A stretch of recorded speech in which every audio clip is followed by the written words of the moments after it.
This on Mav TV. Welcome. Thanks a lot. Appreciate it. All right. We have Eli Tomac on. He is the 2022 450 Supercross champion. Yeah, Eli Tomac calling in. We have Justin Brayton calling in as well, the Moto Concepts rider. He is down to one more Supercross in his career. JB10 will be calling in to talk about that and more. Friend of the show, Wil Hahn, he'll be calling in. He's a friend of the show. He's Wil Hahn, and it's great to have him on every week, or as much as we can. And we have an announcement when it comes to the Yamaha LCQ race when it comes to Wilbur also. So stay tuned for that. Will's going to be a big part of that race. Tomac, Brayton, Wil Hahn, and more on the show tonight. 702-586-7857. If you want to talk some Supercross, some motocross, whatever, we're coming up to Lucas Oil Pro Motocross Championships as well, so we'll touch on that a little bit tonight too, because there are going to be some exciting news with that. I don't know if you heard, Ryan Dungey's racing. Like, what the hell? Yeah, Ryan Dungey, he's racing. But thank you to motorsport.com, Fly Racing, Decal Works, Race Tech Suspension and Engines, X-Brand Goggles, Renthal, Michelin Motorcycle Tires at Cherby's, Firepower Batteries and Chains, Maxima USA, Pro Filter, Scoche, ORW, OGO Power Sports. The guys at FMF are on board. Guts Racing. I saw Andy from Guts this weekend at the race. Super cool to have him there in Denver. Talk to him about the different things, and he says that you people, PulpMX 22 code at Guts Racing, are using it and doing well. So they supply a lot of the teams in the pits, seat covers and seat bases and seat foams and privateers everywhere. Atlas neck brace, of course. PulpMX is the code to save with Atlas neck brace.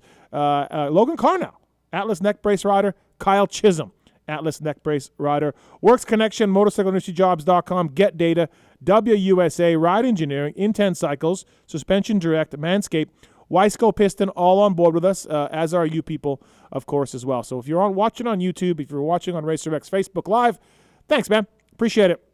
We're going to get, we got lots to get into. One of my co-hosts is here tonight. We're coming up with the other one. He'll be a bit late, but one of them is. This man is a founder of Vurbmoto.com. He's also one of the leading videographers in the sport. He's a big part of that Supercross Spy program. Any kind of video you ever saw that was cool and bitchin', this man probably shot it. He's back with Vurbmoto, of course, for a few years now. Wes Williams, what's up, Dub? Dude, I really appreciate all that applause. That was great. That was great. Yeah. Thanks for the sound effects. Yeah, no problem. The live audience here. Dude, it's crazy, man. All down there? No, oh, my gosh. Very excited for you. This is the second or third time you've been in, I believe. This is, first time in the new house. Mm-hmm. Second time on show. Last time was into 2020. It was like right when things were getting kind of back to normal. I remember being like nervous to fly here. Oh, really? Yeah. Okay. All right. Thanks for coming in, though. Yeah, appreciate it. You were great. I remember the last time I was. So sometimes you people that are behind the camera, and it's the same with mechanics, not always great interviews, not always great personalities, just because you're not in the spotlight or limelight. I hope this is going somewhere good. But you surprised me. Okay, good. You were really good. So that's why you're back in. All right. And so you have this gentleman working for you named Troy Bendgen, Troy Dog. Troy Dog. He was supposed to be in that seat right there. I actually work for him. Okay. He's CEO. He missed his flight. Yeah. You stepped up and got him another flight, and he'll be here later. Yeah. Yeah. Should we save that whole banter? Because like I haven't even told you the whole story yet. Okay. I say we save it. We save it? Okay. And that way I don't know, let's not bash him too hard, but he needs a good ribbon. Okay. Sounds good. We'll get into that. I've been known to dish out a good ribbon here and there. So let's get into that and more when Troy shows up later in the show. Tomac, Brayton, Wil Hahn, good lineup tonight. Really, it's really pretty good. Solid. Pretty solid. We'll talk about the Lucas Oil Pro Motocross Championships coming up as well, and also doing the video over there. Big part of the show. Working on the app as we speak. Probably should be dropping Friday or so. It's Travis and Marks. What's up, Marks? Hi. Yo, Marks. Yo. What's happening? We made it. We did. Dude, I was stressing getting this thing started. But the Mav TV adds a little bit of work for you. Right? Yeah. Yeah. I'm surprised you guys haven't called me and been like, yo, dude, I need that editing master. Like, I'm here. I'm here, boys. As if you're not busy enough. I was going to say, Dub seems like he's got a lot of time on his hands. Yeah, Dub seems really free. Not much going on in the sport. Hey, I got Jason Crane. We call him up. He's got plenty of editing availability. Oh, boy. Steve, do you have a comment on that? You know what? Sorry, bad joke. Let's move on. Let's just move on. We got the video. We got the video. Is he still around? Yeah. Is he alive? Yep. Is he doing videos for you? Yes, Crane. As I've told you before, Crane's very good at what Crane's really good at. But has he been delivering videos? Like everything's good? Oh, I don't have Crane edit for me. Oh, okay. All right. Okay. Fair enough. But yeah, Marks, Mav TV, have you ordered the Lambo yet? It's on hold. Okay, on hold. Yeah. Oh, so that one in the one in the driveway is not yours? They didn't have the color I wanted. Right. It's a special edition color. Right. So Right. Okay. we'll get there when it's time. You going for that purple hue? Absolutely. Yeah, dude. Yeah, Taking your calls over there, handling things down. Hopefully for the fourth or fifth consecutive show, he does not piss off Yar. Tallon Taylor. Hey, what's up? I'm sure I'll piss her off somehow. Some comment you will make, some random comment you will make that just gets her pissed. Yeah. I think he does it on purpose. Did we get his camera working? He likes it. Nope. Oh. No camera for Lone Wolf. Oh, okay. All right. I'll work on it, though. Right. We'll get his camera up and go. You don't want to see him anyways. He's hideous. I mean, we do look pretty good tonight. Yeah, I do. went and got a haircut for this. You did? Yeah. Oh, wow. Lots to get into. So, off the top, the race in Denver, we were supposed to have our Yamaha LCQ race presented by Blowfish there. It didn't happen. It was supposed to happen on Friday. Little windy, huh? Dude. So, yeah, like those giant tough blocks that are like, 10 feet long, just tumbling across the start straight. Hats, sunglasses. I mean, it was like gale force winds on Friday when we got down to the track and everybody was like, how are we going to ride in this? And nobody kind of knew. And then the call was made to cancel it. And then, of course, the race got canceled as well. And there's nothing more PulpMX than our race getting canceled due to high winds. So that was great. It's because of you that it happened. Are you going to Salt Lake? Yes. Oh, perfect. Can you film the race for me? Absolutely. All right. We got to Friday now? Yeah, Friday afternoon. Yeah. All right. I'm there. All right. We got Goat Films doing it. GK Films. Goat Films. I'm That's surprised what I first, you know the reference. Yeah. So the race got postponed. It is this Friday at Salt Lake after press day. I am there. We have our field set. That's the bad news is these guys didn't get to race. The good news is we got more time for the raffle, more time to collect money. We are at like $85,000 right now. No way, dude. Yes, we have, and let's hit 100. Let's hit 100, everybody. Shit. Can we hit 100, Marks? You think we can hit 100? I think if the last week is anything like it has been in years past, yes, easily. Right. Yeah. So let's do it. Yeah. So the link's on PulpMX.com. It's on RacerX. It's in my Instagram bio as well. $30. You can win a 2022 Yamaha YZ450F. Thank you to the folks at Yamaha for this. We got 19 other prizes as well. Really cool prizes from Fly and Motorsport and Decal Works and so on and so forth. What would you give up for that Ricky Carmichael jersey? What do you mean? What would I give up? No, I mean what would it take for you to give up that Carmichael jersey? Now that Carmichael and I are good, I don't know. It might be a lot. That's actually personally autographed to PulpMX. My buddy Carmichael? Yeah, your buddy Carmichael. I mean, a little bit of whiteout could fix that. Right. It could say to Vurbmoto pretty easily. Sure. I'm just saying. So, yeah, looking forward to the race this Friday. It got canceled, postponed, whatever. We're going to do it again. We're up to $85,000. Thank you to the folks at Yamaha. Thank you to the guys at Blowfish as well, Blowfish for hangovers. And Pookie took these the other day. Just want to put that out there. Pookie took some Blowfish for hangover, little late night with her girlfriends. Took some Blowfish for hangovers. Pulp22 is the code to save at 4hangovers.com. Starts to work in 10 or 15 minutes. I'm going to write that one down. Okay. When you wake up from your stupor, Dub, just drop 2 tablets in water and drink when the fizzing stops. Okay. All right, got it. So thank you to Blowfish. Thank you to Yamaha. If you bought a ticket, keep doing it, man. Really appreciate it. And like $85,000. Everyone gets paid. 100% of this is going to the race. Not to blow you too hard, dude, but I think that's so badass that you give so much back to the sport. It's cool, man. I think it's going to be – look, thank you to Yamaha because I'm not buying the bike. You know what I mean? Like they're giving me a bike to do that. And thank you to our company. So I'm just the conduit for it. But at the same time, I will say this. Yamaha said, hey, man, we want to give you a bike, and you do whatever you want with it. You can give it to a privateer to ride. You can give it to one of your guys that works for you, like Marks or whatever. Whatever, we're going to give you another. Whoa. I don't think they could. I don't think they would have let me sell it. No. Either way. Yeah. Yes, No, Marks. They said I could do whatever I wanted. I didn't know that was on the table. Yeah. I chose to put it up for a raffle to help privateers. I'm That's choosing so to shut the raffle down.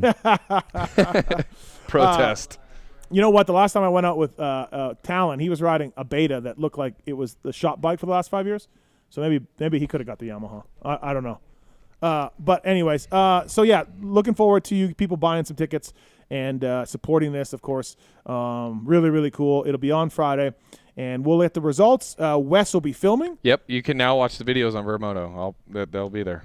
Actually, you know what, mate? What if I gave you some Vurbmoto videos to put on the Pulp YouTube? Hold on. What do you? I love that. What videos?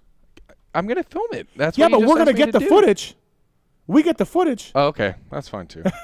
So now you're saying I get to film it and not have to do the work. Actually, you film it. I'm probably even better with that. And we build it, Okay. and then you can put it on Verb, but we also can put it on our YouTube. I think. Yeah. Think I'll just be I could be like the small part of the hero status of your event. Yeah. For having the video coverage, I'm cool with that. I think it'll be good too. I think you'll do a good job. Keep it in focus. All right. Cool. Hey, because all the people that with the crane situation, they thought the Verb. They did Verb think thing, it was you. They thought it was a Verb thing. This is a way to resurrect myself. Yeah. Okay, so they did. All you people out there, no, I'm fixing this. They did think it was you. So but let's talk to this gentleman right now, if we can. Here we go. Darkside, what's up, man? Darkside.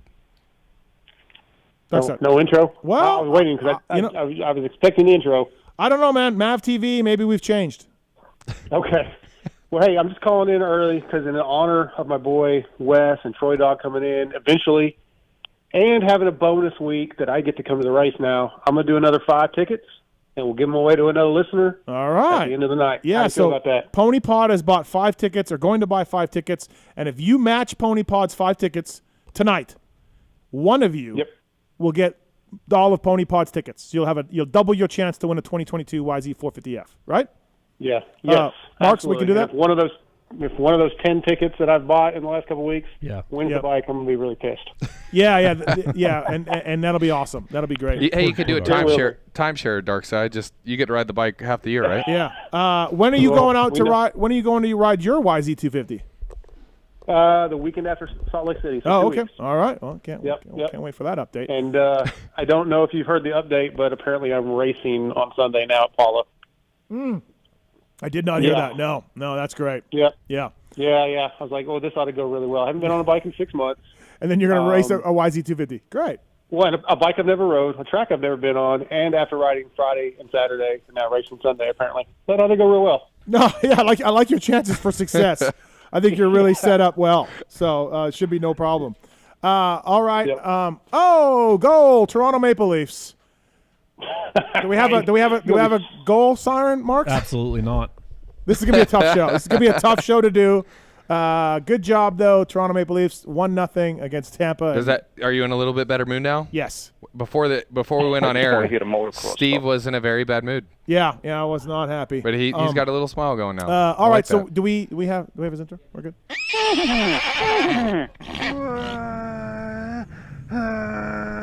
Shit, that's David Bradshaw's bike. I just fucked up. There we go. Thanks, Darkside. Are you calling in later for a wrap up time?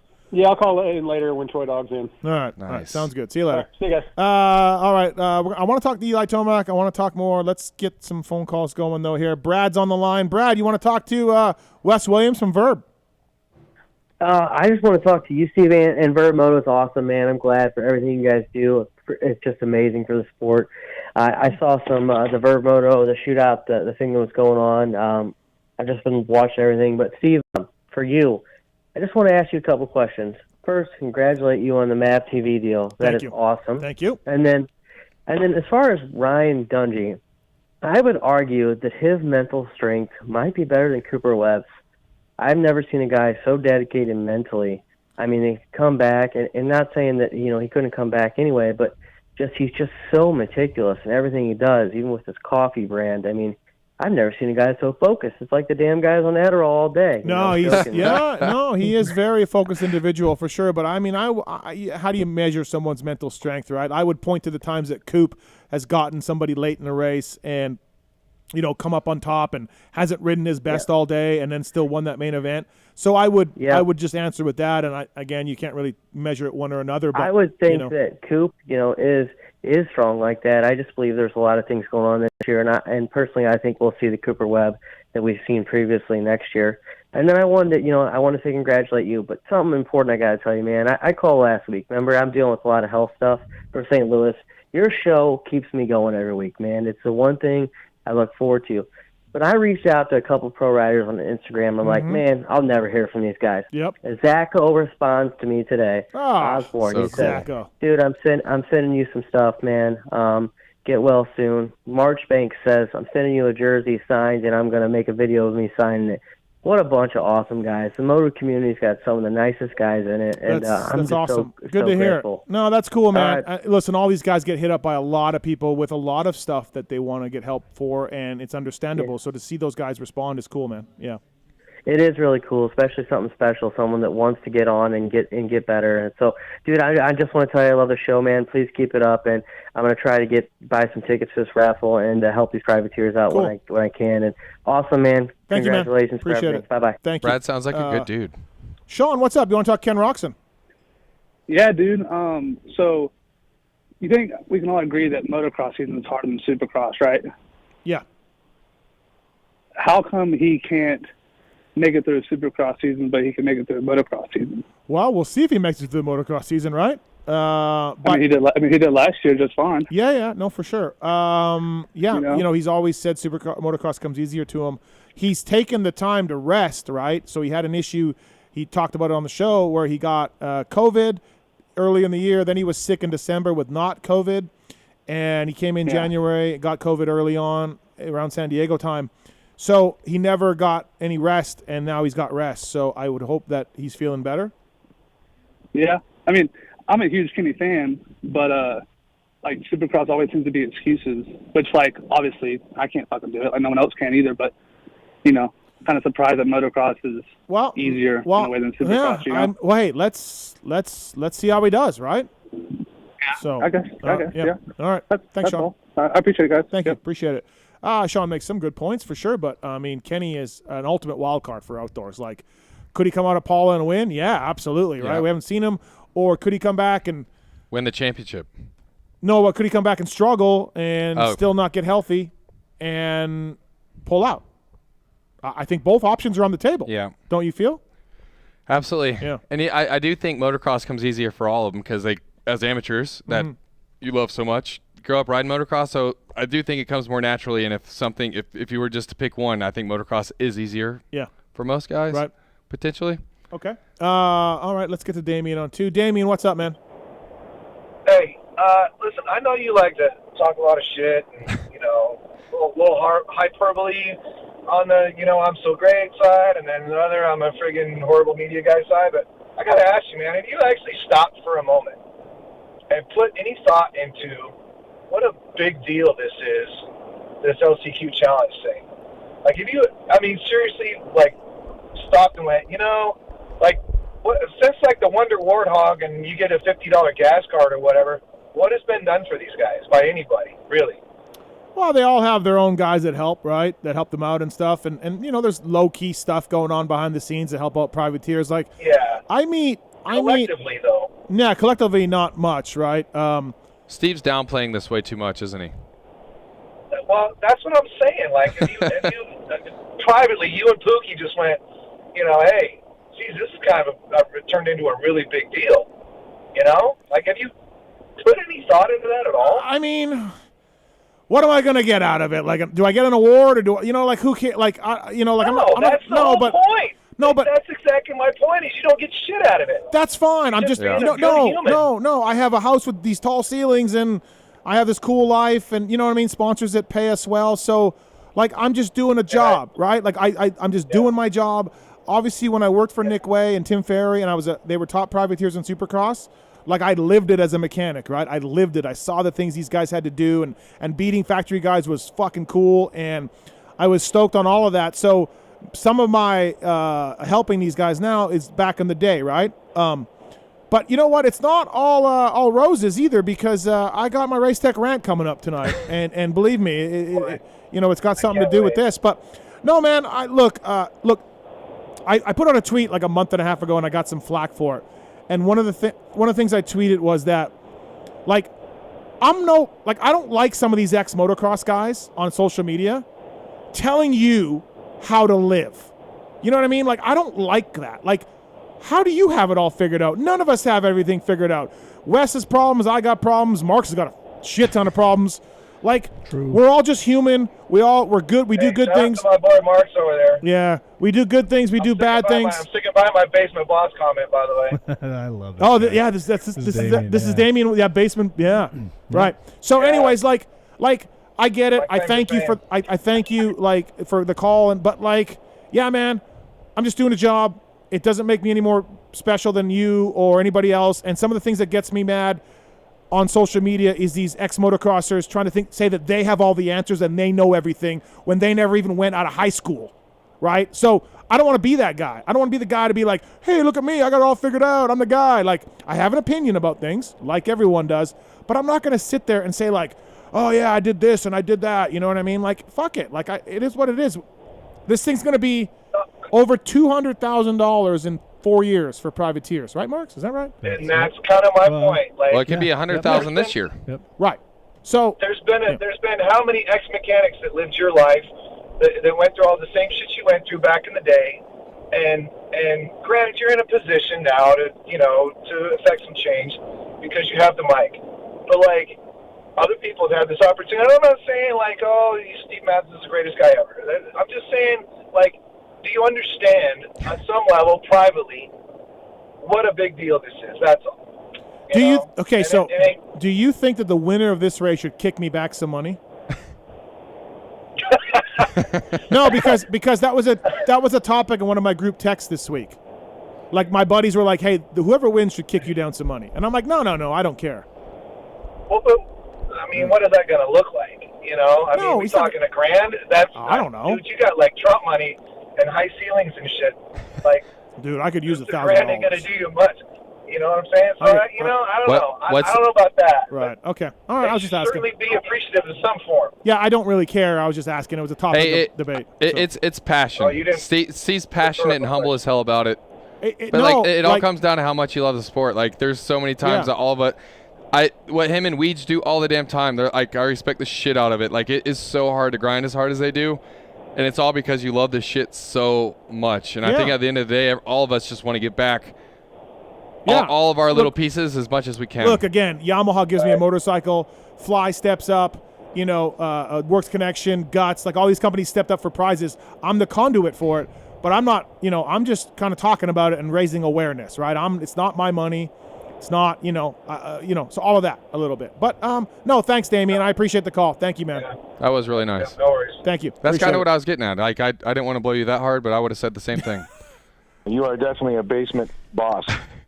Wes Williams from Vurbmoto, brought to you by the folks at Decal Works. For over 30 years, Decal Works has led the industry in quality and customer service. Do you ever dealt with Ron and boys at Decal Works? I haven't, no. Oh, my God, Dub. Hey, but you know what I do when you say Decal Works? I remember opening Racer X and like this super thick, like 10 pages. Dude, that was the day when magazines were printing money. Dude. That ad was something else. Still right here, huh? And I probably bought plenty of Decal Works graphics. Decal Works, officially licensed with all the OEMs. The expert staff will go above and beyond to make sure your questions are answered. Quality service and knowledge at Decal Works. The best part, though, decalmx.com. Use the promo code PulpMX to get 20% off. Promo code PulpMX at DecalMX. Bringing you our buddy Wes Williams from Vurbmoto. They brought me right here. We're 24 minutes in. We haven't even talked about Denver. Honestly, the less said about Denver, the better, maybe, because it was not a classic. Yeah. It was in the daytime. It was hot. It was dusty. The track was concrete and slippery. But it's cool as shit to see Hunter. Yeah. Hunter's making a thing of this. A. He's making a title chase of this, and Eli Tomac clinching a title in front of his home fans. Epic. It's pretty amazing as well. Since I was at Shred Tour, I really didn't know what was going on. What is Shred Tour? Verb Shred Tour in Casey, Illinois at Lincoln Trail Motorsports. Oh, so me and Chase were just freaking balls to the wall. Later in the show, okay, we have a video. Oh my God, yes, from the Shred Tour. Yes, from Casey. Dude, let me tell you, it's the largest rocking chair in the world. You said this. Brett Q jumped off of it. You said this 10 times. That it's the and largest. You still don't grasp the gravity. I do, but literal gravity. An hour and a half south of here is the world's biggest thermometer. I've driven by 100 times. Has someone jumped off it on a dirt bike? No, but I'm just okay. It's the world's largest so rocking chair. We have video later on. We do. We have video later on. We're gonna play it right there. It's gonna play it right there. Right there. Mark's gonna play it. I think we got the technology side. I'm a video guy. He's a video guy. We put our video skills together, and I think somehow it's going to go from there to there. Carry on with what you were saying. Sorry. So anyways, Chase was telling me the shit was going on because I'm out there setting up tents, putting banners on the track and shit. But was there any point in time that it was like concerning that Saturday might not happen? No. Everyone had said it was going to be better. The wind was going to be better. Okay, so the forecast was all right. Track wasn't great. We'll talk to Tomac and Brayton about it, later on here about the race. And I want to touch on Tomac's legacy a little bit and him clinching his title, which was so cool. Really, really cool. Firepower Parts, of course. Speaking of privateers like Chiz and the SGB guys and Go for Dunes Honda and PulpMX, they use Firepower products, whether it's the batteries that are featherweight lithium batteries, whether it's the chains made in Japan that are backed by a 2-year warranty. Firepowerparts.com on Instagram or firepowerparts.com website. Check them out. Thank you to Firepower. They're committed. They're offering superior products with over 50 years experience in the industry. Firepower is on the show and doing a really good business with a lot of people. So thanks to the folks at firepowerparts.com, of course. Hey, if you're going to shop at Amazon, there's a little widget on pulpmx.com. Click that. Takes you to Amazon. Helps us out a little bit, so thank you as well. And motorsport.com. Go through the banner on pulpmx.com. We have a new show page. It's debuting today for the first time, kind of, right? Like for real. Well, I mean, it debuted last week. Yeah, but you were a little unaware. But yeah, now it's official. Yeah, Yeah. it's official. What's on this page? Can't even get to the old one now. It is all of our sponsors and sponsor deals and Nice. the codes, and then a YouTube thing is embedded in it. Damn. Yeah, so it's really, really good. It must be nice to have a web guy. So you can't even. What does that mean? Do you have Oh, a no. web guy, Well, like a dude that makes websites? No. So listen, I got Swisscore. Okay. I got Marks. Mm-hmm. I got some guy named Roto. They're all like, you're all like web guys, and then there's Tallon. Tallon answers the phones. Sometimes I answer He does the a phones. damn good job. He of it. does, but he's just not a web guy. High ceilings Not a web by guy. a lot of great talent. Hold on. Getting to that, you said the hype about this house is overhyped. I expected the ceilings to be taller. Thank you. So it is a upper middle class house. Yeah, I mean, Thank you. The pool's like. Thank you. I definitely would have probably added 20 feet to it in the back, but I mean, whatever. Yeah. No. Thank you. I mean, yeah, you got a pool, but it's like it's a modest This pool. whole thing has been built up by all these assholes. Damn it, Wes. You know. I mean, Thank you, Wes. I mean, it's mediocre. We're gonna get Wes back in. I mean, We're gonna get Wes back in studio every week. So he can tell you that your house is mediocre. Well, that part I didn't really like, but he can say middle class. I mean, this tile. I mean, how old is this tile, dude? I mean, it's scrap. Also, later on, the PulpMX Show Twitter bracket challenge has been decided now, or real close, right? Yeah, it's closed. Yeah. And so we'll announce the winners of that, and going forward, who's going to advance to the next round in the semifinals, right? Yeah. Yes. Maybe. Hey, can I mention how much better my life has been since I didn't do PulpMX Fantasy this year? Really? Yeah, I just said this year. That's not a good ad for our game. Oh no, I know it's not, but it's such a great ad in a way because I was so involved in it last year, and me, Chase, Brent, our whole team, like, and it would make me so mad. It would, yeah. And I was like, you know what, I'm going to take a year off, just like MotoSpy. I said, you know what, let's just take a year off. Yeah. Let me watch Supercross and enjoy it. Yeah. Yeah. Well, I would argue and that then I see you tweet more the whole time. You know, I watch the updates, and you're always like 7 is heaven and shit, and I'm like, no, I know. 8 is great. 7 is super. Super, yeah. Listen, come back. We'll welcome you back. I will. Yeah. I have debated maybe I'll just come in there and try to win SLC. I would argue that nothing is better than watching Henry Miller or John Short squeak it in the LCQ. But when they don't. They don't. Wow. Okay, maybe you should take a year right? off. That's what I see. I went up 5 degrees. Yeah. Oh. Justin Brayton coming up here right away. Let's get to Nick on 3. Nick, what's up, man? Yeah, hey. I just wanted to know if you thought that if Jerry Martin, if he came into the outdoors healthy, would he be a title contender? Yeah, absolutely. He's not going to make the start of the season. I don't know when he's going to make really? it. Yeah, he's hurt. He's had surgery. But 100% if healthy J-Mark comes in, yeah, absolutely. He was the only guy that could run with the donut boy. You know? Right. And, I mean, he came back. I mean, at the end of the last year, he was hurt, you know, and he was still he was right there. So. No, J-Mark, absolutely, 100% if he was good to go. But I don't think he will be, and I don't know when he's coming in. But, I think, without a doubt. Right, Wes? Right? Well, so you see him winning motos, though, for sure. Yeah. If he was healthy, yes. Oh, yeah. Jeremy Martin, bro. Yeah. Yeah. That's what I'm saying. All right. Cool, because I got in a little bit of argument in the I would be go ahead. I'd be surprised if he didn't win motos. Where'd you get in an argument with who? The guy on the PulpMX fantasy chat. I kind of went in there to talk some shit, It's probably Travis.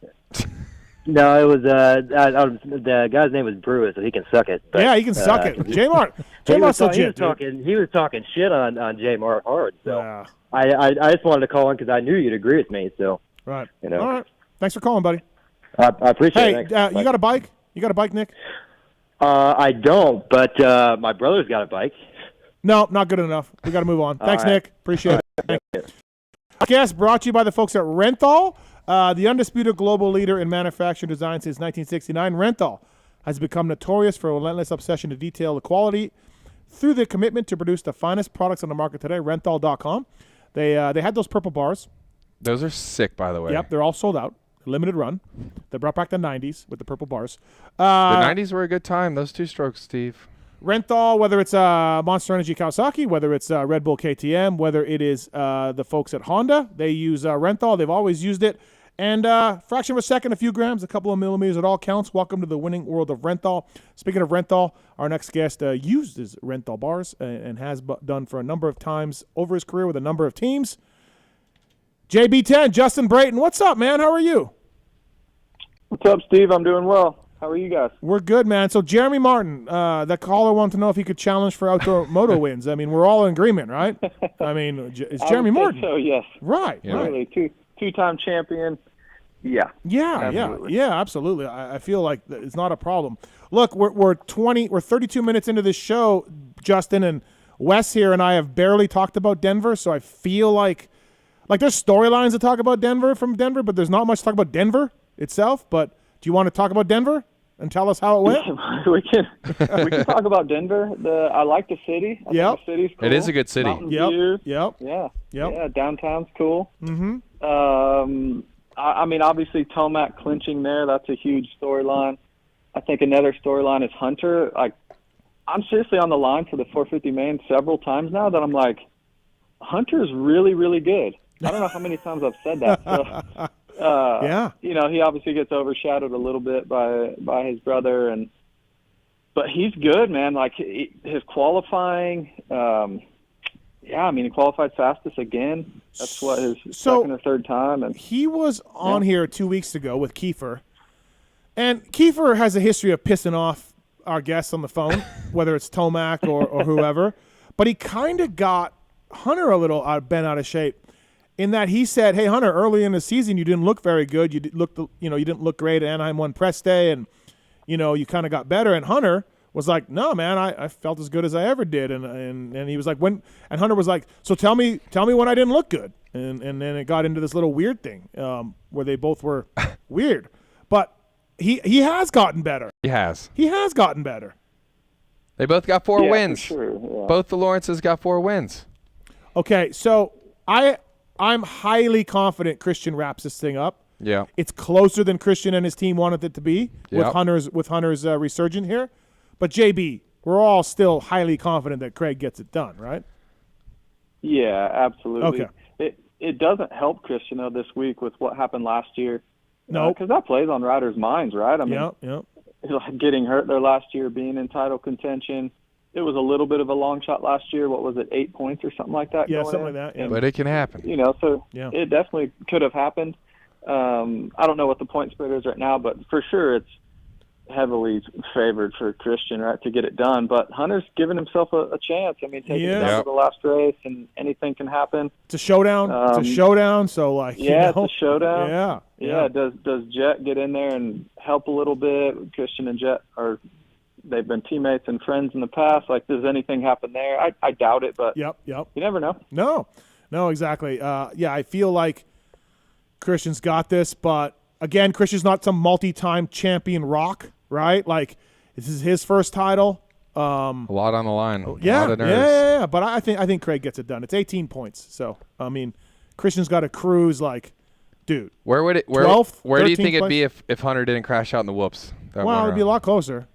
I don't think you can say, oh, Hunter would be, this many points, 2 points back obviously. or whatever, but I don't think so. Yeah, it wouldn't have played out like this, right? I mean, Christian would have been totally on the offense, and he's been saying he has been, but there's still a little bit of like, got to play it safe, and it definitely weighs on your mind. And to talk about Hunter at the beginning of the season, like he definitely can't argue that he's gotten better because he he'll argue. for sure has. He'll argue. Christian was definitely the guy. He'll argue. I don't think he was as bad as maybe Kiefer was implying, but yeah. You know, it's like Right. anything. You judge anything like you first impression, and Hunter's first impression was going over the bars on press day. So that's probably what Kiefer remembers, you know. Yep. But Hunter was good. I mean, he came from the back, but Christian was like the class of the field. I would say. Yep. The first, really 3 or 4 races. So. And look, for me, if you line up Christian Craig and Hunter Lawrence at a Supercross and just those two on the gate and you drop the gate, Christian's faster. I really believe that. Hunter's great.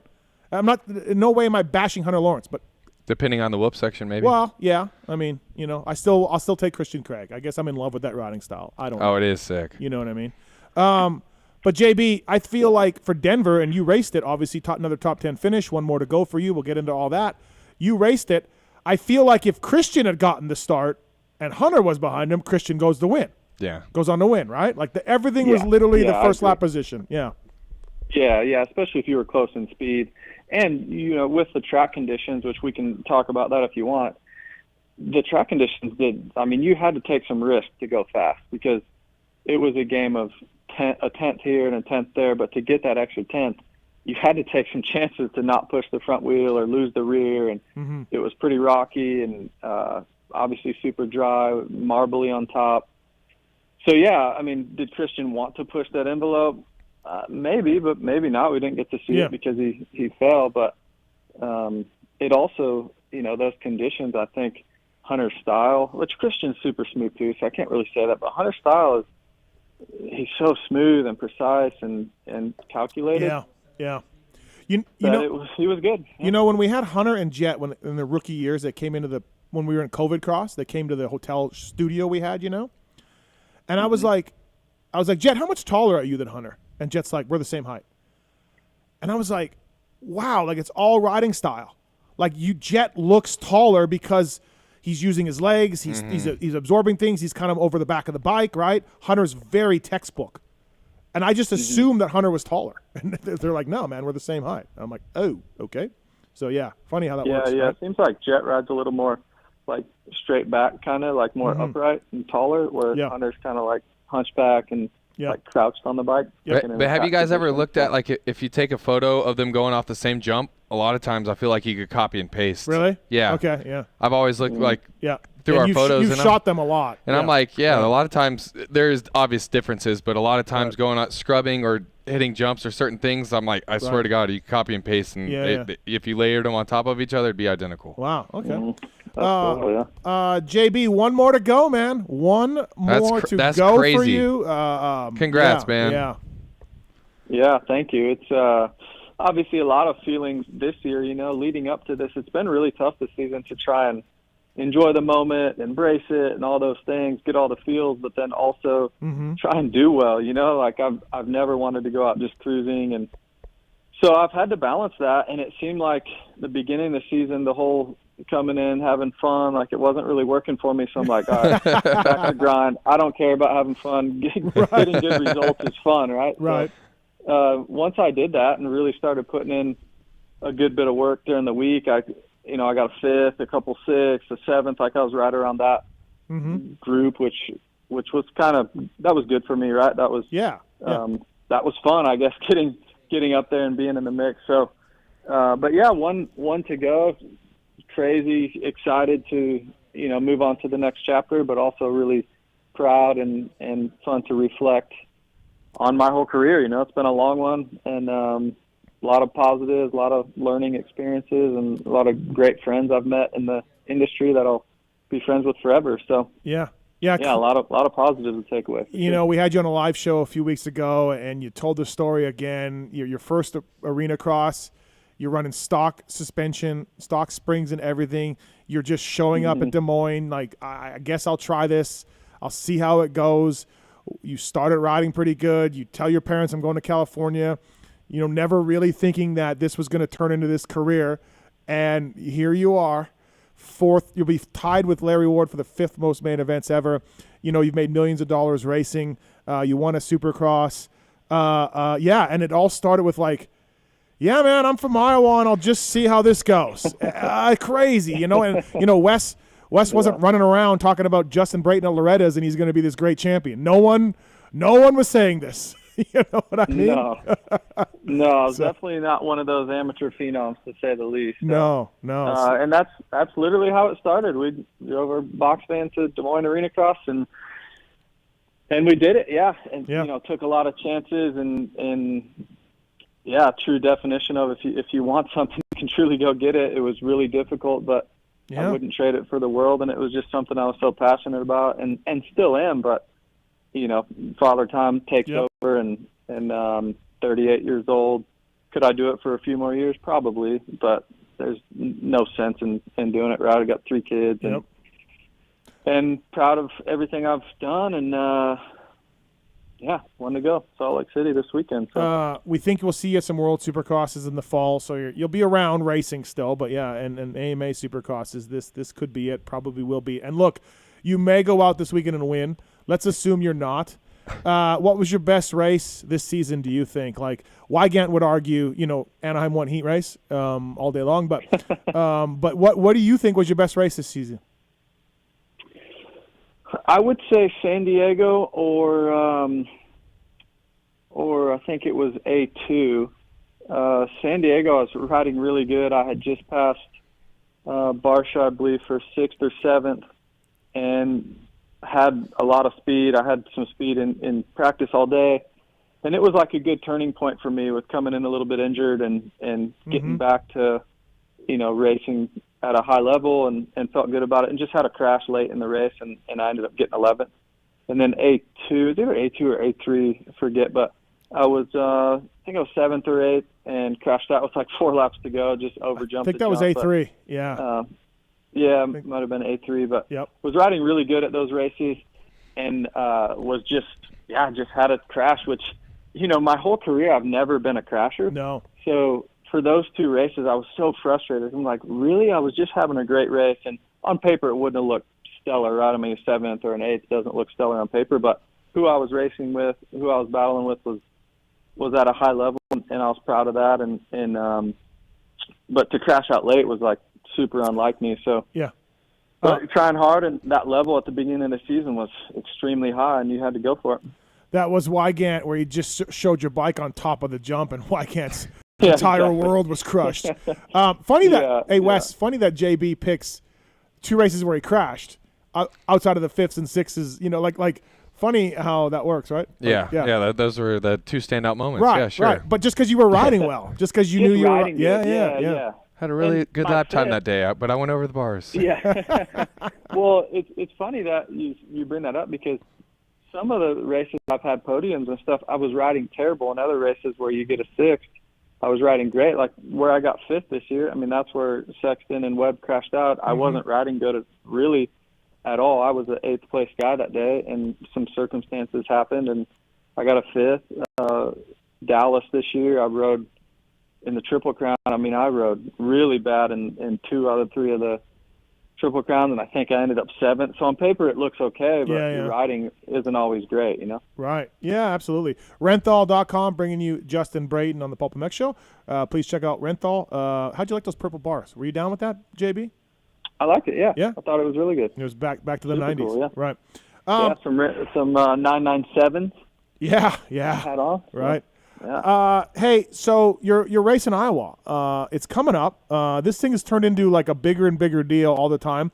Bradshaw's been to it, of course. Weston Pike's coming to it. Coombs is going to be there this year. You've had pretty good races in the past. There's a pit bike race that I think Anton showed up at. Tell us about that a little bit. Yeah. So several years back, my friend Tony Wink and I grew up doing some of his races. He was a promoter in Iowa, and I always just liked racing his events, the way he prepped the dirt, the way he just ran his races were first class. And he ended up selling his track a while ago when I was gone and moved away. And he bought it back, I don't know, 6-7 years ago or so. And honestly, the local scene was kind of dead. I wasn't really around, but I would go back during the summers, and, you know, I could just tell the racing scene was kind of going away. So I'm like, man, let's do something cool. Let's do something different. I can bring some, you know, A-list guys like a Bradshaw, or we had Dungy last year, and Pike Dunge and went? Davey Oh, Coombs. Dunge, I didn't know Dunge. Yeah, Dunge was there last year. So and just get the local community excited again. Tony was on board, so we've done it for several years now, and yeah, it just seems to grow. And now our challenge is to try and keep making it cool and keep guys like Ryan Dungy's of the world coming to the race. And Bradshaw's been a huge supporter along with Fly and the Muck Off guys for the past couple of years. So, and Bradshaw has great stories, right? I mean, it's endless. We hope to have him year after year. Davey Coombs is coming this year, which obviously in our sport, in our world, he's one of the biggest, right? He's the ultimate bench racer, dude. Yeah. I can't wait to sit around and hear him and Bradshaw chat it up. But also another thing was, for me, racing in Iowa, we had a lot of big pro purses. We had fair races, and I could race, a couple times a weekend and make some money. So, like, if we're going to do this, I want to get some local pros there to where they can make some real money. So, over $10,000 guaranteed. Marshall Welton's been the past couple of years. He's made over $4,000 each year, just coming there and racing and doing well. And stuff like that. Storm Lake Honda's giving away. We're going to give away a pit bike. We're going to do a little pit bike race. And you mentioned Anton. Anton and Darkside had a little battle there a couple of years ago. And Anton, he laid the wood to him, Steve. Darkside didn't have anything for Anton. He's like a closet pit bike racer. Closet athlete, Antonovich. Totally. Right. Yeah. That's cool. Next weekend, Winterset, Iowa, will be fun event. It's always fun for me to go home and reminisce about the past and see some old friends and meet some new ones. So, yeah, I'm excited about it. Yeah, that's awesome. That's really, really cool. It sounds like a really good event. I got to make it one of these years for sure. That track is awesome. Oh, is it? Yeah. Oh, yeah. Yeah. We hit it up last year, and Tony has like a tree house back there too. So the whole facility is just badass. So can we get Verb coverage one year? I think we're supposed to go next weekend. Oh, okay. All right. Supposed to be there. Vurbmoto will be there. Me and Checkers were talking about it. Awesome. Yeah, that's awesome. It sounds like a good time for sure. I've been around Bradshaw at these fly intros, right? He comes up and rides and stuff, and then Kiefer comes and I ride, and we all kind of get together, all the media guys or whatever. And Pike was there one year. One year, Pike and Damon, and then one year, Kiefer and Damon. And, like, they get out there, and they just one of them finds the other, and Damon's, like, quite a bit older, but he still is aggro. And, like, dude, the level starts getting higher and higher. Because like Bradshaw, he ain't stopping, right? Like, he's competitive. He's competitive, dude. So. He's competitive. Does he still ride a lot? Myself, yeah. Okay. Yeah. Oh, he's still ripped, dude. He's still ripped. Hey, how good is his style still? He's a good rider. Like, he's still got great style. Yeah. Oh, it's unbelievable. Right. Yeah. I like joking with him anytime I can, poke the bear a little bit, because he gets fired up and loves to tell some stories. Yeah. That first Des Moines Arena Cross, the first heat race, he passed me. So I hole shot, he passed me, and I passed him back. And there was a full-page spread in one of the magazines, like the rookie beats the legend. Oh. And I razz him, dude. I'm like, my first race, and you were making this comeback on Yamahas, and I'm like, dude, I beat you as a rookie, man. And then the only other thing that I've done that he hasn't is he didn't win Daytona. So those two things I have him. He has me on like 800. Yeah, but he doesn't. But I just razz him on those two things. He doesn't. He doesn't have that. He doesn't have that. It's funny. Yeah, Renthal.com bringing you Justin Brayton on the show. That sounds like a fun race. I gotta make it out there at some point. Sure, yeah. So obviously you're the best rider ever from Iowa. There's no doubt, right? Like you have that honor. And I was thinking about second place, and like McAdoo's great. He's getting there, right? But I'm kind of stuck with Gavin Faith and Chad Pedersen tied, and only because Gavin, he never did as well as Cameron in Supercross, but he's got Arena Cross title, and he did haul ass, and so I think Cameron will get there eventually. But right now I'm kind of tied in number 2. Am I off, or am I wrong? Well, I mean, for sure you've got the names right. I mean, people forget about Pedersen. He's the guy that kind of paved the way. Like I really looked up to him, and he kind of made it seem possible, I guess, for like me and Teddy Mayer and even Gavin and guys like that. So. And Chad, what did he won Tampa in 90, right? Yeah. I think he won 2. I thought he won 2. San Jose? No, he just won 1. Just won 1. Okay. He just won 1. Yeah, I think he was on a Honda then. But really good, right? Pro Circuit Cali and super good rider. And then Gavin, the Arena Cross titles. had some Supercross success. I think he won a heat race. So it would be hard to argue that Cameron's not ahead of them right now, I guess, because Cameron has a few Supercross wins, 3 podiums. Yeah, 3. So I don't know. Yeah, maybe I'm off. I guess and, I look at more like a total career where Cameron's still going. Maybe right now as we speak, maybe they're ahead of him. But I think Cameron will eventually, and hopefully, look, if Cameron keeps it going, maybe we're talking in 6 or 7 years that maybe he's the best from Iowa, which would be cool. I like Cameron a lot, but he's on his way for sure. But there's some good riders from Iowa. Teddy Mayer won some Canadian titles. Yeah, Teddy was and good. The cool thing is we're all from the same town. So me and Teddy grew up like 2 blocks from each other. Yep. Gavin is from the same town, and Pedersen was like a mile from where I grew up. So we're all from the same town, which is pretty unique. I've never done a podcast with Swap. I probably should call him. There's one guy I never talked to. Totally, he'd be a good one. I feel like I remember Teddy riding like a KX 250 back at like Mosier Valley 03. Does that sound about right? Yeah. Yeah, exactly. Yeah, you're probably right. Yeah, Teddy so fast. I grew up riding at his track all the time, and I'm telling you, he absolutely smoked me, and basically till I got into the A class, that was it. And he was his style and it was like all that, especially on like 80s. Man, he was incredible. It was like him, Will Saxon, Lichtel. I feel like in 125s. Yeah. It absolutely. Teddy had a great style. I saw him racing Canada a ton, right? So yeah absolutely. Yeah. Justin Brayton on the show. Before we let you go, JB, should we bring? Well, we're bringing up Tomac next. Should we bring him on and then you can tell him how you didn't want to pass him in the heat race in front of his hometown fans? No, I will say. I think I said this to you, even the post race thing. That was a historic moment for me. In all my races I've done, that heat race, I'm telling you, like. The crowd, so Tomac whole shots, I'm second, and the crowd around the whole track was just going ballistic. Yeah. It was really, really cool. And then the aggression that Tomac was riding with, I was like he was on fire. It was a cool moment. Yeah. I will say, I thought my helmet, I'm like, man, I'm going to remember this maybe for the rest of my life, because for one, he's going to wrap it up in an unlikely, maybe not an unlikely title, but kind of, right? He switched teams. And now he's going to win it in his home state, which is super cool.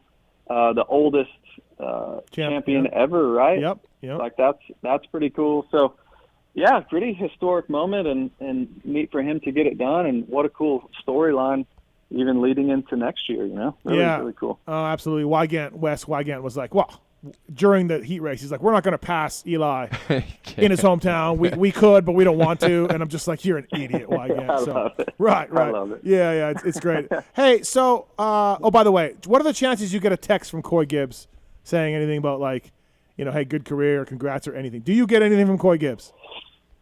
He'll surprise you sometimes. I'm not expecting it. Okay, all right. Okay. I'm not expecting it, but I mean, Coy will hit you with the unexpected. Like he wrote me a letter one time. What?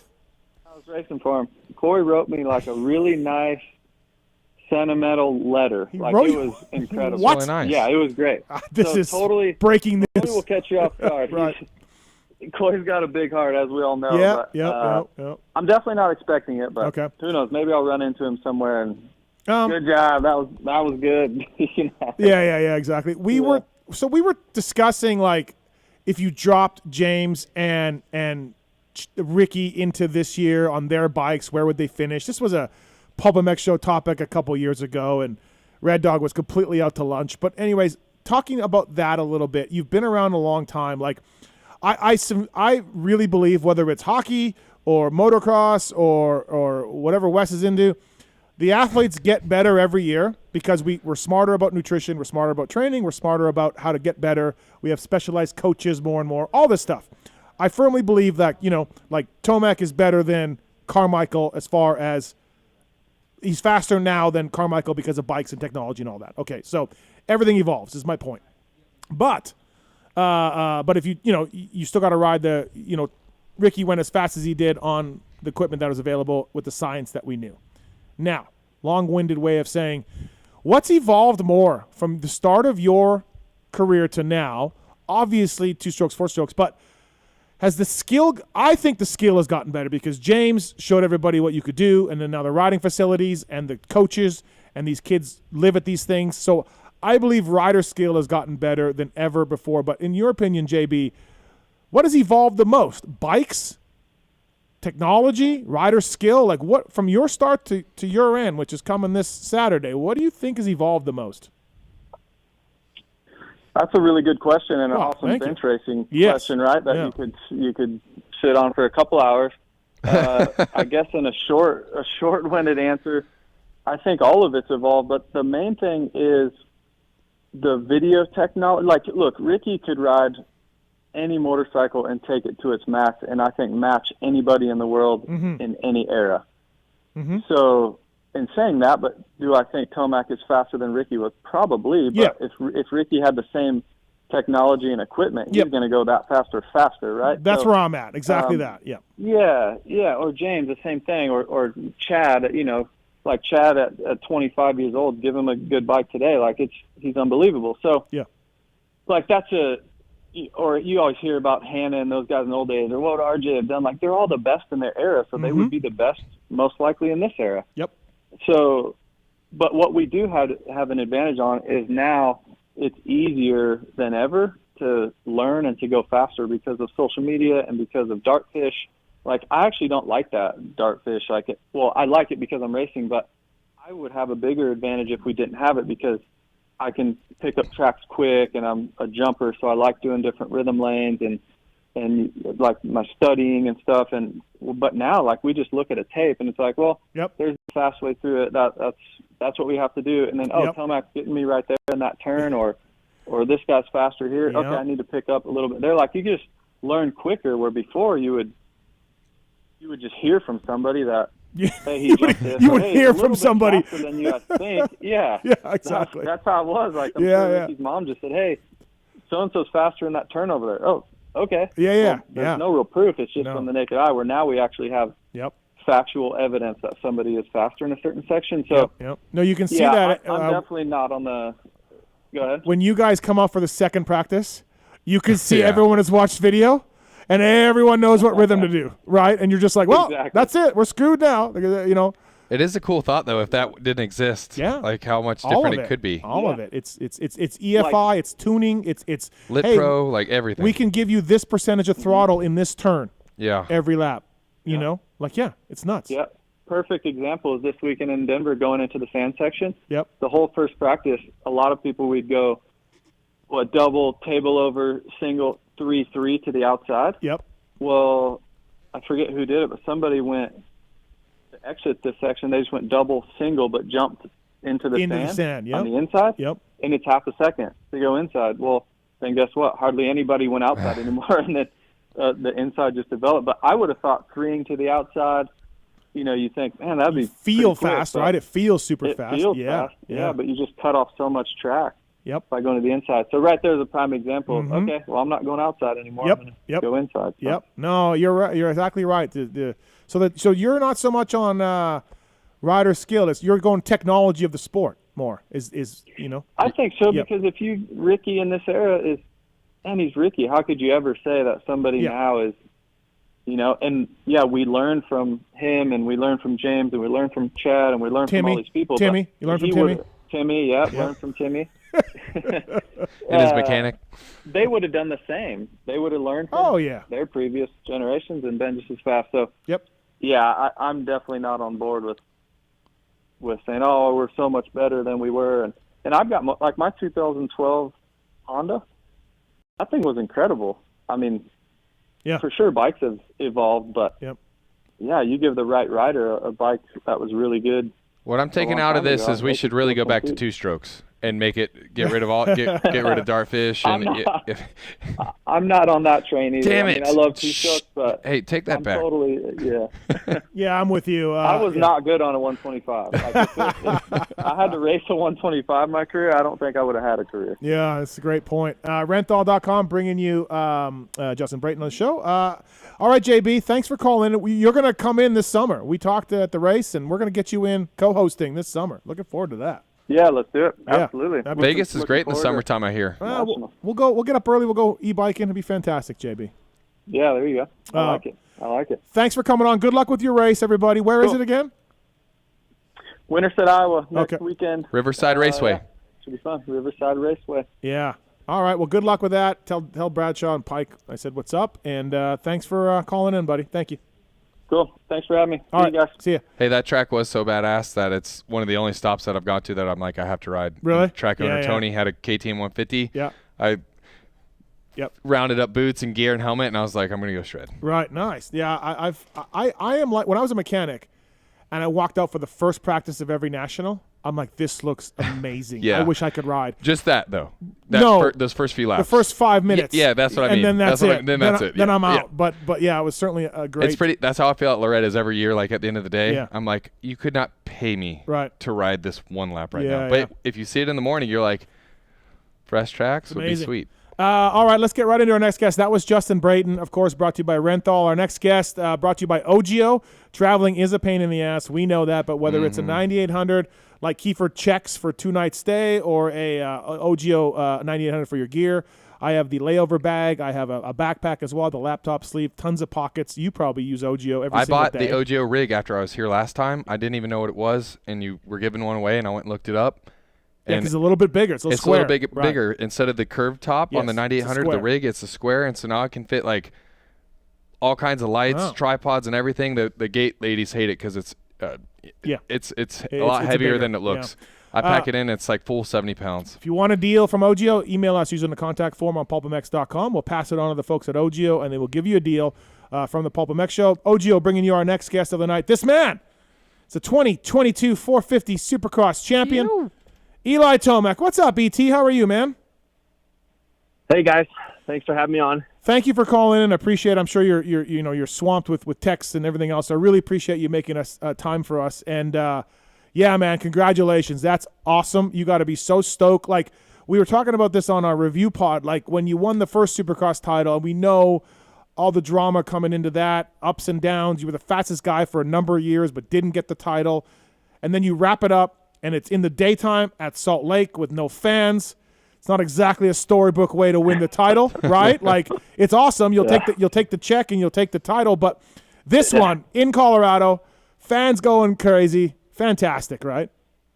Oh man, yeah. I mean, just like you said, the first one was a little bit funky. The fact that we had 7 races or whatever it was in Salt Lake, but man, this season, I mean, it was back to normal. We had everyone there. People were losing their marbles. I'm sure it would have been better if I would have been more towards the front in the main, that last half of the race. But, man, it's I don't know what it is with that Denver crowd, but they're just into the race. They follow you around the track. It's totally crazy. So that was a dream to have it happen there. We just had, and what's funny is like the week before, we were in Boston. We're like, oh yeah, we got the chance to wrap it up. And my bus driver Kyle, he's like, man, you just need to do it in Denver. I'm like, no, we need to get it done now, and then it's over with. He's like, no, dude, it would be so sick to have it done in Denver. And he was right though. We had so many friends and family there, so it was awesome. Yeah, absolutely. We just hung up with Brayton, and so Wygant was saying that Brayton didn't pass you in the heat because he didn't want to rob you from the hometown crowd. But ignoring idiot Wygant and all that, Brayton just said one of the coolest moments that he can possibly think about was that heat race, following you and having the crowd go around the stadium wherever you guys were, cheering their balls off. Brayton just said that was one of the coolest moments that he ever had. So, how funny is that? Yeah. Yeah, I know. It's just, like I said, we don't get that anywhere else. I don't know what it is. Right. Like, I don't know. It's like the Motocross of Nations level fans. Yeah. So badass. Yeah, it's like that. Yep. And we didn't get snow this year either. Did you race the last time we had snow? Were you? Yeah, you were there for sure. Oh yeah. Dude, the snow in the Denver. That was always something, huh? I know. We had no Yamaha LCQ Challenge race either, Eli, because of the wind. So we had. Well, I know. How lucky was that? I was thinking about that. I mean, like, what would we have done? Right? We just would have been screwed if that was Saturday. I mean, like, would you be able to jump anything? You tell me. How gnarly that was? Do you think you could have jumped much? I mean, no. I mean that's a dangerous, right? Is the crosswind, but then and then the bale's rolling around too. So yeah, I guess a lot of extra obstacles. Yeah. What a year! You win this title. Look, John, your dad was on the show, and talked about, hey, man, like we didn't get paid a ton of money to go to Star as much as we wanted. We wanted a bike. We wanted Ricky Gilmore. We wanted the team to work with us a little bit more. And I said, well, this is a gamble, and it's kind of working out. And your dad was like, yeah, we definitely gambled. And props to you for doing this. You could have ridden it out at Cowie. You might have had your best season ever, honestly, in Supercross. Like this, I think it was. Some people were arguing with me on different podcasts. Yeah. I think this was the best season ever for you in Supercross. I really do. At your age, on a new bike, that's incredible. Yeah, the fact that it was year one, too. Right. I mean, that didn't really make sense. Year one. To be able to do that right away, and you dream about all these things and hoping it's going to work right, and this time it actually did, Mm-hmm. And all those things you said before that, that was the risk we were taking, right? Yeah. Was all those, taking a pay cut and going somewhere new and having to make it up with performance, so. Yeah. But at this point in time in my career, it was worth it for me. And looking back now, it was like, man, it was refreshing and a revival for me. And that's what happened. I mean, it was a little bit of a bummer what happened in Atlanta with stabbing my knee, but if it wasn't for that, I would say it was the best, Supercross I've had. Yeah, guys, you're the oldest champion ever, and guys just don't get better on a brand new bike at your age. Yeah. It doesn't happen, but it did. And so, full props to you and the Star team and John and everybody, because it was damn impressive. And you knew we were getting to this question. So the knee injury, how serious? What are we thinking here? Because obviously it's to do the last couple of races. Where are we at? So I have a damaged MCL. Okay. Nothing else is damaged or torn on the MRI, but my MCL is torn. So I guess it's the only thing in your knee that can heal itself. So now I've got to take the time and heal it and hopefully not tweak it again, right? But for now, it is getting better every day. Actually, the hardest thing to do is squeeze a bike because that's the inside. It's the inside of your knee, so that's the point of contact, and that's the part that gets a little bit irritated. I'm okay, like in practice, and then I'm decent for a few laps, but where it's been getting me is basically at the halfway mark in the mains is where, and that's exactly where I've been getting kind of spit out the back. I mean, you saw that in Boston and in Denver, where I'm kind of just riding around, and it's kind of affected the way I weight the bike too in the turn. So I'm hoping I can gain that strength back, and that's all I can do at this point. Right. And looking to the future, I think I'll be okay for outdoors to go ahead with it. It's as long as I don't piss it off, and we'll just see. We'll just see. Is it something where you may take this weekend off or no? I would say there's a higher probability of me taking this week off. Okay. All right. Yeah. Yeah. Good. Good to know. Yeah. Right. It's unless things really change in these next couple of days, I would say I'm not racing Salt Lake. Right. I am going there no matter what, just to be with Yamaha and all the fans in Salt Lake. But I would say there's a 98% chance I don't race. I mean, it makes sense to me. Yeah, you got outdoors coming up. You can heal itself. Yeah. Why race Salt Lake? All that stuff. Definitely. Yeah, and what's crazy is it's torn, but it is getting better, and it doesn't really even make sense to me for how it feels, but for what the MRI says. So right. I don't know. We'll just see. And you didn't do it in that coming out of the tunnel. You did it in a corner where you dabbed it, right? Yep. Yeah. Okay. All right. So it was in the sweeper. It was in the left-hand sweeper, actually, where Jason got me early in that heat race. Yep. And then after the tunnel thing, that next lap, it was in that sweeper again. I was going to kind of try to do the same move that he did to me in that sweeper, and you'll go back and watch it. And I just, my leg gets whatever. Right. I just dab weird, and the thing gets whatever, bent or twisted. And that's what did it. And, Atlanta, I was freaking out. I was totally freaking out after the heat race. I didn't say anything to anyone. Oh, okay. Yeah. And yeah. I just went with it. And what actually saved me there was the track being kind of open and fast. Yeah.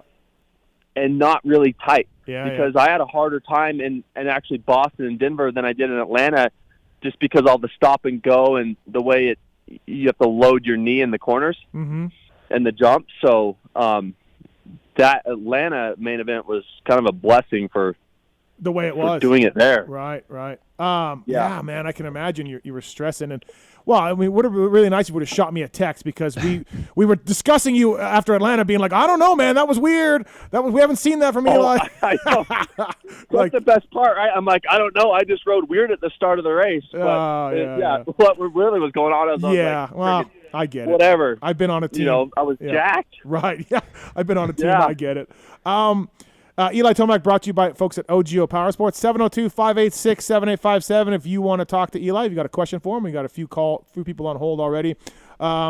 It's been a great season for you. And what was your best race? What do you think was your best race? I have one in my mind, but what comes to mind for you?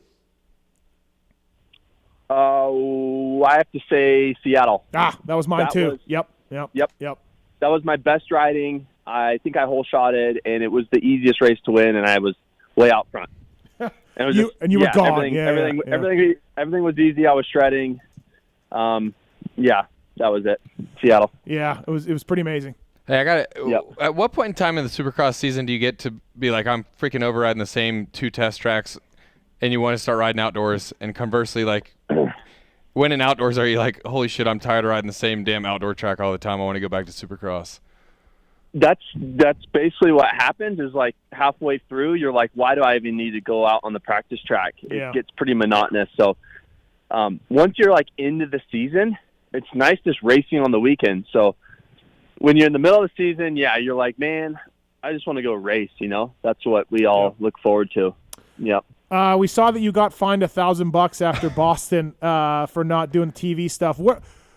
Something like that happens, like obviously your knee was the issue and you were pissed and whatever. Maybe you didn't want to tell anybody anything. So I honestly get that, and $1,000 for you is not a big deal. I get that too. But so when something like that happens, are you like, nah, screw you, or are you like, yeah, whatever? Where are you at with that when you hear that? No. So what happened is I went and talked to AMA, and this week, and I basically appealed it and said, hey, my knee was jacked. I didn't want to go on TV. Tell everyone some lie, right? That I just rode like a squid and went back to, 7th from 2nd or 1st. Yep. And I was like, my knee was jacked. I, even saw Alpine Star before the race, and that's basically in that rule, right? Is you have to have a medical issue or clearance. Yep. And then what I also told them, I was like, hey, you guys interviewed Johnny T after the race. I was like, well, maybe you should make it $500 because you still got a word from us, right? You still got a Tomac, right? Anyway, that was my point of view, and they accepted it. Okay.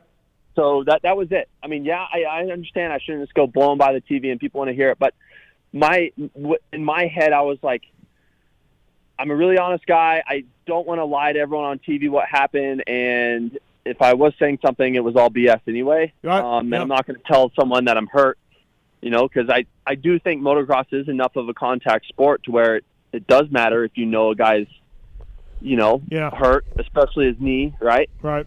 Why not take him a little bit high, make him squirrel out, Yeah. So that was my take on it. Especially, hey, squirrel out, put your knee down. The MCL is the side ligament, and then you put pressure on the side of your knee, right? Also, I was yelling at Red Dog one day about, like, I don't understand why you guys keep it all quiet. I don't know why you guys do this. It bugs the shit out of me, blah, blah, blah.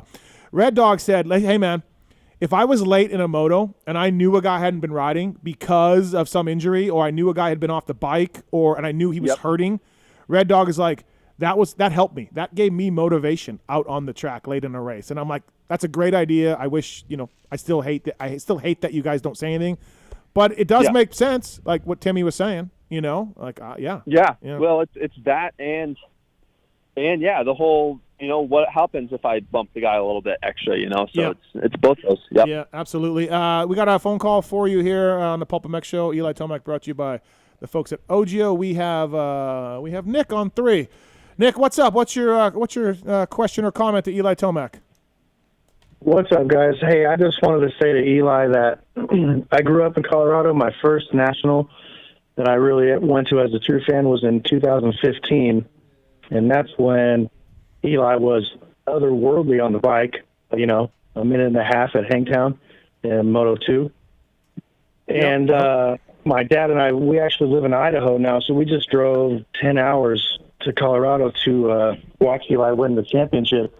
And all season long, as he's building up his points gap, you know, we're sitting there thinking, we're like, man, I hope he can do it in Colorado. So then, you know, nobody knew, obviously, about your knee. But the week before, you know, we were like, he kind of, you know, didn't win. But my buddy, everybody I was with, were like, man, your boy didn't win. I was like, that's all right. He's going to go do it in Colorado, and I'm going to be there. And it was just incredible, you know. Like, I loved being there. That's cool. It's going to be a memory for the rest of my life that I got to see Eli Tomac win the championship in Colorado. There you go. All right. Thanks, Nick. Very cool. Yeah. Thanks, man. Kyle's on 2. Kyle, what's up, man? What do you want to talk to Eli Tomac about? Hey, what's going on, guys? Loving the show so far. I actually wanted to talk to Eli about Detroit. First of all, I was there. I thought that was one of your better races, but kind of wanted to know what was going through your mind whenever you're, you know, kind of going at it with Anderson, and all of a sudden you see all these guys just like obliterated around the track. Yeah. Yeah. Well, that race, gosh, man, I made passes early, and then the thing with Jason is, like, my mindset was like, I have to make a pass stick. I had a lot of trouble with that, even in Atlanta, right? I would make a pass on him, and then he would get me right back, and I'm starting to lose my mind later on. I'm like, holy crap, this guy's, you know, I have to like set up the pass for 2 corners so like he can't get by me. So, but that track I was just on, and I was able to make the passes stick. And then, like you said, I've never seen anything like it at that race where there was that many guys down, especially the best guys down. It didn't even make sense. I mean, it was almost everyone at some point in time, right? That was laying in the dirt. So that was that track condition. It was a technical track. It had the hard pack and the, you know, whatever, a little bit of ruts here and there. And I don't know. It just, everyone kind of struggled. Jason and Barsha are really good at, like, right away getting you back, like anybody. Like any they're really good at retaliating. They are really good at that, for sure. Thanks, Kyle. Thanks for calling, man. Yeah, absolutely. Congrats on the championship. Thank you. We got Tate on 3. Tate, what's up? What's your question for Eli Tomac? Yeah, I just want to say, Eli, congratulations on the championship. That's awesome. On the knee question, are we looking towards outdoors? Have we thought about the Dungey, the Caroli, the hurling situation? I mean, are we looking forward to racing these guys, or what are we looking at? Are we ready for that? Are we ready to go to battle? I think ET's going to be ready, Tate. Something tells me he'll be okay. But Eli, what do you think about Ryan Dungey announcing he's coming out for the first 2 at least? I don't know. I don't even know what to think. I mean, it's to me, the way how, like, time passes really fast. It doesn't seem like that long ago I was racing him. Yeah. So I don't know. I don't know. He could be right back in the mix, or he could not be. So either way, it's going to be really cool seeing the guy back on the line. Caroli, he's going to be really, really good. I don't know. It's just more of the great guys back on the line, and I'm looking forward to it. I hope that I'm not limping around, and I think I'm going to be in pretty good shape by then. So yeah, it's really cool to have those guys back. It adds so much excitement to the series. It really does. Yeah. You know. So thanks, Tate. Thanks for calling. Yeah, congratulations on the championship, Eli. That's awesome. Thanks. Eli, wondering from Anaheim 1 to Denver, how much did you change in your bike? How much did you evolve your motorcycle? I know you guys like to test, and Gilmore is helping you out and all that, but did you stray far off what you started with? We made changes up until round 4. Okay. And then after that race I won, what was that, Anaheim 2? Mm-hmm. I didn't change anything. Nothing internally on suspension, and it was just a little bit of sag, a little bit of clickers to each track, right? Right. So nothing big. Most of the work done was work. I mean, most of the work was done preseason, and then of course after Anaheim 1, there's always a fire drill, and then at least for me, yeah. And then by round 4, we were just setting sail. Yeah. It was really nice. Yeah. 7 wins and without the injury, probably a couple more in there. What a season for sure. Eli, we got Wes Williams here from Vurb. What's your favorite Vurb video you were in or that you ever watched? Because Wes was there for filming all of this shit. And you went to Eli's house? You said, Wes? Back in 09, yeah. 09, you went to his house, yeah. Hey, before that, I want to bring up, Brayton said Eli's now the oldest guy to win a championship. It made me feel old as because I was filming Eli on 60s. Yeah. And as soon as he said that, I was like, holy shit, man. Dude, trust me, I've been going to racing since 1996. Yeah. Like, I see these guys, and I'm just like, it's incredible. But favorite Vurb video, Eli, you got one? Shoot. But you guys did the beginning, right? I hope I got that right. No, that was before my time. That was Jonelle. That was the Alpine Stars crew. Okay. I mean, that gave me a lot of motivation, though. Yeah. Okay. Yeah. Oh shit. We did Epic in 09 together, Eli. If you want to just say Epic, most of the people watching this would probably say Epic. Yeah, that's all right. RJD2. Yeah, it's Epic. That was good. Yep. Good music track on that one. Yeah, there you go. Okay. I didn't mean to plant that seed, but I don't want to look stupid. No, well, sorry, I dropped the ball on that. It's been too many years.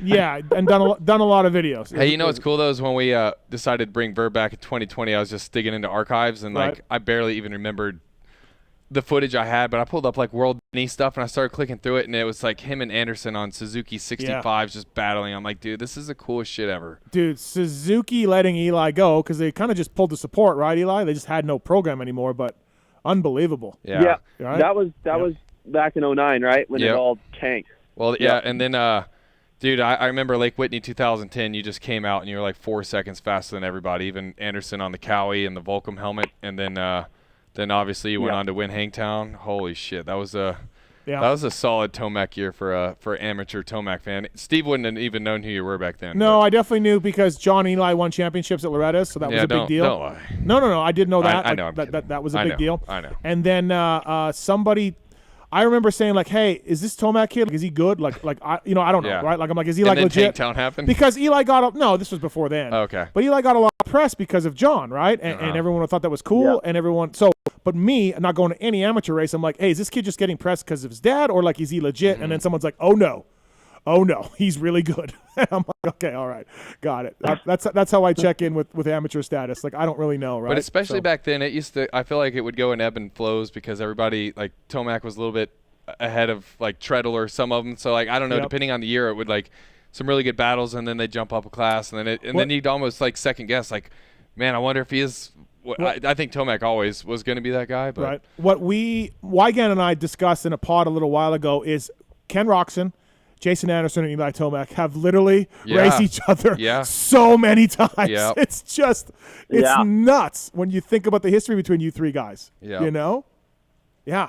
Oh, my gosh. Well, yeah, we talked about that. And me and Jason, we're way back. I mean, it's, when we first got on our 65s, right? We would go to Moriarty and do like the area qualifiers and then a couple of the local races. I mean, it was whatever the class was, right? Yeah.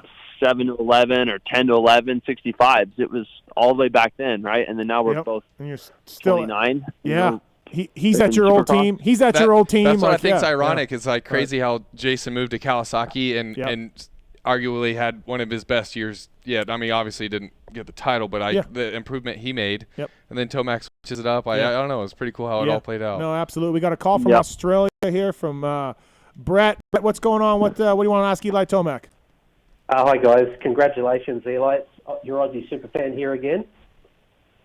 Yep, I recognize you. Hey. How are you, mate? Hey, just a question about when can we expect an announcement to say that you've resigned with Staff for next year? Well, I'll do that as soon as I soon as I get that done. So that's in the works right now. I will say, I'm trying to race again next year. Yeah, so, Yep. I always understood it like if you won a title, you got a jump in pay and an automatic renewal with a huge raise. I don't know. That's how some deals work. I know that. So, but I guess not yours. Yeah. Well, here my deal was you know, I to be honest, I didn't want a 2-year right away because I didn't know how it was going to go, and then that was basically it. I didn't know how it was going to go, and I'm like, why would I lock myself into 2 years of misery if it didn't go well?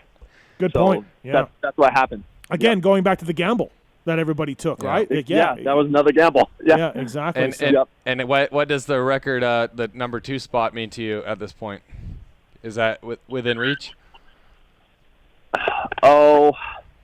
Or do you care? I mean, he doesn't care. You don't care. He doesn't care. Brownie points. Those are brownie points. I mean, second, it would be really cool. That would be cool because I don't know, because no one is going to touch McGrath. Yeah. I don't think. I agree. I don't know. Where I'm at right now is more than I ever thought I would do. That's really cool. Being in, with the list of guys that I'm around right now. Yeah, it's remarkable for sure. So. Yeah, thanks, Pat. Can I throw something in on that as well? If Eli gets to second all time, then he's really going to be first all time in the 4-stroke era. So yeah, go Eli. there you go. Spoken like a true super fan. First in the 4-stroke era. Absolutely. Thanks, Brett. Yeah. Thank you. Eli, you know, a few of us media guys were talking earlier this year, and look, you've been very accommodating all year long. You seem like you're a little bit happier, in your personal life, professional life, whatever it is. Great interviews all year long. I know you and I didn't get a hold of you for a long time to come on this show. I think the pressure at Cowie and some of those failures definitely affected you a little bit, personally and professionally. And I think that this has really – I mean, I talked to you before Anaheim won. So before this championship, you just seemed happier, man. And, again, look, do you think we're right? Are we media guys right? Yeah. Yeah. Yeah, I mean, the biggest pressure cooker was the Supercross Championship, the first one. Yep. That unloaded a lot of pressure. I mean, you basically nailed it on the head is where, I was under a lot of pressure, but that's just how it goes. That's just how it goes when you're an athlete. And, I mean, as you get older too, you learn to appreciate things in a different way. Mm-hmm. Definitely one thing what I've, have felt or realized is you appreciate what you do more, and that comes with age too. So everything kind of goes full circle. Yeah, that's awesome, man. Thanks for coming on. Congratulations on the championship. What a season! You maybe, like I said, your best ever in my mind. Your speed, your composure, everything about it was something else. And Star Racing as well. Congrats to those guys at Star Racing. What a job they've done. So thanks for coming on, Eli. Really appreciate it. All right, guys. Thank you. See you, Eli. That's Eli Tomac, everybody, brought to you by the folks at OGIO Power Sports. Email us using the contact form of PulpMX. We'll pass it on. Hey, did you ever watch any amateur VHS tapes back in the day, like Mini Warriors or anything? Wes. Of course not, No, right? no, Wes. No. You're a Krusty's guy? I lived with the creators of Mini Warriors. Joe Nell? Worthington? Who? No, it the was early ones? Jason Pennington. Pennington, yeah. Brian Staley. Yeah. No, sorry, Brian. Not Staley. Brian Steely. No. Fuck. Pennington's the one I know. Yeah, but then there's Brian. Anyways, when you see the opening that says Mini Warriors 1? I think Mini Warriors 1. What was their production company called? They went through a few. Okay, but anyways, the very first one, I helped film it because we heated up a garbage bag. Okay, yeah, that's Mini Warriors 1 and lit it on fire. Yeah. I helped with that scene. Damn, bro. I was there for Mini Warriors, bro. Look Shane Best. I was there when they filmed the Shane Best segment. Awesome, yeah, that's so sick. I was Mini Warriors guy. Well, I think it was Mini Warriors 4. He did sting like a butterfly or fly like a butterfly, sting like a bee, and he did a little lasso. I was going to bring that up. Okay. Yeah. So when he named that company, the video that you did not do, what was that? That was Alpine Star? That was Alpine Star. Oh, so that was like at the very beginning of my career, and obviously that was like the pinnacle benchmark to aspire to be. Yeah. So yeah, they were the Eli Tomac at the time, and I definitely was. We had a question for you about being a videographer, but we'll see if that guy gets back to us. But good interview from Eli Tomac, really. So he's out for Salt Lake. He's out for Salt Lake, and I get that, yeah. He seems like a totally different guy. Dude, right? My gosh. I mean, you've been around him. Like, you were Red Bull, associated with the Red Bull stuff, but you've been around him a lot. Well, like he was saying, man, I feel like all those guys, like when the pressure's cooking, especially early mid-season, like they all just put blinders on. So, especially me being a video guy, and I'm always like, hey, I pretty much got to come shoot with you once or twice a month. And they have a bad race, and it's like, hey, dude, what time should I be there on Tuesday? Right. They're like, oh, you really got to come Tuesday? I was like, yeah, we kind of set this up a few weeks ago. I kind of got tickets and everything. Yeah, right. And so, I mean, I totally get it. Didn't stop Stu from not coming out. Plenty of times. I'm glad we never would have picked Stu for any kind of Motospy style project. No. But, congratulations to Eli and the team, man. Really, really good stuff, and they deserves full props for the season. There was times this season I was like, holy shit, it's impossible to go faster on a dirt bike. Yeah, it's kind of what we were talking about with Brayton, right? Where the technology gets better, the mapping and the EFI stuff gets better. Yeah. Everyone's smarter about rest and science and working out, and I think these guys today are better than any guys, So you remember watching like Stu going through like blitzing sections, scrubbing under people, and like hauling ass just like down one length of the stadium. Like, but I Tomac this year was same thing, like equally as impressive. Yeah, absolutely. MotorcycleIndustryJobs.com. Look like Vurbmoto is looking for a lead videographer. So I don't know if that's, I don't know if that means you're out at Verb or not, but shit, did they announce that today while I'm on here? That joke never gets old, by the way. It does not. No. It does not. MotorcycleIndustryJobs.com. If you're a company looking for somebody in the industry, please go to MotorcycleJobs.com and list your job up there. You'll have a lot of people applying, and we thank those guys at MotorcycleIndustryJobs.com. Job of the week this week is a event specialist at KTM. Posted 6 days ago, full-time job. It's a under minimal supervision. Oh boy. The event specialist plans and executes events for the purpose of building brand and product awareness in both endemic and non-endemic markets and developing a connection between customers, dealers, industry leaders, and centers of influence. Travels around the country, of course. Big job for the folks at KTM and Gas and Husqvarna. Marketing department there, events specialist, motorcycleindustryjobs.com if you want to figure that out. And imagine how fun that would be, just being 25, 26. And I did it, but I did it with like $3. Yeah. Imagine like someone else, you're driving their nice ass rig, getting gas money, nice hotels. Everything's paid, right? Me and Steve aren't shacking up in a queen size bed with Weege. No, the stories that we did traveling, right? So thanks to motorcycleindustryjobs.com if you can. And let's get to our next guest here. He is Fly Racing Zone, Jason Thomas, flyracing.com. Please check those guys out at motorsport.com or flyracing.com. What's up, JT? So I have to follow the Supercross champion Eli Tomac. Yep. Yeah, you do. What I'm doing? Yep. Okay, great. Yep. No problem. No problem at all. This is not a letdown for anyone at all. Said he's out for Salt Lake. He's got a bad MC. 90% out. 98, he said. Oh, he's not racing? 90. Yeah, he said he's got got a bad MCL that will heal in time, and that it hurts him later in the races because it's gripping the tank. Mm-hmm. So it starts to hurt from gripping the tank about halfway through, and it should just heal on its own. So was there any fear of missing the summer? Did not seem like that, Wes. I don't know. Okay. I kind of got mixed signals. Did you? Okay. Yeah. I mean, he threw out there a couple times like, hey, if it doesn't get angry. Yeah, he did say that. So yeah. I don't know. If you read between the lines, I don't know.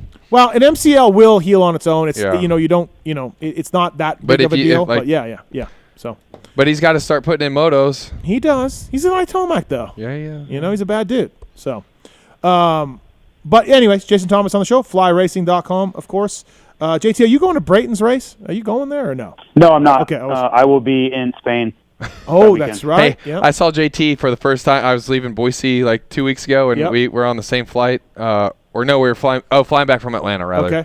Yeah, and he's like, oh, yeah, tomorrow I'm freaking hopping on a plane to go to freaking Europe, and then this, that. No, JT, you're an animal. JT's whole life program needs an overhaul. Well, that's for another show, another time. I've got a lot of suggestions that I will try to implement down the road. Hey, you mentioned you're never at your house. If you, I have a spare bedroom. If you would just want to rent it for me, I would love someone to pay half my mortgage. Have someone pay and never show up. Yes. Right. That'd be perfect, dude. Great rental. I got a great place for you to put your bags. I know I rent here in Boise just because the market's so insane. I haven't bought anything, and I tell my landlord every time, I'm like, you have the perfect tenant. Like, I'm never here. You don't have to, like, I have had my own rental property, so I take, really good care of it.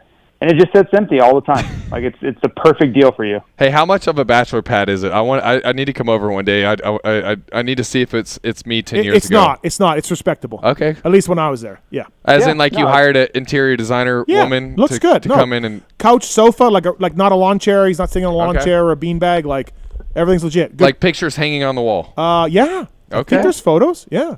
Yeah. All right. No, it's I mean, I'm 42 years old, guys. Like, I have to have a place that I can, make attractive to the opposite sex who want to spend time in. Yeah, fair play. Okay, good job. Get alive. JT, I'm working on it. Yeah, I don't even know whose sound drop that is. Yeah, I don't know. Mark's is doing a lot of weird things over there. Wasn't me. Do we have a comment on the Leafs leading 4-0? Anybody want to comment? That's why you're in such a good mood now. Good job, man. Anybody want to comment? It's game one, bro. Oh, really? But calm down. You have to win 4. Calm down. Okay, all right. Game 1. Hey, when it was stressful earlier, he got the bat out and he's like swinging it around over here, and I'm like, dude, I'm kind of nervous over here. He tries to use it as an intimidation tactic, but don't let it get to you. JT, who's your Cup favorite? My favorite will be when it's over. That will be my favorite. Okay. JT, big hockey guy. Yeah, big hockey guy, huge hockey guy. He does shoot off some random baseball texts in one of our Bets and Kellen text group. So I bet that's fun. He has random baseball thoughts every now and then he goes silent for another 2 weeks, and then something happens and he has random baseball thoughts. Well, I follow along. I just don't have as much to offer as you three do. So I learn most of the time, but then I'll just have something I need to ask. All right, JT, the less said about Denver, the better. So let's look at it from a macro point of view, because that race, there ain't going to be many classics written about that thing. The vibe was low. The daytime vibe was low. It was you're coming around. Coming around. It was dusty and crappy, and it kind of reminded me of like a test track in California. Like it was at 2 p.m. Was. Yeah, yep. 2 p.m. Right? It sure was. Yeah. It's a shame, man, that it could have been great. And, I question. I was thinking about it earlier today. Like, why did they build such a basic track design? And I'm thinking that maybe they're smarter than I'm giving them credit for because of that weird schedule. They knew it was going to be tight. They were going to have less practices on Saturday. So maybe they made the track pretty basic because it was one of the most cookie-cutter layouts we've had this season.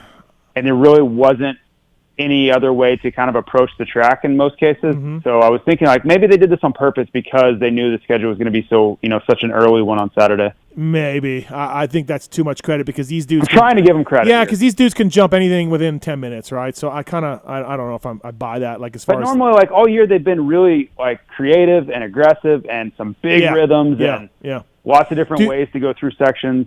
This one wasn't. Let's try to figure out to ditch one set of practices for next year. I don't know, JT, you work for WPS Fly Racing, big sponsors of Supercross, so there must be some ulterior motive to have those practices for fan purposes or something, but the riders don't need them. There's no way. No, I don't think so. Because if you've noticed this year, they're not even typically inside the stadium yet. Yeah, true. The practices have been starting at 11, and the venue doesn't open until 12 on a normal schedule. So I think it's just an attempt to give these guys more riding time. They don't need it. Yeah, for me, I'm good with 2. Yeah, they don't need it, and maybe extend the 2 a little bit longer and call it a day. Yeah, I think that's a good idea. Like that's something you and I in our era, Steve. They had these Friday practices, and in the factory practice was half an hour. Yeah, I believe. Yeah. I mean, guys would come in, they would make bike changes, they would literally get off their motorcycle, put it on the stand, talk to the mechanics.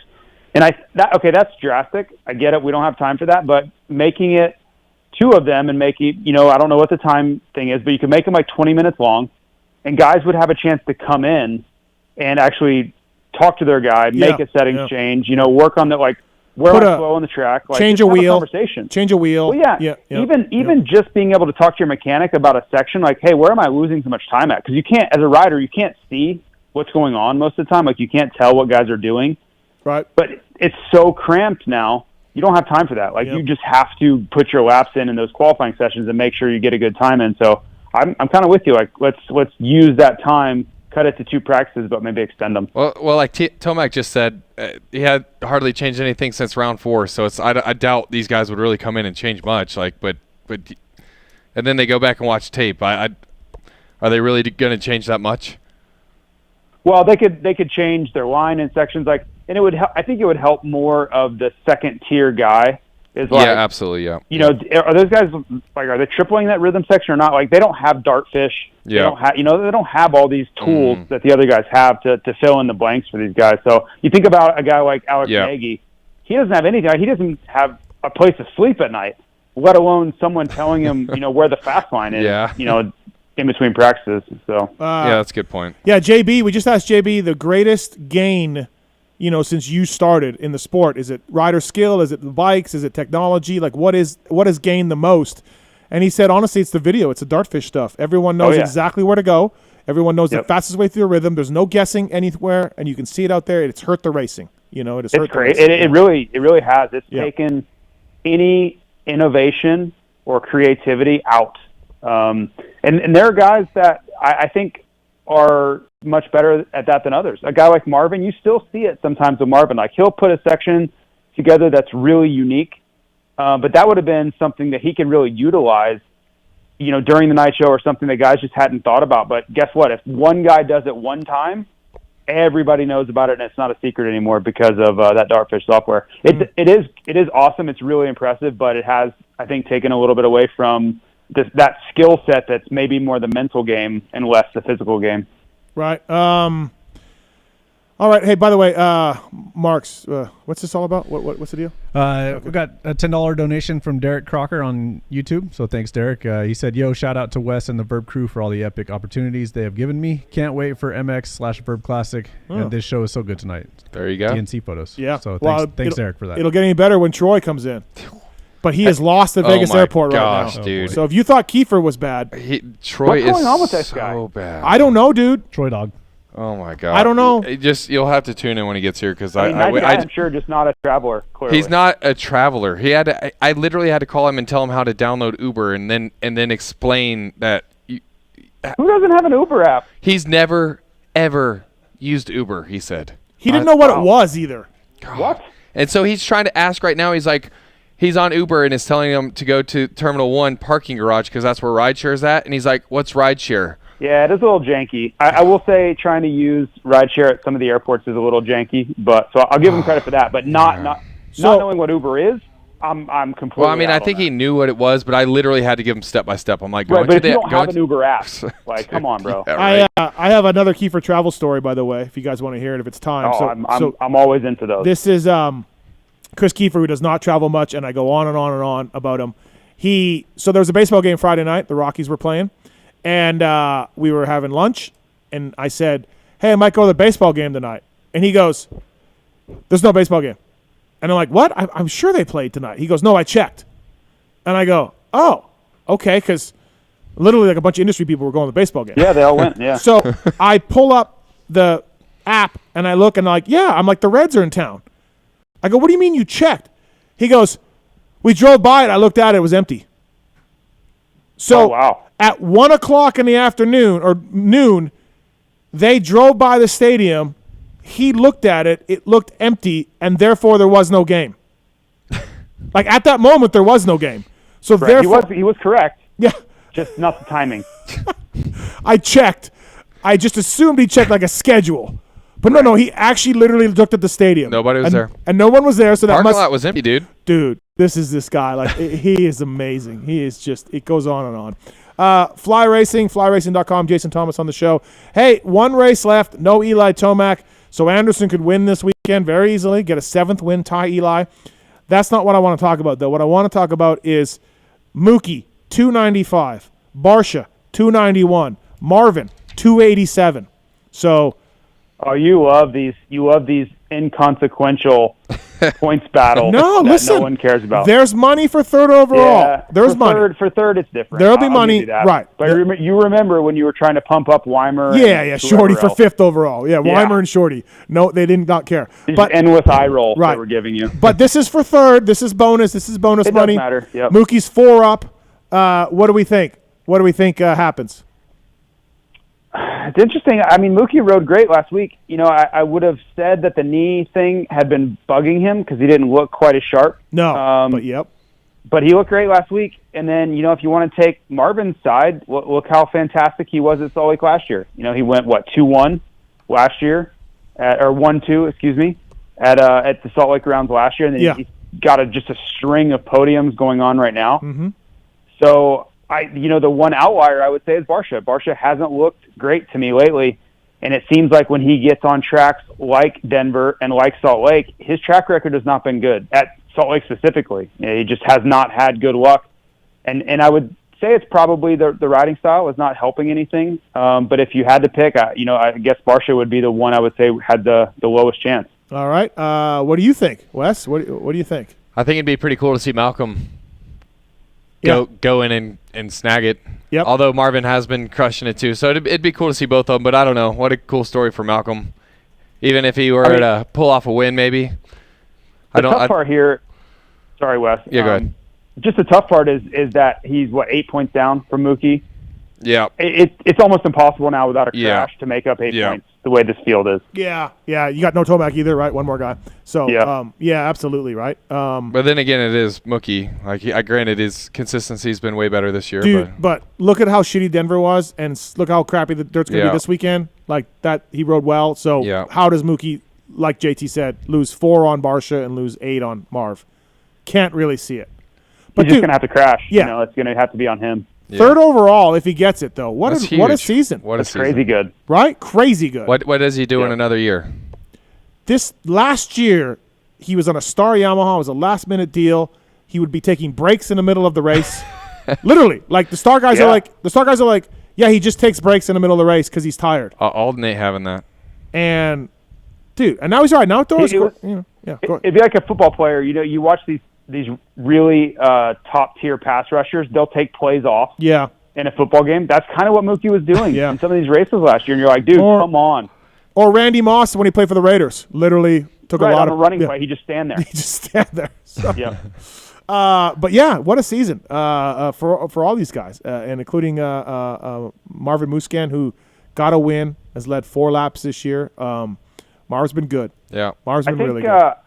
I think it's going to be – one of, I would say almost 92 Bradshaw-esque but that one's going to live in infamy, so maybe not. But this season for Anderson is going to be one of those years where it's going to be forgotten just how damn good he was, because he's going to have the wins and all that. And I'll just go out and go ahead and predict he gets a 7th win this weekend just because he's so on fire right now.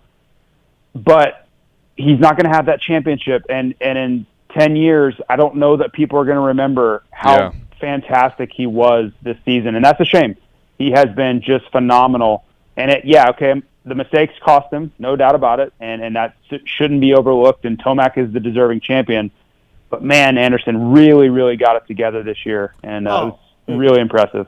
He's better than the year that he won the title. There's no doubt about that. I agree. Yeah, there's no doubt. Really, really impressive.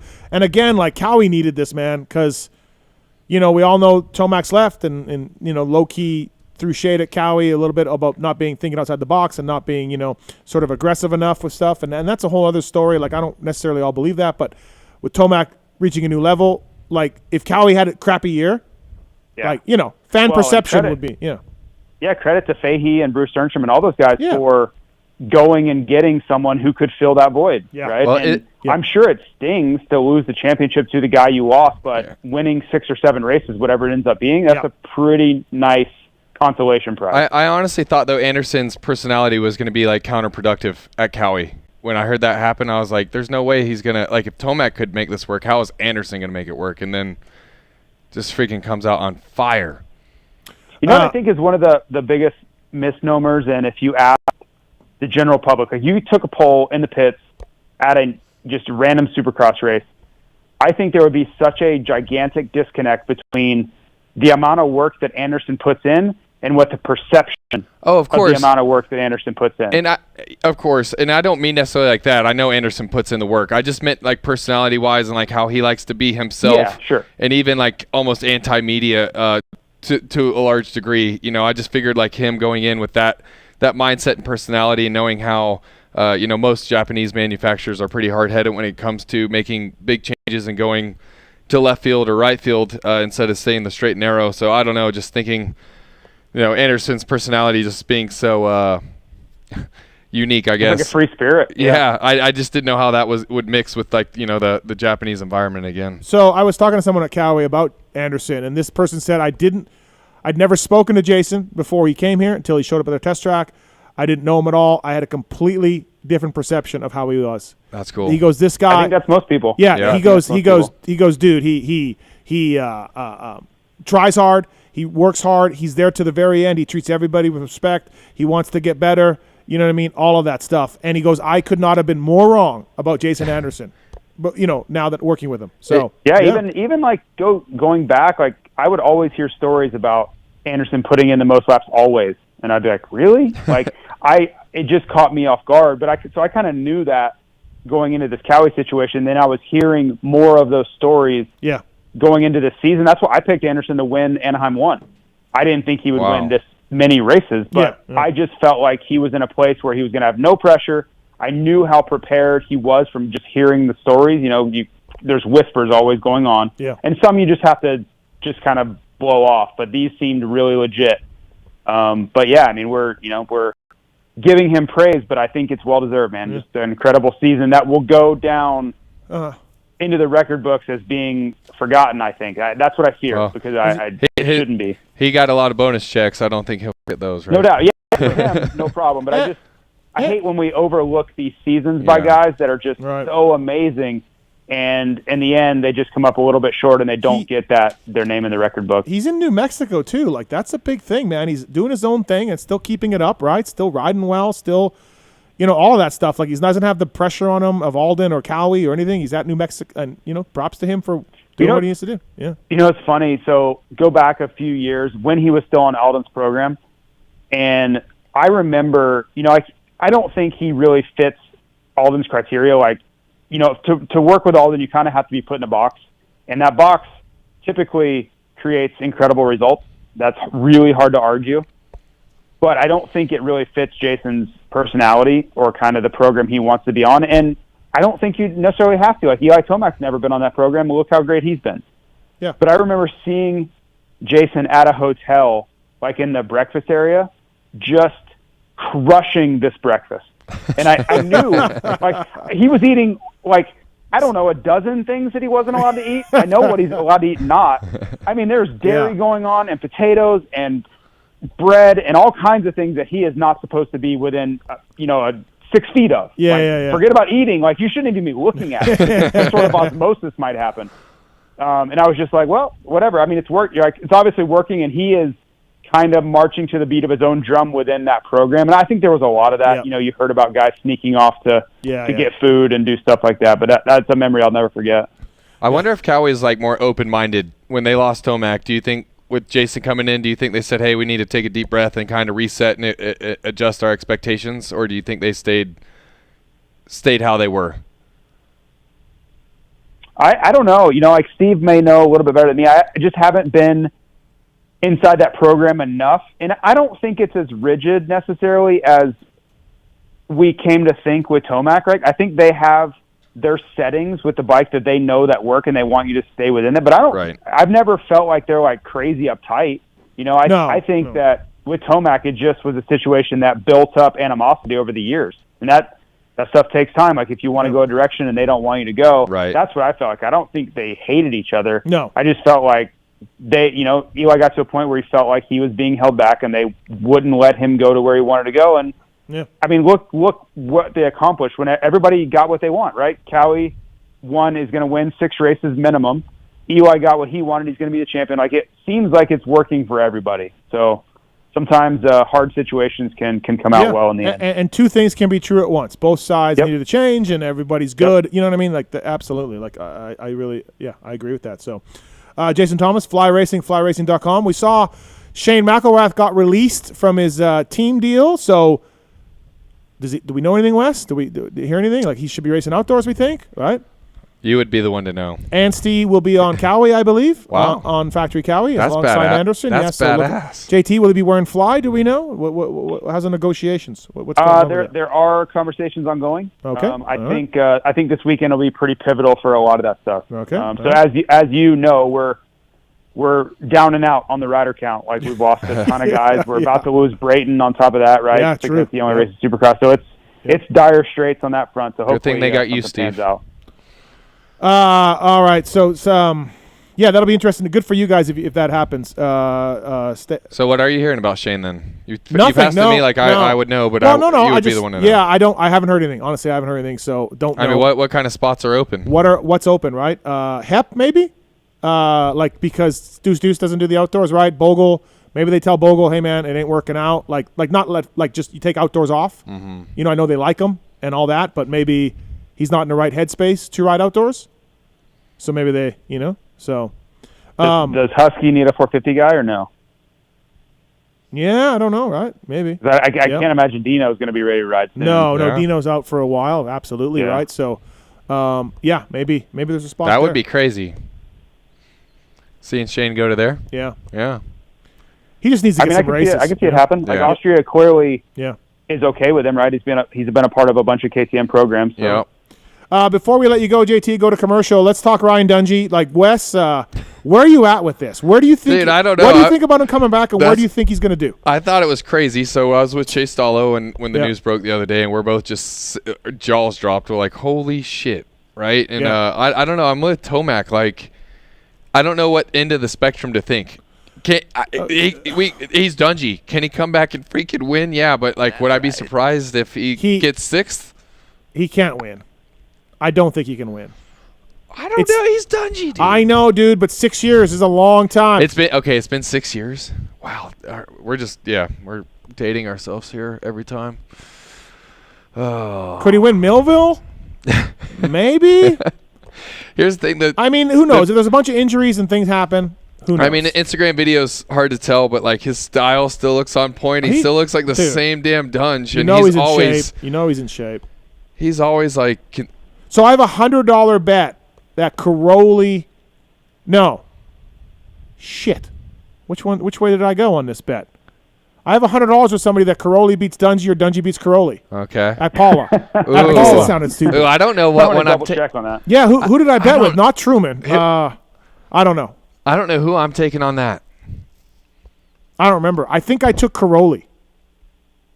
I would take Caroli also. Yeah, you'd have to. Yeah. You'd I think I took Caroli. Damn it, I don't know. Oh boy. I think the intensity is going to be the most difficult part for Dunge. Fitness, no problem. He knows all that. He's always been just, that's been his strength. I remember shaking the dude's hand one time.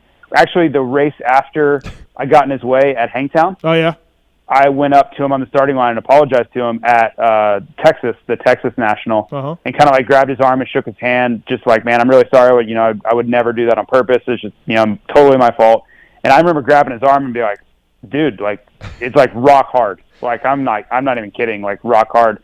So clearly the dude knows how to get in shape. But I think that being gone that long, these guys like Sexton and if Tomac's healthy and these guys, like, they go for it. Like, there's no like, yeah, I got a pretty good pace going here. Like, they are on the edge.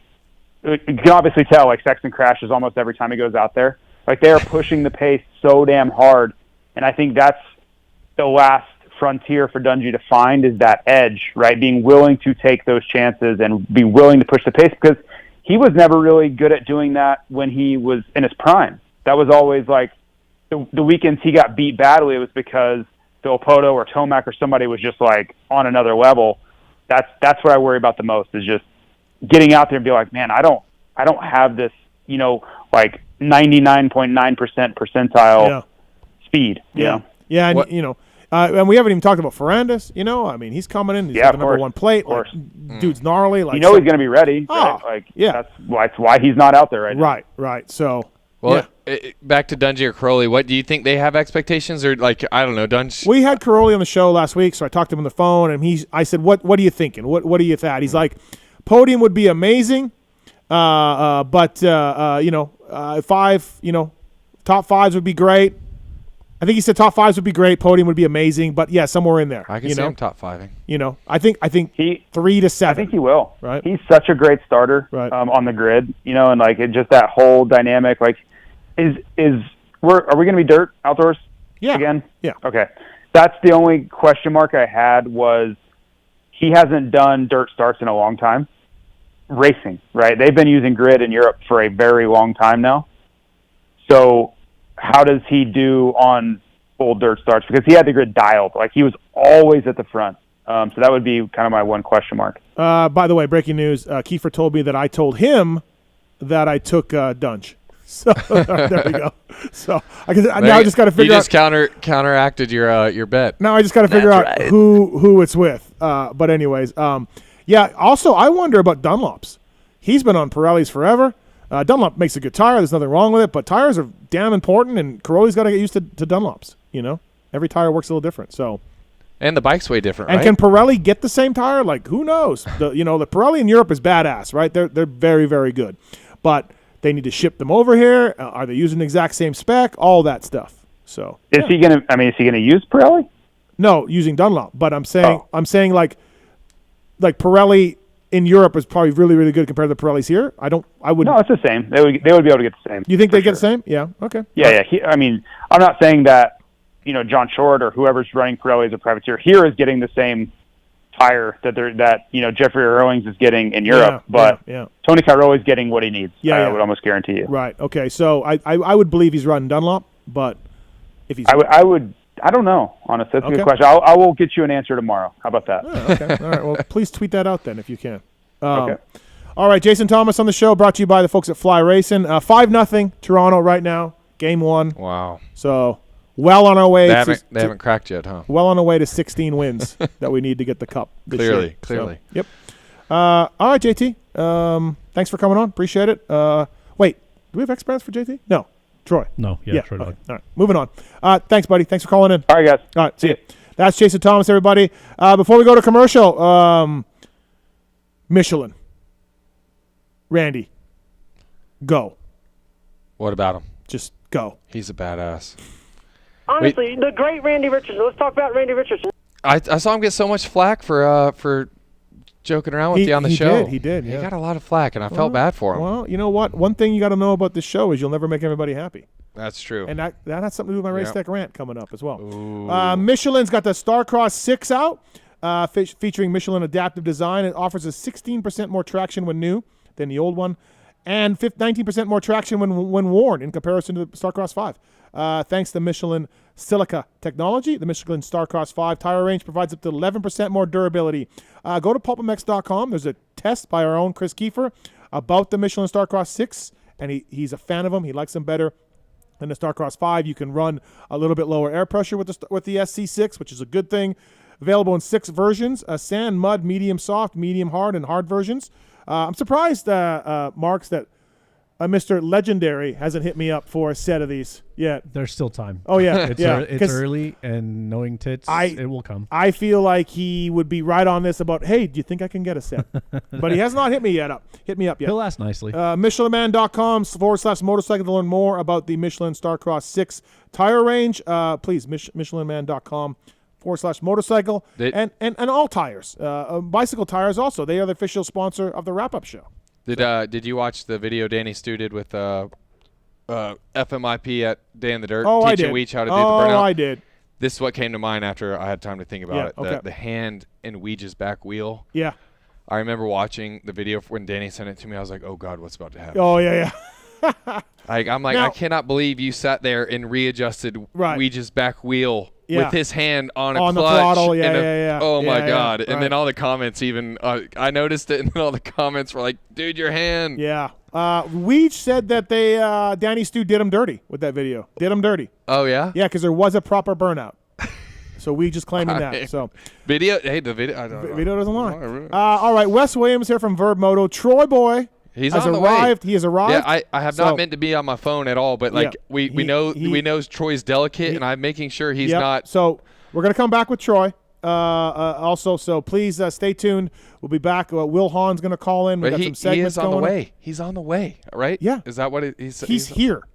He's here? Yeah, here. Wow. All right, well, let's go to commercial break. We'll come back. Troy Boy from Vurbmoto will be on, and much more on the PulpMX show presented by Motorsport.com, Decal Works, and Fly Racing. See you in a bit. Love this guy right here.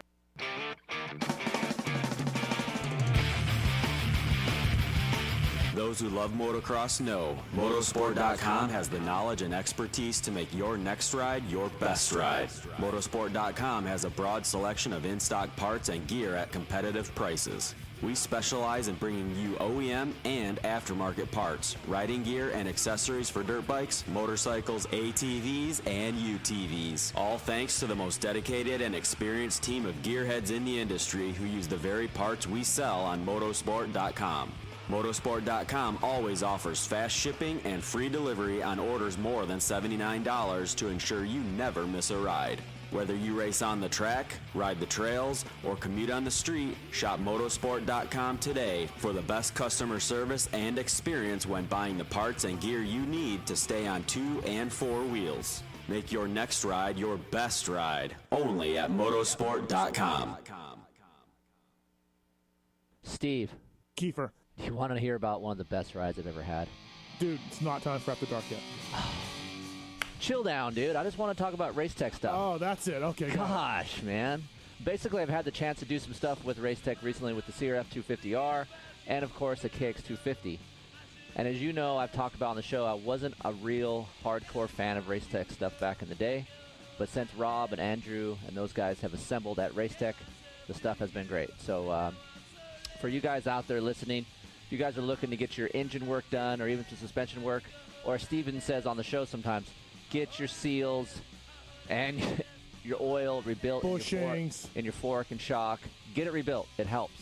15 to 20 hours. Head over to racetech.com. Check out. They even got a cool little simulator. You can look at what size spring rate you might need for your bike. So a lot of cool features over there on the website. But and as you know, Yamaha Blue Crew guy over here, you guys have some of that on your bike? It's fantastic. Zombie Blows uses it. Jerry Robin uses it. Starling, all of those guys over there. Malcolm Stewart won a Supercross with Race Tech stuff a few years ago. Pulp19 is the code to save.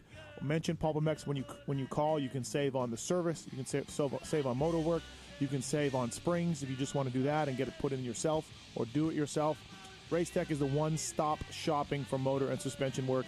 You can also mention the code HOMELIFE2020. That's better. That's a better code, I think. We'll do either one. Just listen, people. Give your bike some love.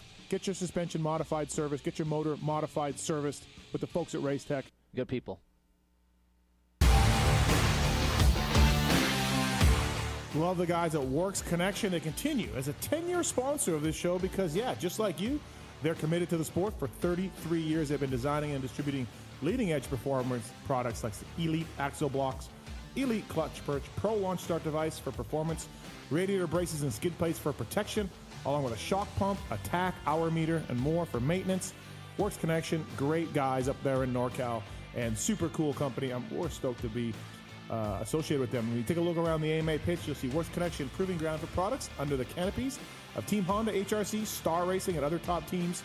And the best part of this whole deal is if you use the code PulpMX20, you get 20% off your order. Visit your local dealer, check out motorsport.com, and ask them to see the Works Connection product line for 2022.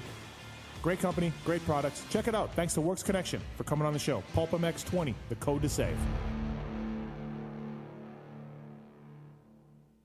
With 80 years of experience manufacturing power sports pistons right here in the USA, Wiseco has evolved into a full range of performance components for dirt bikes and other power sports machines. Whether you ride a 2-stroke or a 4-stroke, Wiseco has a variety of pistons, from reliable forged replacements to the performance-focused Racer Elite series. Wiseco has recently expanded our Racer Elite line with SX and MX proven USA-made connecting rods. Now adding to the Garage Buddy rebuild kits, clutch and valve train components, and our CV4 thermal protection line, this makes Wiseco your single-stop performance name. Visit your favorite online or local dealer or Wiseco.com to find products for your machine. Maxima Racing Oils was created for world-class racers who challenge the limits of possibility. Their demands on equipment drive us to look beyond conventional ideas and to exceed industry standards. It's in our DNA to identify problems, formulate solutions, and execute at the highest levels of competition. Case in point, the championship-winning Factory Kawasaki race team, longtime Maxima partners who extensively use Maxima throughout the bike. Maxima's USA-made products exceed JSO requirements and can be used in all motorcycle brands: Kawasaki, Honda, Yamaha, Suzuki, KTM, Husqvarna, and more. Maxima Racing Oils. Experience the difference. Visit MaximaUSA.com for more information.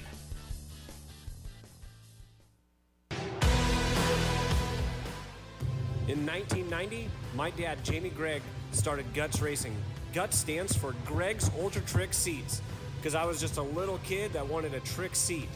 And if you're out there looking for a trick seat, go to gutsracing.com, your local dealer, or Motosport, and place your order. Support the people that support PulpMX. You can use Pulp 2022 for 20% off at gutsracing.com.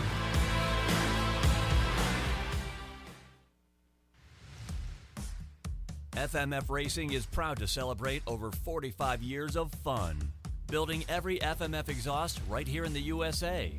Owner and founder Don Emler may have started FMF Racing in his garage 45 years ago, but Don is still hands-on in our 100,000 square foot state-of-the-art manufacturing facility in Southern California.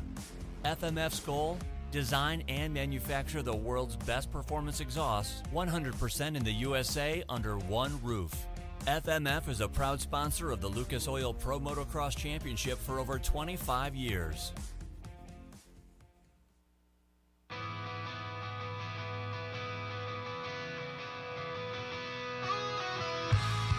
Hi, it's Tomac superfan Dylan here. The only thing I love more than seeing Eli win... Whoa, wait, Dylan. Sorry to cut you off like Steve does his callers and guests, but a lot has changed. Similar to your favorite rider being on a new team, the new Michelin Starcross 6 tire range provides significantly improved performance and durability.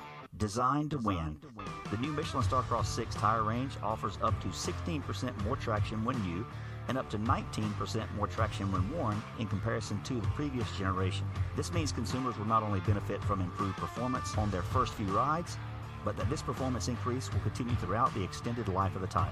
Michelin is a legendary innovator in motorcycle tire technology, and thanks to Michelin silica technology, the Michelin Starcross 6 tire range provides up to 11% more durability than the previous generation. This means consumers will enjoy the significantly improved performance throughout the increased life of the tire. Take it from me, as I too have to buy my own tires, this added value is great news. The new Michelin Starcross 6 tire range is available in 6 versions, specifically sand, mud, medium soft, medium hard, and hard versions, with the naming designation corresponding to the type of terrains and conditions where the tires were designed to win. Another innovation is the Michelin adaptive design, with specific positioning of the tread blocks in 3 zones: central, intermediate, and lateral zones, with the single goal to offer exceptional grip for the front tire and exceptional grip, traction, and longevity for the rear. To learn more about the new Michelin Starcross 6 tire line and all the quality products that Michelin offers for motorcycle segments that Steve cares nothing about, visit michelinman.com/motorcycle, and then visit your local dealer or online retailer to choose Michelin product to maximize your riding experiences. Also, make sure to follow at Michelin Motorcycle on Instagram and Facebook.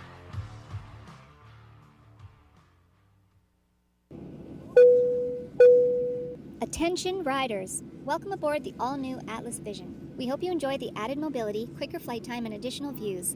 Please follow along as we outline the safety features of this revolutionary device.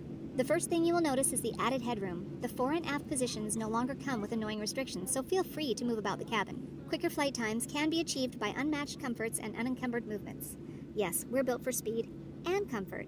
And now available to all customers is a 360 panoramic view. Go ahead and look around the cabin. These new angles are available at no additional charge. Located on the underside of the frame is the gold standard of impact absorption, D3O. In the event we accidentally take a trip to Indonesia, we suggest that you remain with your neck in the underextended position and allow this proven material to do its job by reducing the forces over 50% better than ever before. Although the Atlas Vision will not be noticeable, it will be there when you need it. If you are riding with a child or someone who requires assistance, secure your vision first, and then assist the other person with a Prodigy, Tyke, or Brole. We ask that you keep your brace on until your moto is finished. We remind you that Atlas makes flexible neck protection. Tampering with, disabling, or destroying the product is prohibited by the limited lifetime warranty. You will find this and all other safety information in the user manual located online at atlasbrace.com. At this time, we ask that you remain standing with throttles in the wide open position with your elbows up and hips fully unlocked, whatever that means. On behalf of the captain and entire crew, thank you for flying Atlas Vision. Enjoy the views. For over 30 years, DecalWorks has led the industry in quality and customer service by offering the best custom motocross graphics, plastics, seat covers, and rider ID products. DecalWorks is officially licensed with Honda, Kawasaki, Yamaha, Suzuki, KTM, Husqvarna, and GasGas. Their expert staff will go above and beyond to make sure your questions are answered. DecalWorks is a proud sponsor of Red Bull KTM Factory Racing and the Rockstar Energy Husqvarna Factory Off-Road Team. Visit decalmx.com and be sure to use promo code PulpMX at checkout. Quality, service, and knowledge is what makes DecalWorks stand out. DecalWorks, #1 for many reasons.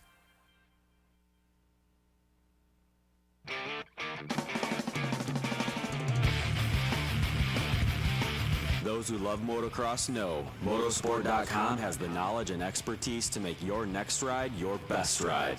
Motorsport.com has a broad selection of in-stock parts and gear at competitive prices. We specialize in bringing you OEM and aftermarket parts, riding gear, and accessories for dirt bikes, motorcycles, ATVs, and UTVs. All thanks to the most dedicated and experienced team of gearheads in the industry who use the very parts we sell on Motorsport.com. Motorsport.com always offers fast shipping and free delivery on orders more than $79 to ensure you never miss a ride. Whether you race on the track, ride the trails, or commute on the street, shop Motorsport.com today for the best customer service and experience when buying the parts and gear you need to stay on 2 and 4 wheels. Make your next ride your best ride, only at Motorsport.com.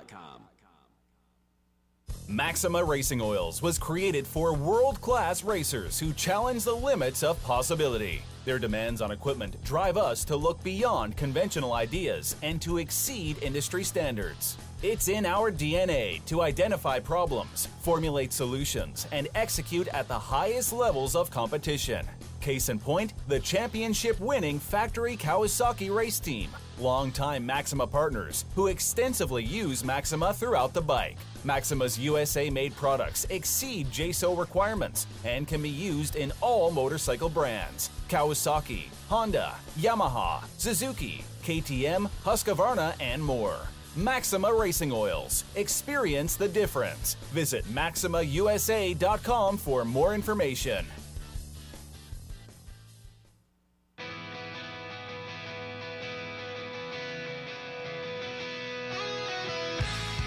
Hi, it's Tomac superfan Dylan here.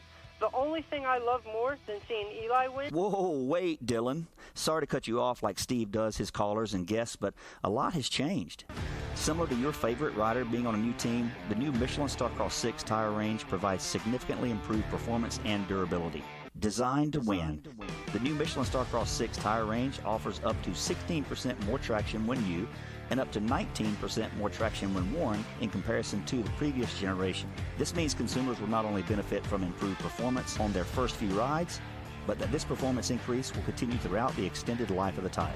Michelin is a legendary innovator in motorcycle tire technology, and thanks to Michelin silica technology, the Michelin Starcross 6 tire range provides up to 11% more durability than the previous generation. This means consumers will enjoy the significantly improved performance throughout the increased life of the tire. Take it from me, as I too have to buy my own tires, this added value is great news. The new Michelin Starcross 6 tire range is available in 6 versions, specifically sand, mud, medium soft, medium hard, and hard versions, with the naming designation corresponding to the type of terrains and conditions where the tires were designed to win. Another innovation is the Michelin adaptive design, with specific positioning of the tread blocks in 3 zones: central, intermediate, and lateral zones, with the single goal to offer exceptional grip for the front tire and exceptional grip, traction, and longevity for the rear. To learn more about the new Michelin Starcross 6 tire line and all the quality products that Michelin offers for motorcycle segments that Steve cares nothing about, visit michelinman.com/motorcycle. And then visit your local dealer or online retailer to choose Michelin product to maximize your riding experiences. Also, make sure to follow at Michelin Motorcycle on Instagram and Facebook.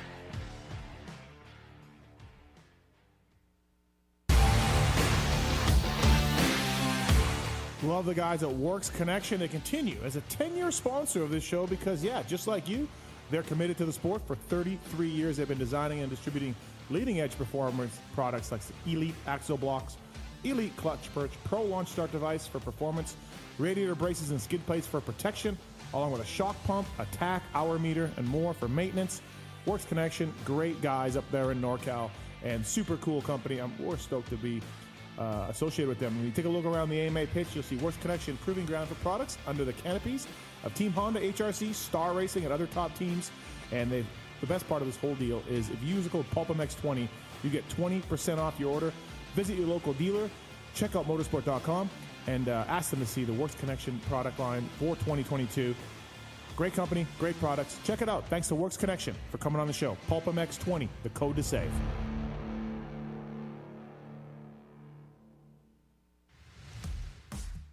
FMF Racing is proud to celebrate over 45 years of fun, building every FMF exhaust right here in the USA.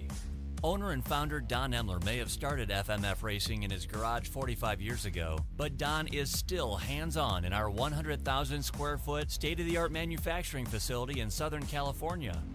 FMF's goal?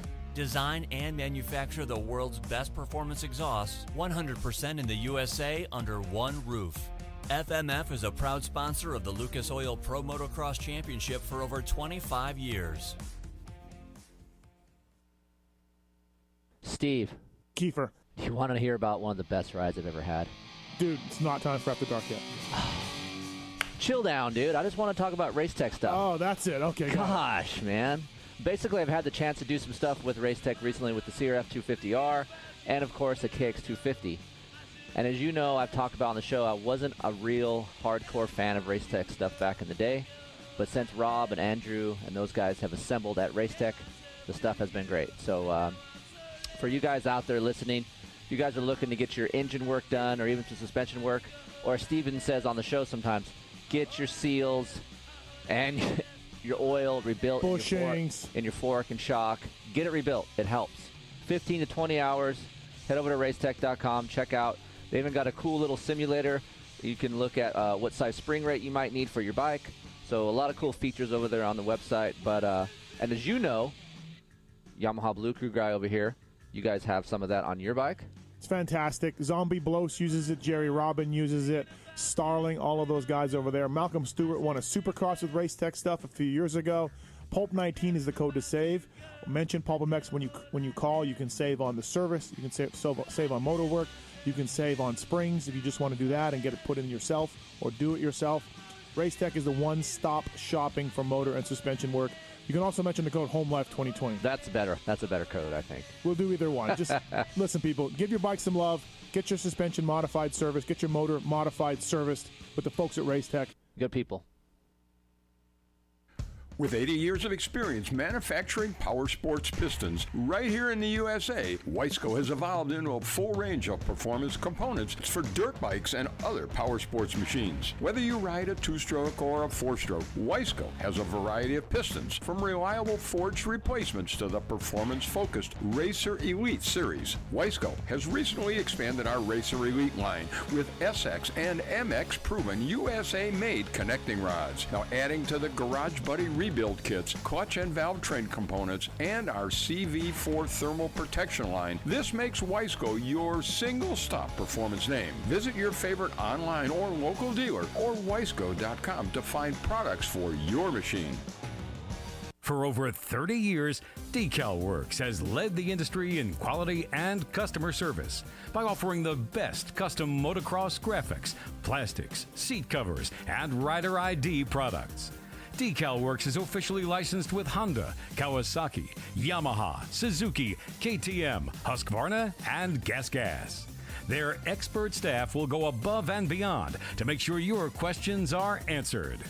DecalWorks is a proud sponsor of Red Bull KTM Factory Racing and the Rockstar Energy Husqvarna Factory Off-Road Team. Visit decalmx.com and be sure to use promo code PulpMX at checkout. Quality, service, and knowledge is what makes DecalWorks stand out. DecalWorks, #1 for many reasons.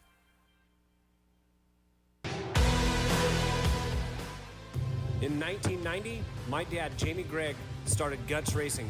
Guts stands for Greg's Ultra Trick Seats, because I was just a little kid that wanted a trick seat.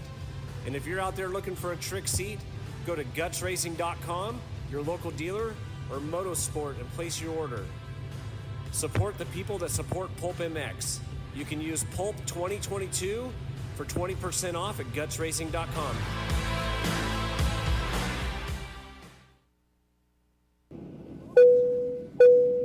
Attention riders! Welcome aboard the all-new Atlas Vision. We hope you enjoy the added mobility, quicker flight time, and additional views. Please follow along as we outline the safety features of this revolutionary device. The first thing you will notice is the added headroom. The fore and aft positions no longer come with annoying restrictions, so feel free to move about the cabin. Quicker flight times can be achieved by unmatched comforts and unencumbered movements. Yes, we're built for speed and comfort. And now available to all customers is a 360 panoramic view. Go ahead and look around the cabin. These new angles are available at no additional charge. Located on the underside of the frame is the gold standard of impact absorption, D3O. In the event we accidentally take a trip to Indonesia, we suggest that you remain with your neck in the underextended position and allow this proven material to do its job by reducing the forces over 50% better than ever before.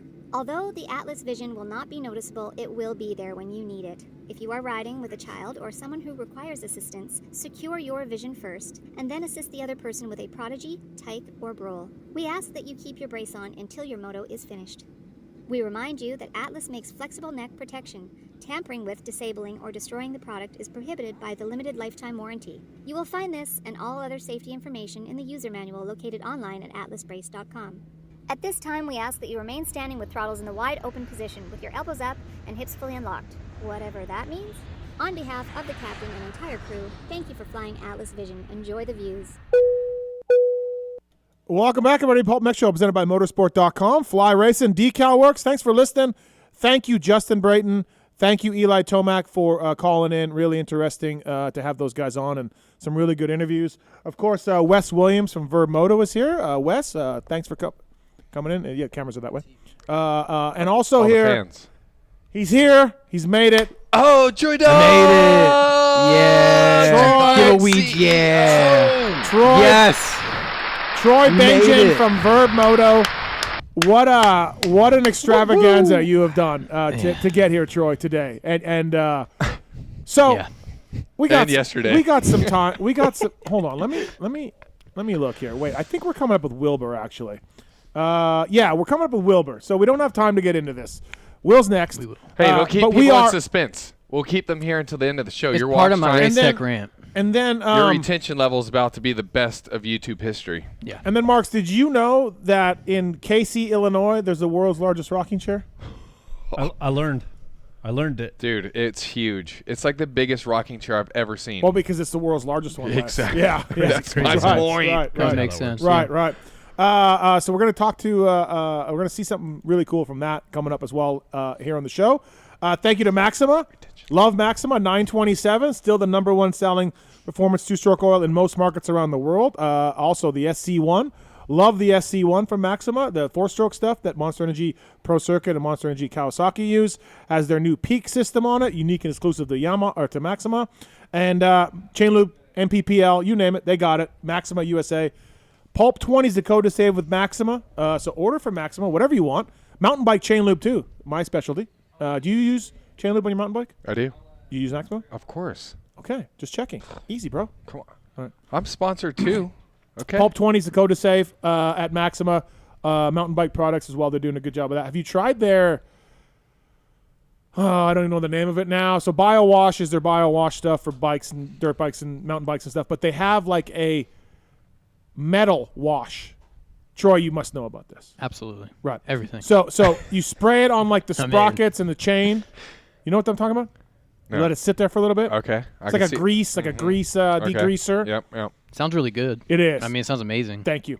Pulp 20 is the code to save with that. I saw your bikes in the garage. Are you sure you use any of that? Why? What do you mean by that? Do you wash your bikes? Well, okay, I do wash my bikes, but I can't. They get that dirty literally after one ride. Yeah. Like it's impossible to keep them clean. Yeah. So I do it like every 4 or 5 rides. I feel you. Me too. I'm the same but way. you have I'm just giving you shit. have real mud in Idaho, like Dude, mud. my first time out, I got muddy as shit. Right. And then I get home and I'm like, what am I supposed to do with this? All down your back and everything. Also, ProFilter, ProFilter.com. If you haven't heard of ProFilter, Troy, maybe you've been roosted too many times. I was going to finish that for you. Okay, thank you. I'm working on it. They make top quality air and oil filters for dirt bikes, side-by-sides, street bikes, everything in between. Sold through motorsport.com or power sports dealers nationwide. Pulp 20 is the code to save. Pick up a ready-to-use premium air filter, oil filter for your next service. You know, I don't know what Hard Dog uses, but maybe if you use Maxima right now either. Maybe if you use Maxima and ProFilter, you'd be a little better. As a team manager, shouldn't you have more control of all these things? Loose program right now. Has he not switched to Blue Crew? He has not yet. He's on another brand that I cannot say right now. He didn't switch to Blue Crew? Well, my plan was to get here early enough so I could talk to you about that. But, okay. You know, maybe I'll have to do it later. Okay. Did he not say I'm switching to Blue Crew? Okay, on Twitter? that was a Supercross thing. It was a one-off thing. Okay. Once he split from Ty Lube, he was gonna go ride at Ash Dog's bike. Ashton Bloxham, he's my amateur rider. Okay, we'll get into that later. Yeah. He was gonna ride his race bike since he's hurt. Okay. And there was. I'm not dreaming. There was he was on it. He was spinning laps right. Yeah. Okay. Well, talk to Hard Dog. Yeah. And get him on Maxima and ProFilter, and I guarantee you he'll pick up 3 to 4 seconds a lap. I guarantee it. It's that easy. Absolutely. All right. Motocross Luther is on the line. It says Wes's buddy. Oh. Do you want to get to him? Yeah. Let's talk to him because I want to know him. Like I asked you about him yesterday. What's up, Luther? Luther, what's up, buddy? What's up, Luther? Wes, how you doing, man? Good, man. Haven't seen you in a long time. Yeah, dude. I just wanted to give you a call in. I mean, this is my first time checking out the show here, and I see this as a great source to learn about motocross, and I just wanted to say I appreciate everything Steve's doing. Thank you. Well, he has a lot of codes. I hope you've been writing them all down. He's a beginner rider that we met. Okay. We met him at Winterset, the Riverside Raceway last year. Oh, where Brayton was. So he did his first beginner race this past weekend. Okay. And so, anyways, Luther's on the lookout for sponsors. But hey, what's better than sponsors? Luther is Pulp 22 at blowfish.com. That's awesome. Is Luther a drinker? Like, is he drinking? No, he doesn't drink at all. Well, then he's not going to want Blowfish. Yeah, he probably won't. Yeah. Listen, whether it's Maxima, whether it's Guts Racing, whether it's W, Luther, if you need something for your bike, go to sponsor deals on PulpMXShow.com. Get the code and save money. He watched Breck Q jump off the world's largest rocking chair. Here we go again. I did. I actually got to go up on the chair. Tell Steve it's as cool as we're telling him it is. Great radio. I'm getting pretty advanced on a bike, and I wouldn't have jumped on it. Okay, I can't wait to see this video about a rocking chair. This is gonna be amazing.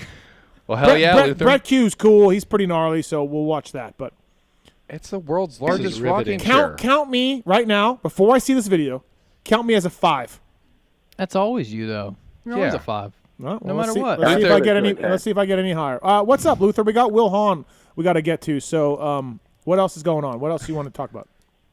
Oh, nothing, man. I just wanted to give you a call, and I appreciate it, man. Thanks. I'll tune in a lot more and continue to learn about the sport, man. Well, thank you. I appreciate it, man. Thanks. We'll see you soon, guys. Man. All right. Thanks, Luther. Dude. All right. Say hi to Superman for me. All right. Let's get to our next guest here. This man's a 250 Supercross champion. Legend. Some say legend. Yeah. He's brought to you by the folks at Acherbys. Acherbys is the industry leader in aftermarket dirt bike plastics and accessories. Cooper Webb, AC, Barsha, Anderson, more. Use Acherbys USA.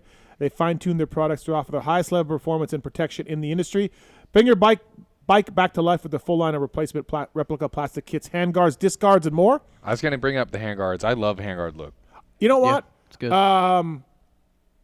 A-Ray had handguards on this weekend. Mm-hmm. And he goes, what about the handguard? Or maybe it was Kate. I don't know. One of those.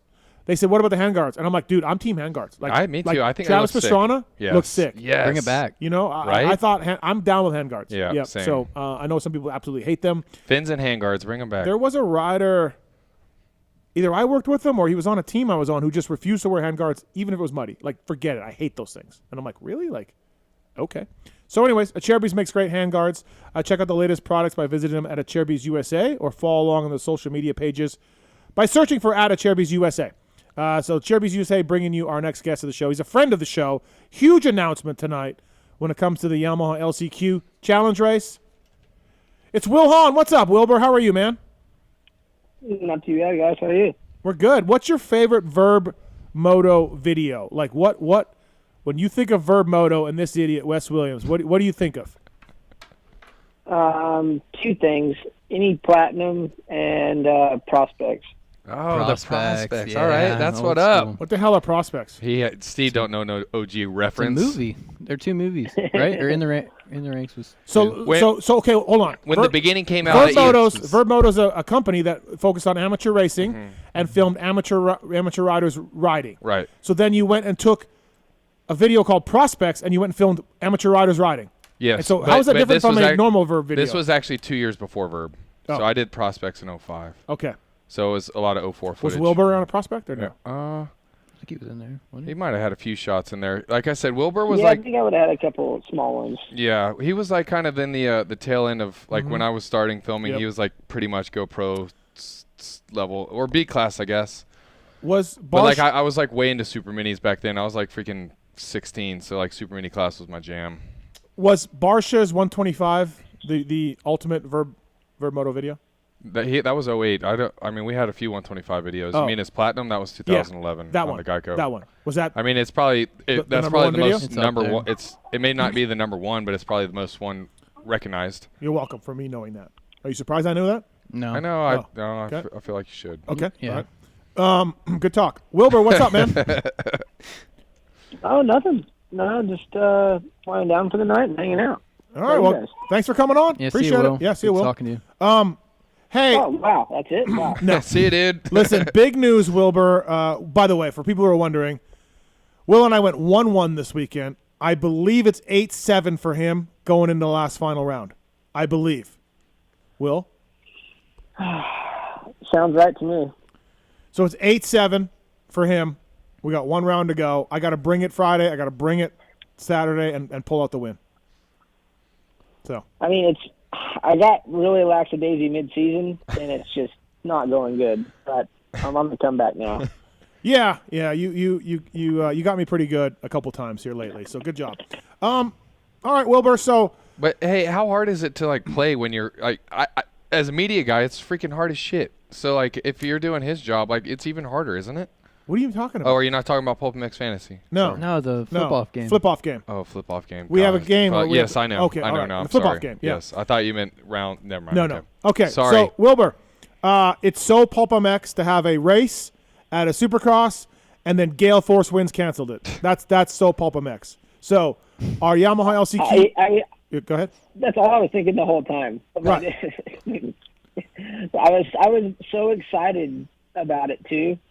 I hardly slept on Thursday night, and I'm like, dude, why? Why does that be so windy right now? What do you think? Like, what would have happened if they tried to run practice or a race? Nothing. Well, until the tough blocks all flew off the track because you couldn't even ride. Yeah. No. Absolutely right. So you couldn't have rode without staking those things in, dude. regardless. I don't know, or you take them all off. How awesome would it be to have my race and then Kevin Moranz is leading and the tough block just took him out. Out of nowhere. Out of nowhere. That's great. That would have been amazing. So, bad news, my race got postponed to Salt Lake City, which isn't great, but it's still going to work. We're going to have maybe $100,000, Will, to split with these riders. Wow. We're at $85,000 Troy, right why now. don't we pitch in the rest? I think I spent that today. Oh yeah. Yeah, it's bad. We're at 85 grand, Will, right now. Ooh. So Dude, we were one of the mechanics and I were talking about only the track, like how cool it is because it's.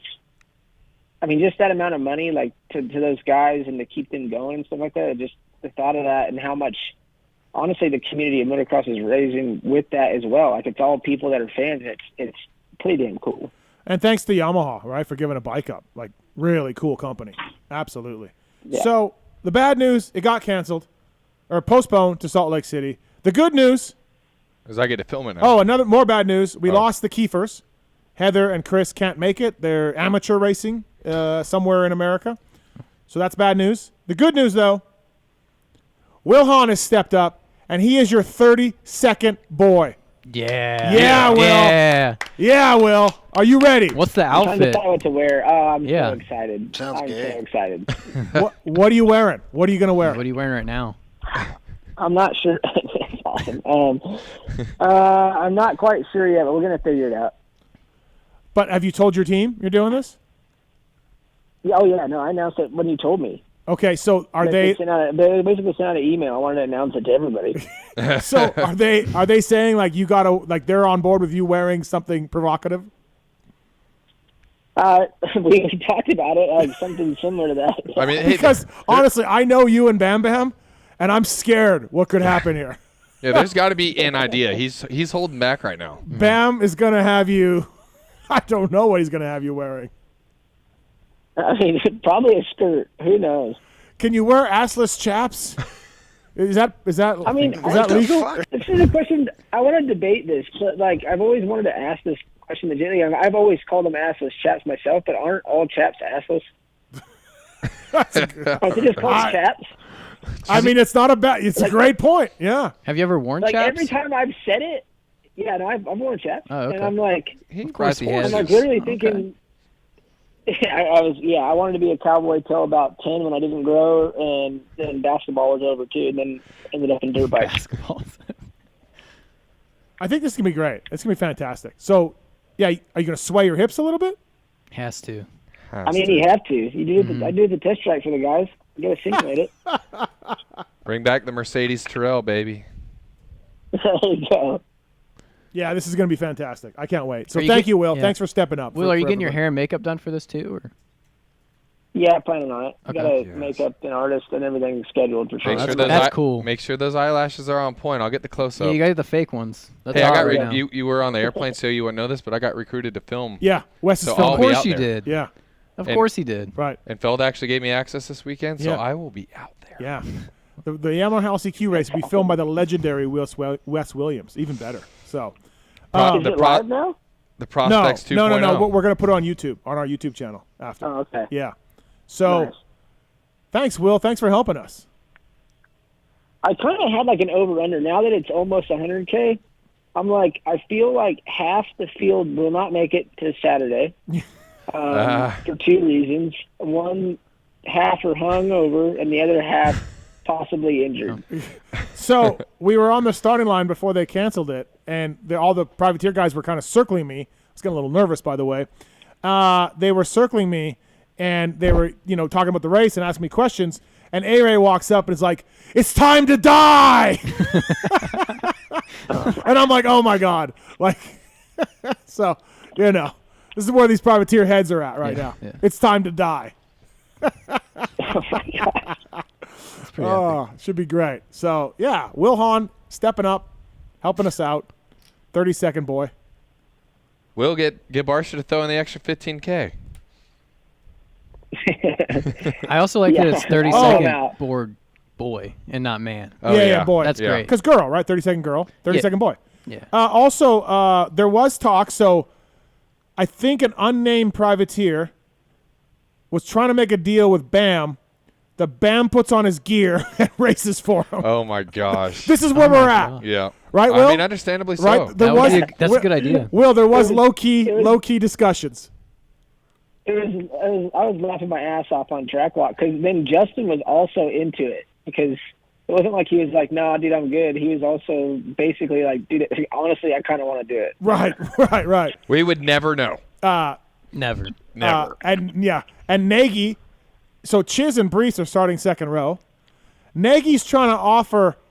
Chiz says, "Give me $200. You can have my front row start," which Chiz was more than happy to pay him $200. And I'm like, no, nobody can sell spots. I guess what I'm dealing with these guys. I got Bam trying to race for a privateer. Awesome. I got Alex Ray yelling, "It's time to die." So what bike does Chiz get to ride? He's riding his 450. Okay. Yeah. 250 not allowed. Gotcha. But Wageman and Marshall Welton are on 250s for the race. So, speaking of Marshall Welton, Wilbur, how do we feel about the quick straps that he was running this weekend?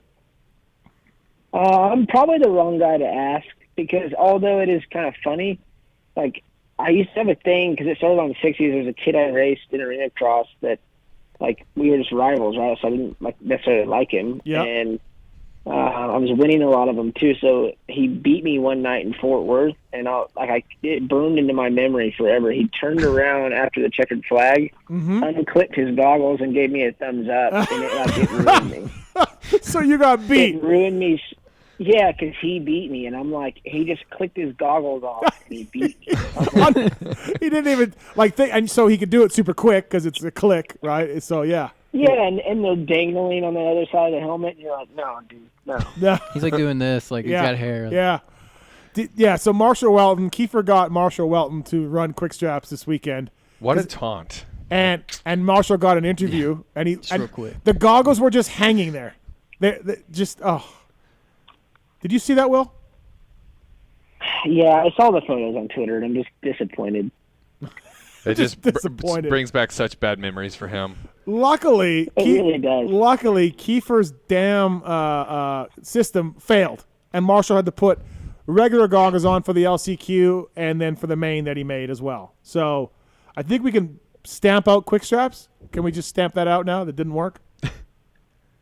No, it's out, and I'm really happy that he's got normal goggles on for the LCQ because I had him in fantasy, and yeah, I was just disappointed up until then. You picked him in fantasy on a 250F. Did you know he was on a 250? Nope, definitely didn't. You're fucking kidding me. I think he got 52 points too, didn't he? Yeah. Yeah. Amazing. Wow, Wilbur, good job. How are you doing in fantasy? Yeah, I had a bang. Absolutely horrendous other than this weekend.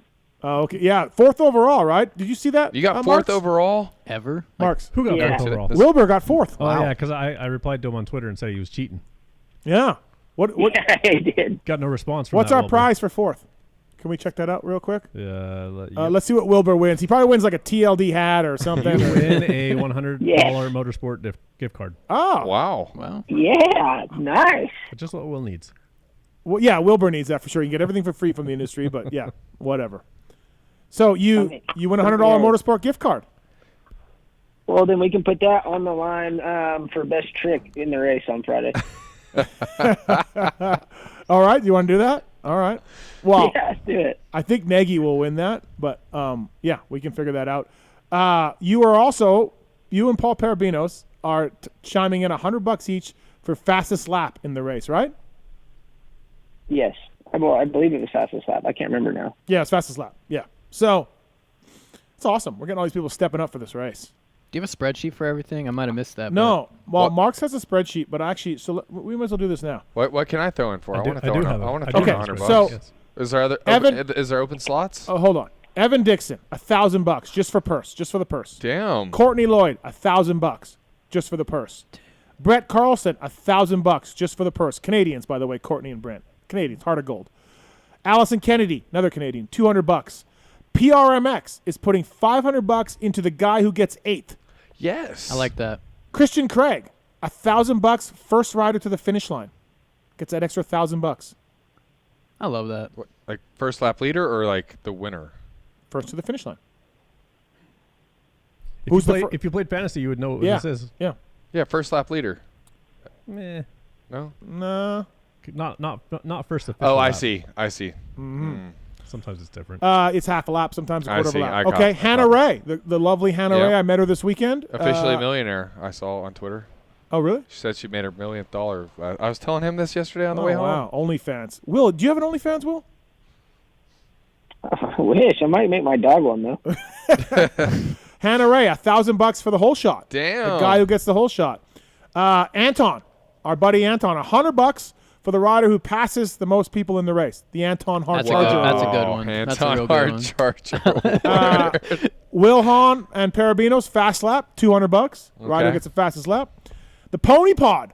The Pony Pod has chipped in $100 for the rider who has the slowest lap time. Yes. Okay. That is really good. I was gonna. I want to do something obscure like that. Ashley Faith, another OnlyFans girl.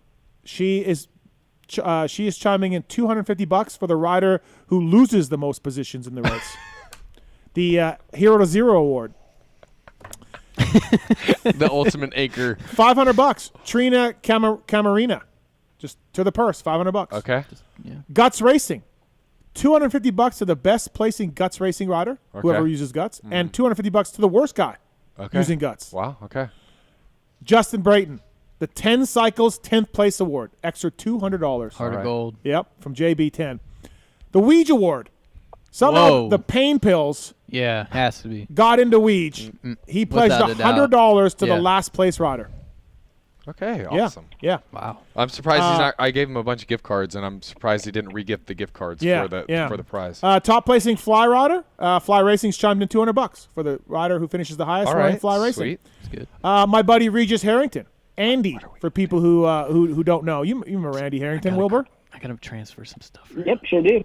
$1,000 covert cameras. Andy Harrington, $1,000 into the purse. Damn, Andy. DMC surfboards. I feel like if we don't step up with $1,000, we're gonna look like chumps. DMC surfboards, $200 for the rider who gets 13th. Don't ask me why. Just wants to do that. Hell yes. These are people that are stepping up for this race. How cool is that? Well, what should we do? We got is this CEO? Verb or is this U2? It's Verb. I mean, it's probably It's Verb. Yeah. The CEO says it's Verb. What about the Verb Blurb Award? Okay. Okay, go on. For the rider who has the best podium speech. If we're gonna do $1,000, I feel like it needs to be someone that's not on the podium. What's the pay? What's the payout structure of the $85,000? Well, we run a loose program here, Wes, so we don't quite know. Okay. But right now, it's looking like I did a purse at $80K. We're gonna be more than that, but I figured $80K. Yep. 17,000 to win. Wow. 15,000 for second, 10,000 for third, 8,000 for fourth, and so on and so forth. And then this is without that extra money thrown in. This is just what I'm going to pay out. All 22 guys are going to get paid. That's so badass. Yeah. So I like what he said, but I feel like if you're taking home 15, 17, 12,000, you don't need another 1,000. Wilbur, you got any ideas, Wilbur? The best Something prospect. you can put it on? What? Yeah, let's just say we're committing $1,000 to this, or no, we're committing $1,000. He didn't let me in the race though. I was on him like, get me in that race. He's like, show me jumping a triple. Like I have on my phone. I saw this totally was going to do that, but AMA said you had to have a Supercross license. Yeah. Otherwise, what if I do? I don't know if you do. You couldn't even get here hardly. If you're signed to a team, isn't that the deal? That's the Dungey deal. How are you going to get a bike to Salt Lake City? Come on, dude. Yeah. Oh my gosh. I was hoping you would help me with that. Oh my gosh. That's why you're here. All right, we need to think on this, dude. Yeah, we got to do something. We'll do something. I like the blur, like the podium speech goes along with Verb, but I just don't feel like that's worth $1,000. I mean, we can maybe commit 200 to that and 800 to something else. Okay. What about that? You cool with that? Marks, you got any idea? Talent? Any ideas for different categories for Verb? Hey, all right. Curb award. 200 for the blurb. 200 for the blurb right now. 200. 200 for that, and then let's figure out $800 to put somewhere else. All right, I'll mark that down. Verb, please write on your spreadsheet as well. Yeah, put that Verb Blurb Award, $200. Got it. Best podium. All right. Speech. Best podium speech. And you got to film them all. You gotta be yes, there and I'll be there. Daniel Blair will be doing the interviews, Okay. so maybe Daniel can judge. Okay. You know, like just because he'll be talking to them. That is great. Yeah, I think Daniel will probably agree to that. Okay. All right. I'll get creative with you this week. Let me think. $800 to a guy who wears quick straps and gives a thumbs up to the guy he beats. No, because then Will's gonna have nightmares about us. He likes the prospects. I don't want him to think negatively of us. He'll be mad. Yeah. Will. What about 800 to best save? How would we know? Sketchiest moment. Sketchiest moment. I feel like how do we we're gonna miss stuff, right? Everybody's gonna miss stuff. Like you're gonna film, but you're not gonna get everybody. So It's like less, I had people talking about best takeout, best crash, but I don't know if we'll be able to see everything, right? And subjective too. The stuff we're doing now is via the points, the sheets, So maybe we just need to look down the list and see what rider at what place hasn't got any love. Like maybe it's 14th, maybe 14th needs some extra love. Yeah, we'll just choose. What if we just randomly jump lap in? What about fastest lap on the final lap? That's a good one. Wow, I like that. Yeah, that's great. It's going to be 6 minutes plus a lap, so probably 7 laps.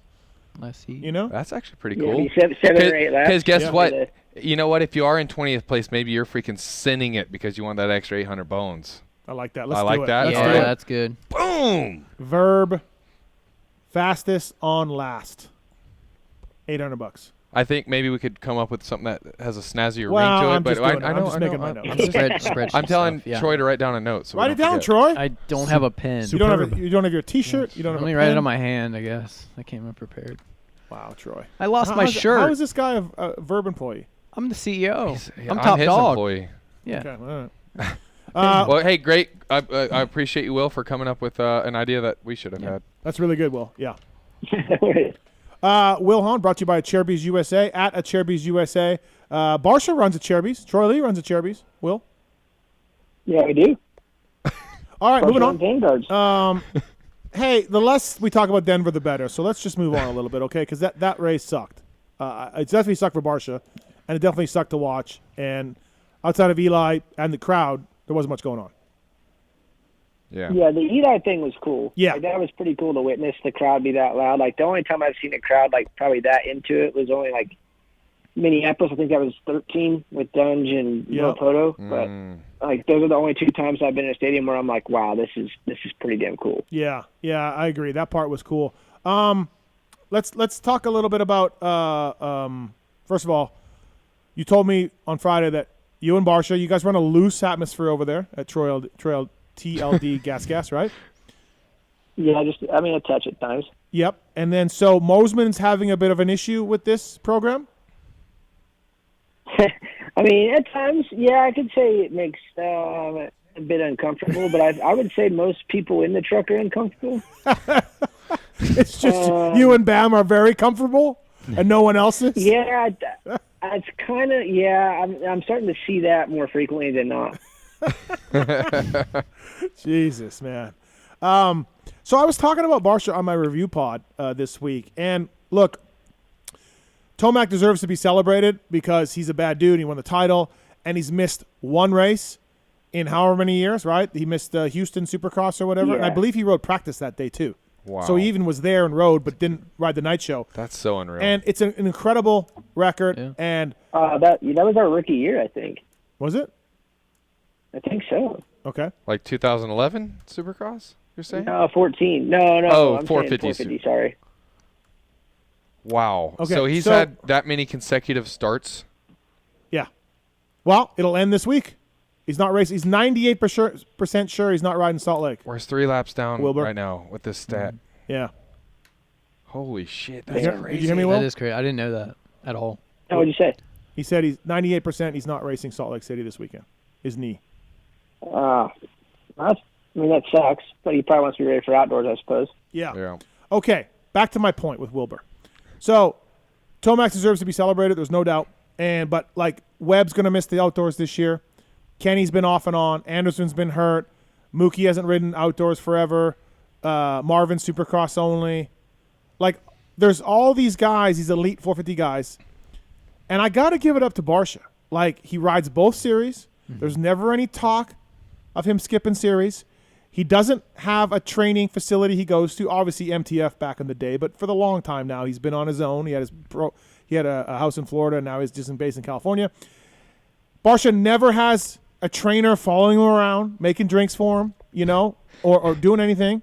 He rides his balls off. Like, he crashed twice this weekend in Denver, and I guarantee you he fucking hated it. And that dude still rode so hard every time I looked at him. And so, just tip of the visor, Will, to Justin for riding every race that he can and trying his best and trying hard and never really complaining, So, I don't know. I just feel like Barsha needed some love that way. Do you agree? Oh, no, absolutely. I mean, you can't take that away from the kid ever. It's the coolest thing about working with him and being around him is every day is like that too. Like there's not one thing that he doesn't put maximum effort into, and he lives like that. Everything is dedicated to this, period. I think he's one of those guys that he's either all in or, he wouldn't do it. Or he'd just he'd retire, Right. And that makes it really enjoyable to be around. And I think it's kind of getting a little bit lost sight too. He is having a better season this year, points wise, more podiums, stuff like that. He hasn't got a win yet, no, but he's still having a really, really good season. I just think not enough was made of sort of Bam, trying his balls off in both series for many years now. No. I mean, he's been doing it a long time too. We talk about it take a day off here and there because he's got a lot of muscle memory built up right now. How old is he? It's his 13th year. 30. He's 30. Yeah, Wes, we're old. Yeah. Yeah, I know. He's 30? Barsha's 30? Yep. Barsha's older than all those guys? They were, like I said, back in the Super Mini days, when they were all together, they were all 85, 12, 13, or 14, 15, or Super Mini. And because of the age groups, they were, one year they'd all be racing each other, and then the next year they would, and then the next year they would. So, Barsha was always up in there with them. Yeah. At Baggett, too. Baggett was always in Baggett there. was that same thing. Taryn O'Dell. Right. By the way, I just got a text from the Atlas Brace guys.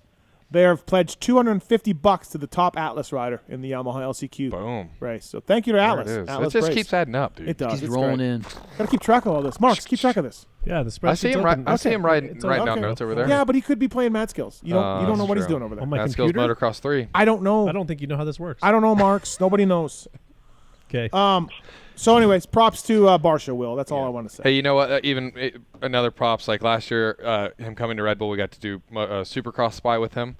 Yeah. And even his attitude every time we were around, it was same old Bam Bam. And it melted my heart, every time. The Supercross Spy. It keeps Go ahead, Will. It keeps it enjoyable, just to be around that too, and that overall mood. Everyone wants to go racing. Yeah. It makes it so much more fun to film, too, when the freaking dude's in good moods. Yeah, really, right? Yeah. Wilbur, what did you make of Dunge? An announcement coming back for outdoors. I mean, I'm surprised in a lot of ways, and I'm not. I seen him ride that week before it got announced, and I mean, it doesn't look any different. That's what I was saying. It's crazy, man. Yeah, it's just funny. You look at him, and it looks like the same old guy, fast. All right, so you're out there.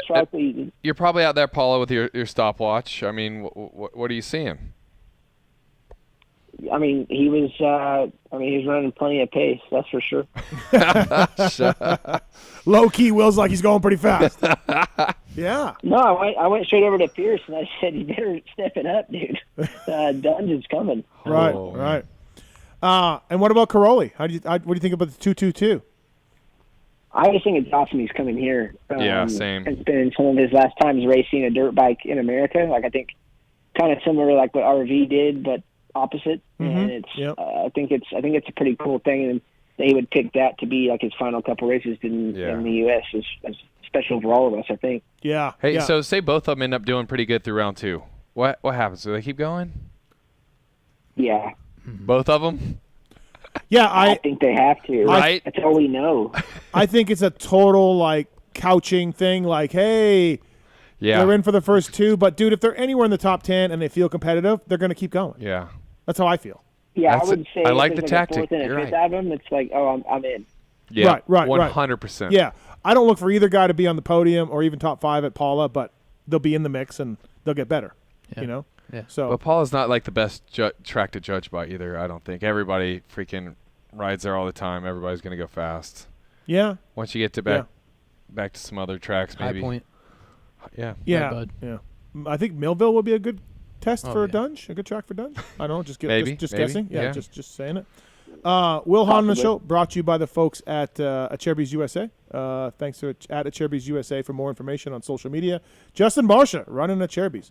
I always love Acherbys stuff because it bolts up perfectly. The holes line up. There's no rat tail file involved with the Acherbys.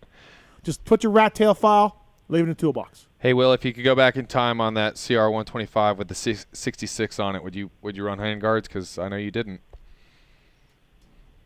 But it's a pretty good look. No. You got to look back and be like, damn, that's a good look. No, I didn't really like them. That's the problem. Like I swear every time I put them on, I'd hook someone on the start and go down. right. You're like, oh shit, here we go again. Yeah, on the gate, you're like, I know it's going to happen. It's going to. Well, looks like Colt Nichols and Justin Cooper are both going to not be allowed to stay down. Heard that this week or last week. I'm fine with that. Like, look, it sucks for those guys. Like, Colt got a heat race in. Cooper didn't even get to ride. You know what? Life sucks sometimes. Sometimes things happen. And maybe we shouldn't just bend over and give these guys every single advantage and change all the rules and give them national points and do whatever we want for 250 Supercross guys. That's not my rant for tonight. But, Will, what's your thoughts on both those guys having to move up? How the rule is written, yes. What the rule is, I think it's stupid. I agree. I can't stand it. But how it's written in the rule book and how we're participating this year, yeah, I think it's the right call. But going off of history and what I think my opinion is, I just open it up. Yeah.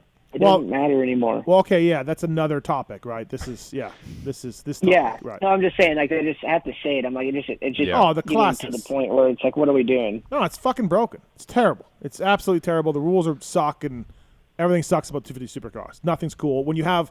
I think that might be the worst rule, though. Well, you have Will made Thrasher take a dive in his first year, last year. Like, what? Jeremy Martin, one of the stars of the sport, is skipping 2 races. Like, how is that good for anybody? Yeah. Like, where you don't get... Like, again, no one thinks about the fans in this. Like, when it goes to Blake Baggett just disappearing, like he got sucked up by aliens. And when it comes to Jeremy Martin taking dives, like, no one thinks about the fans. Like, hey, man, I'm a Blake Baggett fan. I'm a Jeremy Martin fan. Like, I love these guys. I buy their merch. I cheer for them. You know, blah, blah, blah, blah. We're all in the industry. I mean, Troy's at the very tip of the industry, but we're all in this industry, you know. Yeah. As tall as the ceilings. Right. We're all in this industry, and so we're jaded, right, because we're not fans, right, necessarily. We're all involved in this.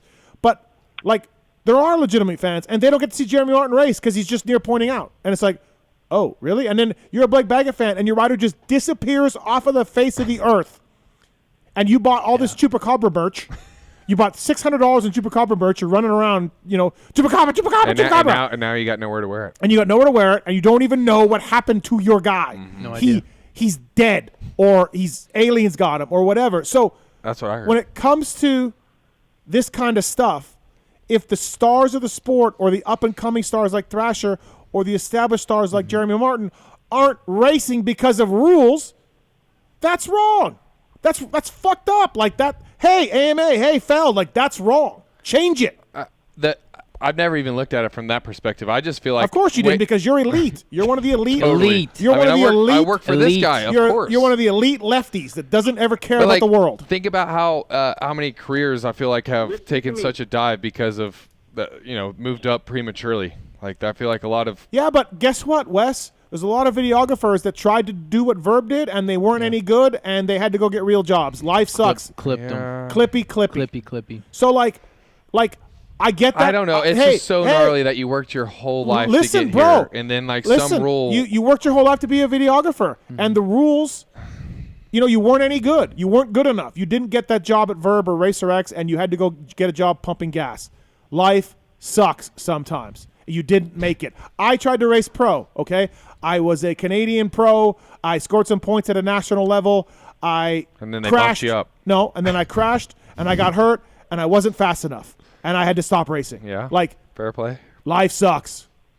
Why do we have to keep yelling about these guys? What if they don't get rides? There's no rides for them. It's only about the fans then. No, it's not only about the fans. A lot of it, though. Like, the best will survive. Like, someone was complaining about Justin Cooper of not getting a ride. There's no ride for Justin Cooper. I'm like, bro, this guy's like an 80% podium percentage. Yeah. And a Supercross champion. They'll find a place for him. He is a bad dude on a bike. Maybe, we need to stop worrying about Justin Cooper can't get a $500,000 ride to start. I don't. Okay, all right. Will, you want to talk now, Will?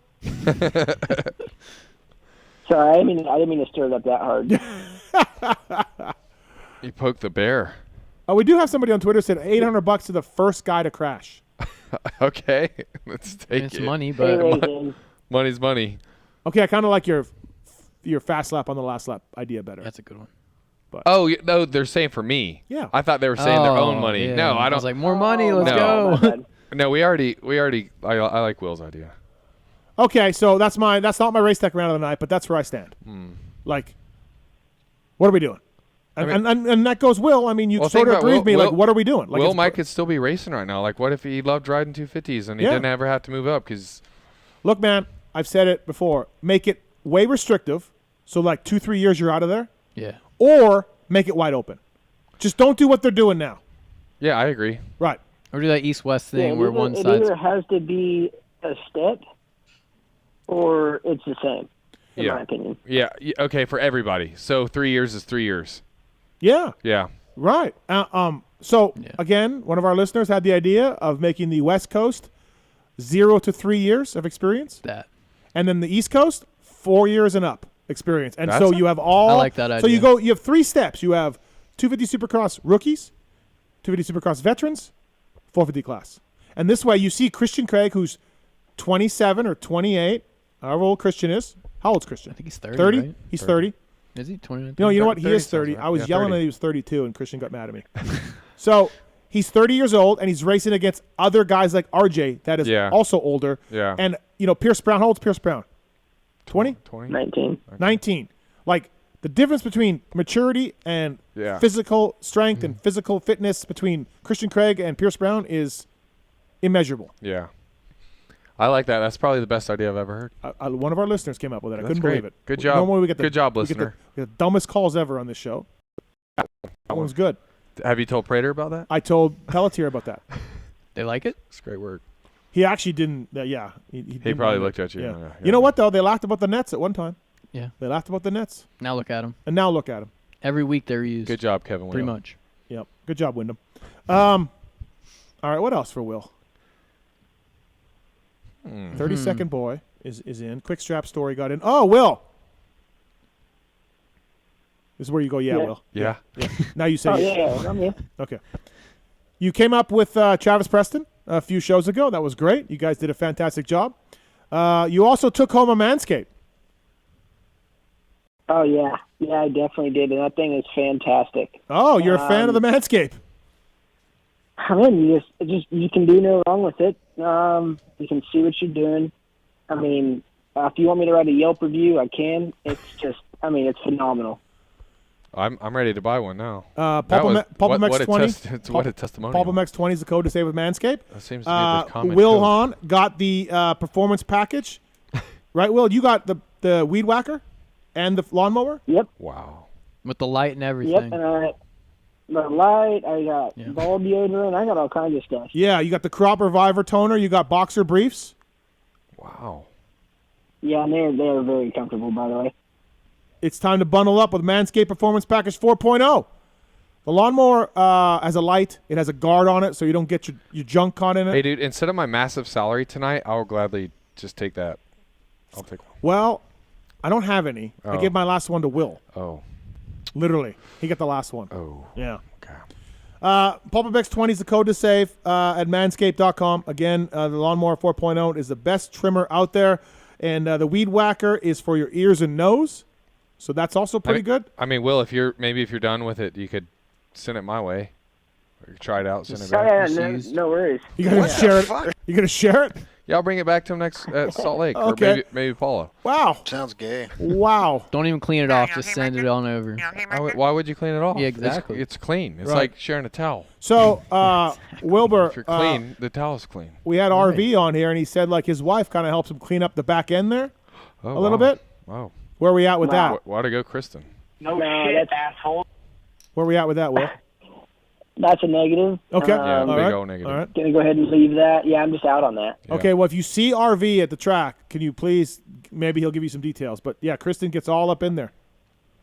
Oh, I thought you were going to tell me to inspect it. He probably will tell Yeah, you to no, ask you to inspect it. Yeah. Yeah, he definitely will if you leave it to him. No, yeah, I'll have to ask him about it. By the Weed Whacker is waterproof. Wow. I don't want to get too graphic, but that's where I use my Manscaped in the shower. So waterproof. It's got a light on Really it. get your armpits in there, huh? Yep. 9,000 RPM motor, Will. It's almost like a 125. Wow. Dang. Pretty much. Will sounds like a big fan of the Manscaped. Yeah. Yeah. How many times have you used it, Will? 3 times. Okay. Wow. All right. Well, I'm glad you enjoyed it, Will. Like I've given some people Manscapes. I don't really hear back. I don't get a lot of reviews. And Like you do them personally? I asked them like, how's the Manscaped, and they're like, yeah, it's good. But Will was ecstatic and very enthusiastic about the cool. Manscaped. So it's really nice to have that. It's really intrigued me. I think I've sold like 2 to the guys on the team. I've been like, you have to get one. Did you tell them about the code though? No. Oh. Can you please tell them about the code? PulpMX 20? No, I did tell Hunter that. Now Okay. I think about it. All right. That's good. I need the credit, So I don't really like the negativity. you don't like There we go. Oh, That's a drop. oh, that's a drop. That's a drop. All right, stop that, Marcus. That's the second time in the last He few got you. weeks I've gotten you with that. Fuck you, you're fired. That's a drop too. That's incredible. Yeah. All right, Wil Hahn on the show, announcing that he is the 32nd boy for the LCQ Challenge race this weekend. Also announcing that he got beat in an arena cross by a guy with quick straps. Yep. Hey, what did you think about your fellow Midwesterner, Brett Q, jumping off the world's largest rocking chair this weekend? Oh, my God. I have not watched it yet. Okay, well, it hasn't been released yet, but we got some clips coming up here in a little bit. It's going to tease it up a little bit.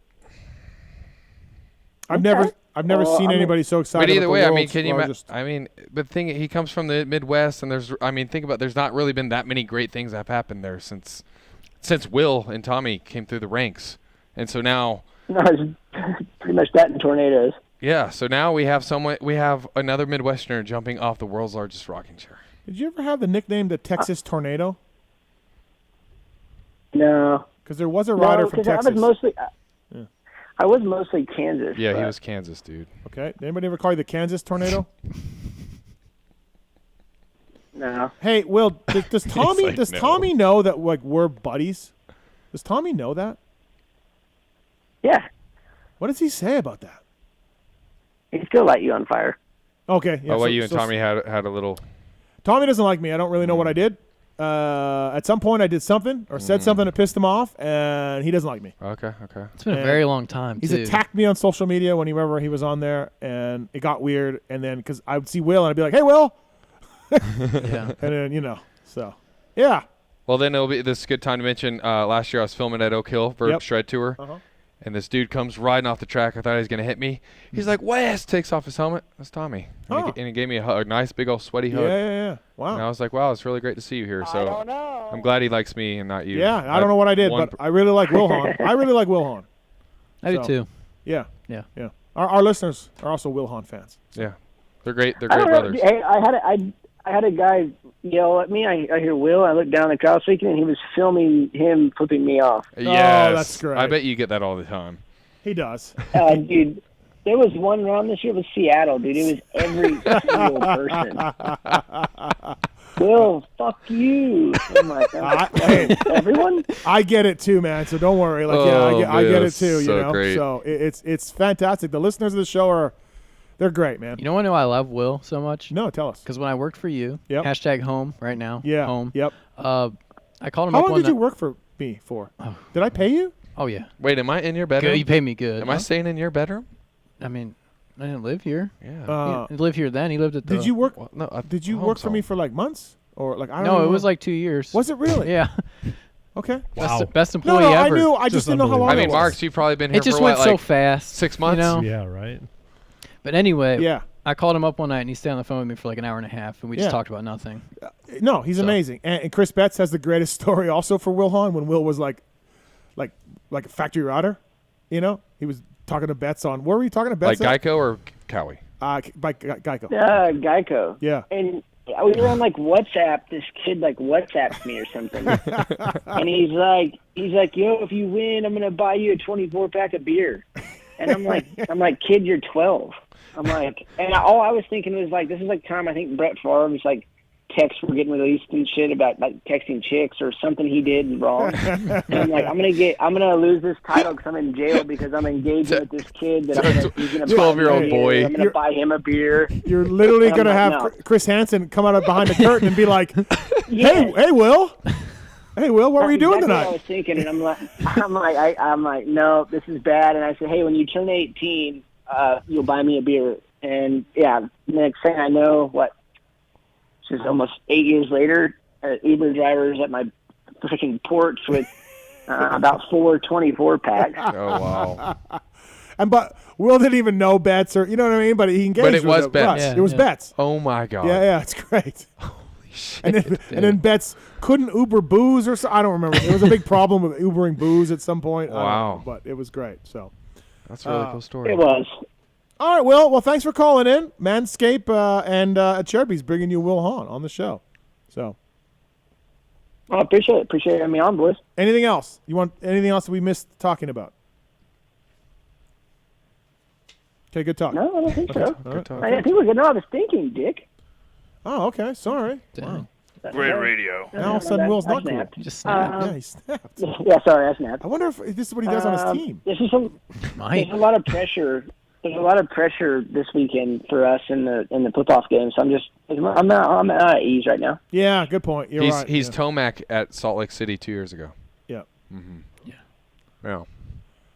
Yeah, I'm Understood. zoomed in right now. He's got the blinders also, on. I think this week, Wilbur, you will be doing an episode of the Re-Raceables with Wygan and I. I think we're planning on that What at some race? point. I'll be in touch. We won't let the cat out of the bag, but Okay. I believe Will will be joining us on that podcast. Clearly Oak Hill 2005, I'm sure. Yes. Oak Hill GNC final. Yeah. I'll do that one for sure. Sweet. Thanks, Pull the dude. footage for it so we can. Yeah, perfect.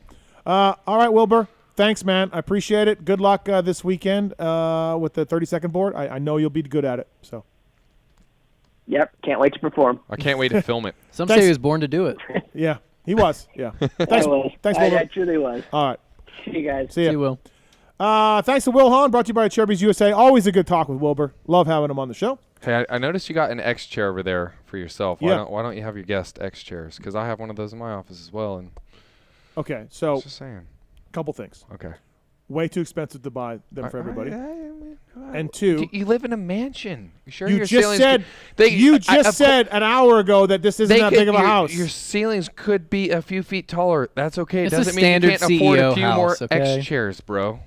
Second of all, I'm not that stoked with this chair. Like, it's okay. I agree. For the price, Right? That's what I'm price saying. I paid, I was like, For the price they are, they ain't that good. Yeah. So it looks really This good one's though. It does look good. I got yes. the leather one. This one's nice right here. It's, Right. I like this one. But I mean, So I likes like that one. I like this one. I mean, it's not bad. Okay. It's good. I'm just Um, saying, but that looks really cool. They have a great look. They do, but again, for the money, Yeah. not that good. All right, moving on. Troy Dog, Verb Troy, CEO. Troy Bendgen, We're getting to this CEO story. Troy. Should we brought blog this? Brought to you by the folks at Scotia Industries. Innovators of award-winning consumer technology, Troy. Power sports, car, audio products, and accessories. Pulp 2022 is the code to save at Scotia. Scotia.com. Get clamps, get mounts, get power jumpers, chargers, cables, phone mounts, and more, Troy. It's good stuff. Pulp 2022. Scotia.com. Bringing you Troy, CEO. Me, I'm sponsored tonight by them. Yeah. That's by great. Scotia. I got sponsors. You do. You're in. That they brought you here tonight. They brought me here. Also to the X Brown Goggle Tariffs. Let's do that before we get into everything with Troy. X Brown Goggle Tariffs. The anticipation, Troy. The X Brand Tear-Off segment. 15-second rapid-fire Q&A. Rapid fire. X Brand Goggles, a choice of privateers everywhere. Chisholm, X Brand Rider. Brees, X Brand Rider. Henry Miller, X Brand Rider. Josh Strang, X Brand Rider. Freddie Norn, X Brand. If you live in a van and put it in main events, you wear X Brand. Yeah. And you win. And you win. A lot. Wow. Oh, my gosh. Did we just, it's a CEO are we moment. just best friends? Yeah. Pulp Show 22 is a code to save with X Brand. EKSbrand.com. Great goggle. The Lucid goggle it's next level. Tallon, do you have a pair yet? Not of the Lucid. I just have the OGX. We got to get you some Lucids. So thanks to the X Brown guys. These questions are submitted by a Corey Moser. Are you familiar with him? Yeah. No. You are? Yeah. Ooh. Oh. How? Doesn't he? I definitely know him. I've never heard of him. Yeah. Ever. Yeah, Moser. Yeah, for sure. Are you sure? 100. What? Yeah. Huh? Moser. Are you kidding me? No. Okay. I'm not. You have 30 seconds on the clock to answer these. Troy, Wes Williams, Are we Vurbmoto. Are we switching it up? Like boom, boom, boom. Yeah, he does like you. Glad you're a listener. Yeah. One. Gotcha. Yeah. All right, let's do this. I Marks. thought you were saying. Big pulp guy, Wes. Yeah, big pulp guy. Yeah. I don't. Hey, he doesn't watch Supercross Spy, so. I did. I watched the entire first season. No, you didn't. Now it's over. No, So. he's lying. He watched it maybe 3 years after the fact.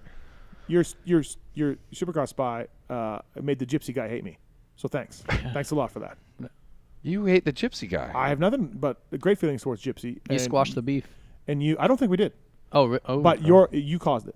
So thanks. Sorry. All right. Squash that for him. Hey, but for real, I do listen in a lot. Just not. I'm not. But if you didn't know how the X-Brand Goggle game went, dude, I've been into this thing before. Like okay.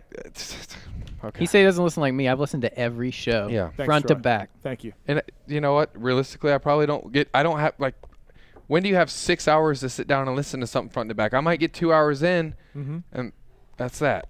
Maybe I don't make it to the X-Brand Goggles. You make time. time. Every time. Can you leave some money for sushi then tonight? Because I thought you were more of a fan. So I thought we were going to spend sushi. I'm just going to go it. and leave. Thank you. I'm just going to go and leave. All right, let's do this. Steve, who would you like JT to emulate as the pit reporter this outdoor season? Daniel Blair does a good job, right? Jerry Bernardo.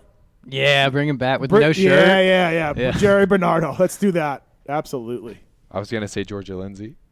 Oh, boy. That's a throwback. Yeah, Georgia was Little good. Verb days. Yep. Wes, who do you think will actually move up to the 450 class in Supercross next season? Well, we know Justin Cooper and Colt Nichols have to. Yeah. Don't we? Yeah. Ting. Ding. There you go. Troy Dog, who's on the bubble to get a ride and or lose their 450 Supercross ride for 2023? Oh, this is hard. I'm so 30 seconds. Okay. No one is because they can all keep their same rods, so they just keep going back to the same people. That's the answer. But who's going to get chopped? Probably Dino. 16 seconds. Good job. Yeah. Troy looks sad about the Dino answer. I am. Yeah. Did you see his new Instagram post from Saturday? Dino's an Instagram treasure.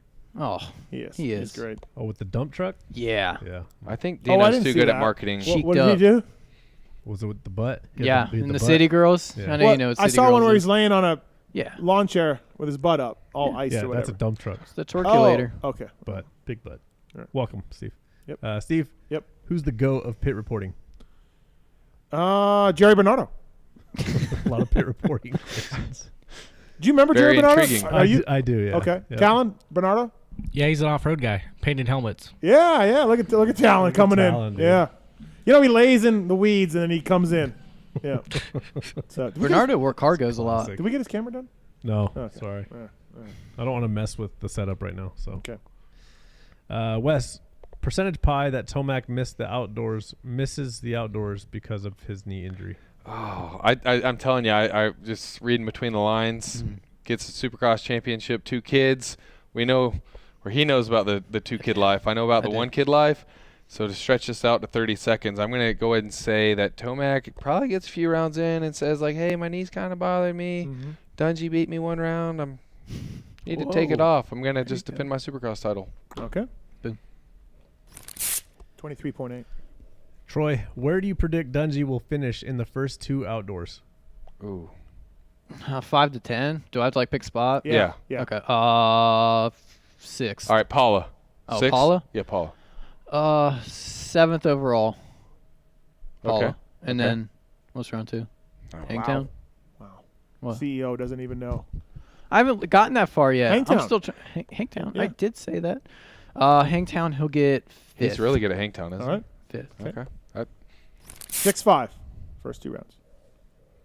Steve, who was better qualified for the pit reporter position than JT? Who was better qualified than JT? Who was better qualified than JT? He'll be Jerry Bernardo. Jerry Bernardo. Really? What? That's what we say. Oh, sorry. Did you hear that? Yeah. I'm Only a sorry. little bit. It's my rant. I have a race tech rant about it's bad. Okay. Yeah, well, all right. We'll get there. Yeah. When it's time. You can't rant. We race Rider D. We'll get there. We'll race when it's time.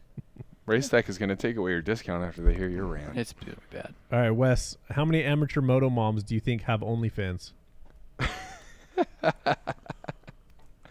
Oh, man. I don't know. I feel like I don't think any, because if your mom, like, say you're a fast 65 rider and you find out your mom has OnlyFans in the pits, like, think about how fast that would spread. And then you'd become the OnlyFans kid, and, like, now the mom has, like, it would be a tumultuous relationship the whole rest of your life. If you want to do OnlyFans without your face, could you do it and just could you black out your face, or do you just take it from the neck down? I don't know. Okay. I don't know. Imagine how hard that'd be, though, if every time you had to take photos and stuff, you're like, I had to. It's a lot of work. It's a lot of work. I can't do all that. All right. So 0. What about the wife? OnlyFans? My wife? Yeah. Yeah, she's got Not one. yet. She told me last night she got one. No, her sister has one. She doesn't listen to the show anyway. But Yeah. Wow. Does she make some money on it? Does she do well on it? That's what we were discussing. Like, she I've thinks said too much. She might do all right. She might do all right. Said too much. Well, now that you've said it, it's too late. You can't I take it back. So know. does she make money on it? Is she Yes. doing well? I don't think so. Oh, okay. All right. Well, she had to quit. She had to quit. Yeah, we probably shouldn't talk about it though. It's bad. Okay. Okay. Moving on. Move it on. All right, last one. Troy, Dungey or Caroli, who comes out on top? Who would come? Who comes? So Dungey will. Absolutely. After 2 rounds, or, like, are we thinking theoretically if they end up going? Dungey's going 1-1 at Millville. So you think he's going to make it all the way to Millville? That means if he goes to Millville, he's going Dungey's the whole doing series. the whole series. Yeah. Yeah. He can't not. Okay, goddamn. He can't not. Yeah. I think if they go the whole series, Dungey. He's built different. I don't know. He's gonna be in his head like, Crowley I gotta does do 17 outdoor rounds, or MXGPs, obviously. He's gonna get 5th and be like Saturday so and mad at Sundays. himself. Yeah. I don't know. I'm excited to see it play out. Yep.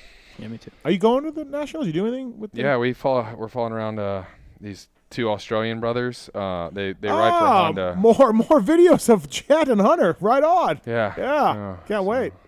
Oh, you've heard of them? Yeah. I have. Yeah, we're following They've them got around. some exposure out there, but I'm glad they're getting more. Well, Yeah. well. Okay, so this is a Red Bull project? Yeah. Yeah. Yeah. Just those 2, though. Like, no Red Bull riders, just those 2. Just those 2, Right, yeah. right. Okay. All right.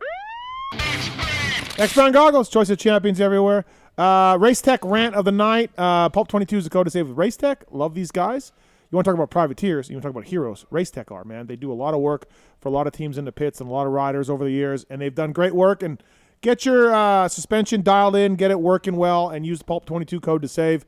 I mean, Troy, new oil, new checkers. bushings, new seals, right? All this stuff. Everything. Right. Everything you need. Right. Right in there. Get your springs Yeah. dialed in for your weight and or speed. Yeah. Which is really fast. Yeah. Super fast. Hey, I think I saw someone on Vital, or maybe it was Twitter, that ordered suspension. They just ordered the valves, had never done anything before, but they got a code off the site and decided to put it all in themselves. And I was like, I would never have the balls to do that. But the guy was like, oh, I watched all the YouTube videos like 20 times. Yeah. Did it all himself. And I was like, wow, I didn't know that was Yeah, it wouldn't be that possible. hard to change the gold valves. Well, I mean, you're a mechanic. I mean, pretty much the best one ever, too. So, like, I can't fathom changing all that. Like, I so. can't do that. No. I'm not Weege. I could probably do everything else. I could probably even break down a 2-stroke engine still Right. and get it back together. right. Weege is next level. But Yeah. I don't. Cabinet doors upside down. I never ever. I never took apart Right. suspension. So. Okay, Race Tech rant of the night. Troy, go ahead. You're up first, and then I'll Do we go. tell a story? Is that what Oh. you want to do? Because that's part of my rant. Okay, never mind then. You do yours. All right, so my rant is, again, like going back to the caller that was blowing me about how great I am for this privateer stuff, right? And I got $86,000 in counting for these privateers, and I'm having a race. Does that include ours? No. Thank you to the Feld guys for giving me a race, and Sean Brennan and Mike Mewey and everybody else giving me a race. This That is great. really cool. And we're doing this big thing, and we're writing a bunch of checks out, and we're helping the privateers, and blah, blah, blah, blah, blah, blah, blah, blah. My rant is, like, some of these guys are legit mad at not being in the race. Look, Cade and Starling were giving me shit on Twitter. They're kind of half joking because they both told me for a long time they didn't want any part of this race, right? And why didn't they want any part of it? Because they were both hoping that they were good enough to not score enough points. I see. And then they were also worried about being in it as wild cards for getting their legs broken from guys shouting, Yeah. it's time to die, right? So they never really they never really wanted to be in the race, and they were giving me shit on Twitter, and I get that, but like there is a sort of an undercurrent of guys pissed that Chiz and Brees are in this, even though they're starting second row. And then I got fans on DMing me on Instagram, on Twitter, everything else, like you should do this, you should do that, you shouldn't do this, you shouldn't do that. Like, fuck, man. Like, I'm just trying to hold a race here, and the 5 wild cards were always going to be my choice. I always said from the beginning, it's just my buddies or just people I like or whatever are in the wild card race. Sorry, not sorry. Yeah. Certainly you can understand. There can only be 22. I promoted this thing like crazy. I got 5 wild cards. You know, people, Stank should be in, Stank this, Stank that. Like, no, I'm not letting him in. He's an idiot to me, so he's out. Like, fuck, man, you literally, like the saying is like you can't make everybody happy, and I always say this, and I've told Marks this many times. The secret of this show is that I do what I want to do, and if you don't like it, you don't like it. If you do like it, you do like it. The reason why I do that is because you could never make everybody happy. I've said this over and over and over. You can't. But here's another example, 8,494th example of you could never make everybody happy, because I'm trying to give away $100,000, hopefully, and people are still upset at the way this race is going, and that's my race tech round of the night. Trying to do a good thing, still getting shit. Thank you. That's my race tech round of the night. Are they being like they're not being like Starling and Kate are low key, are low key. They want to be in it. Starling doesn't. I feel like he does. A little bit. Okay. But I would want to be. I'll take his spot if you want. No, I got alternates already.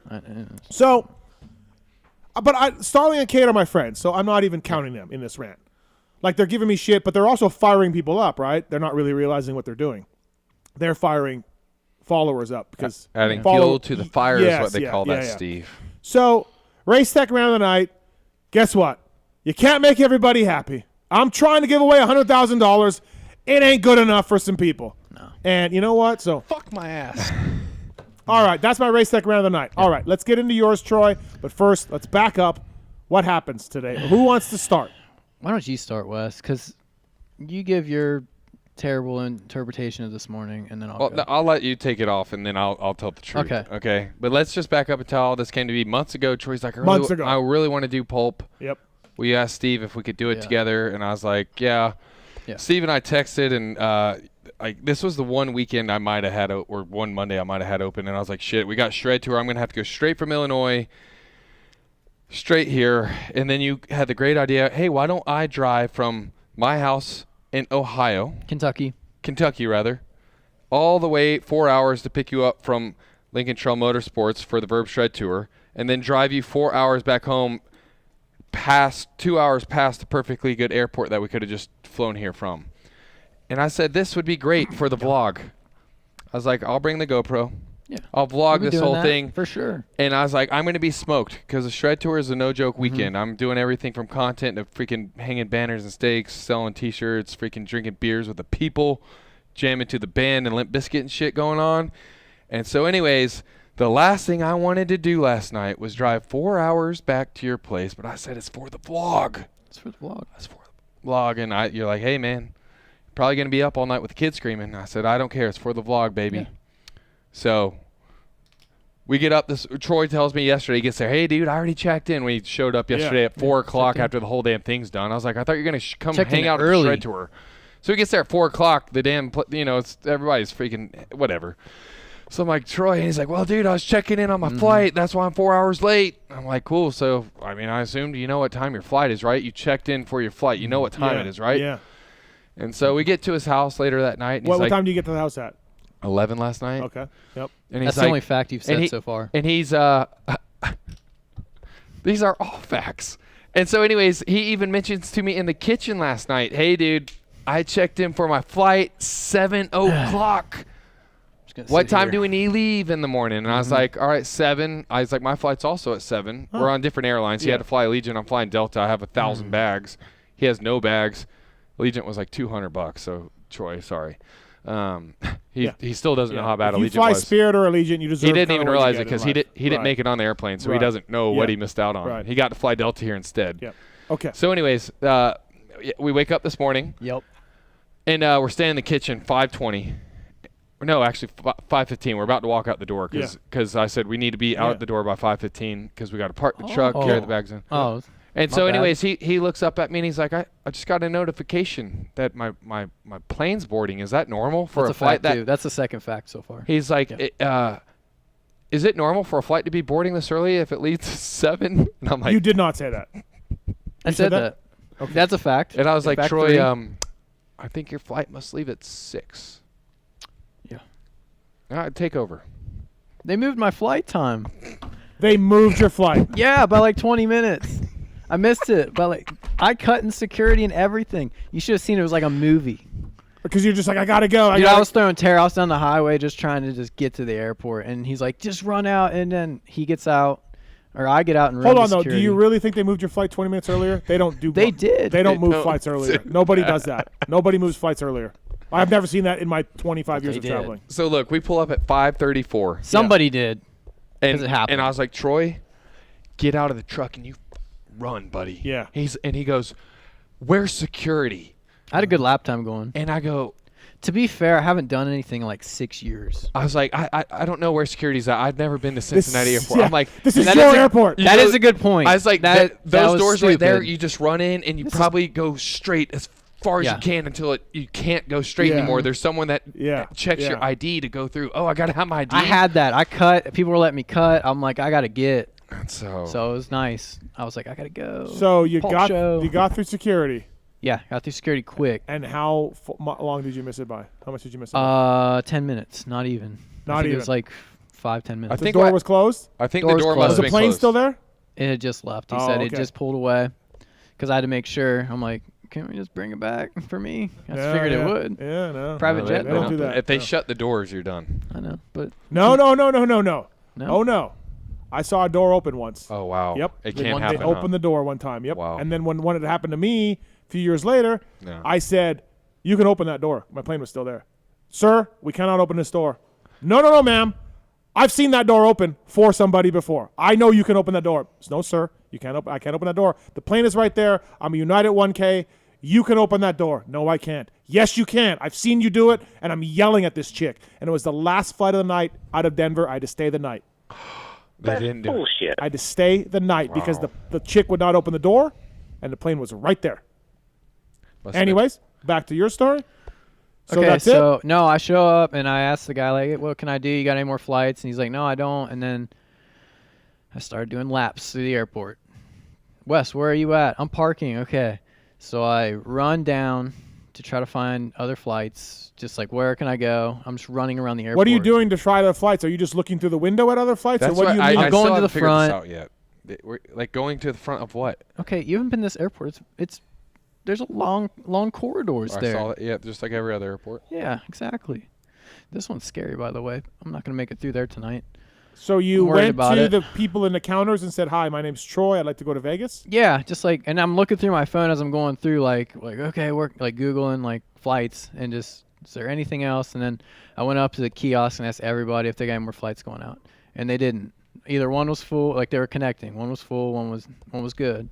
So I said at that point, like I said bye to Wes. I said I'm not gonna make it. Well, yeah. He's like, "Do you think I can get on your flight?" And I'm like, I'm not that decision maker, Troy. And I tried that. I'm like, you have to, like, you probably need to go up there after all these 1,000 people clear out of this area. Yeah, and I know go that. Ask I know that. Ask the And I agent. did. Unbelievable. You think I can get on your flight? Well, I don't know, Troy. And like- we did. I vlogged this part, and I'm Yeah. like, I think this is where we probably say goodbye, Troy. I probably won't see you for 6 more years. Here's the part where we go.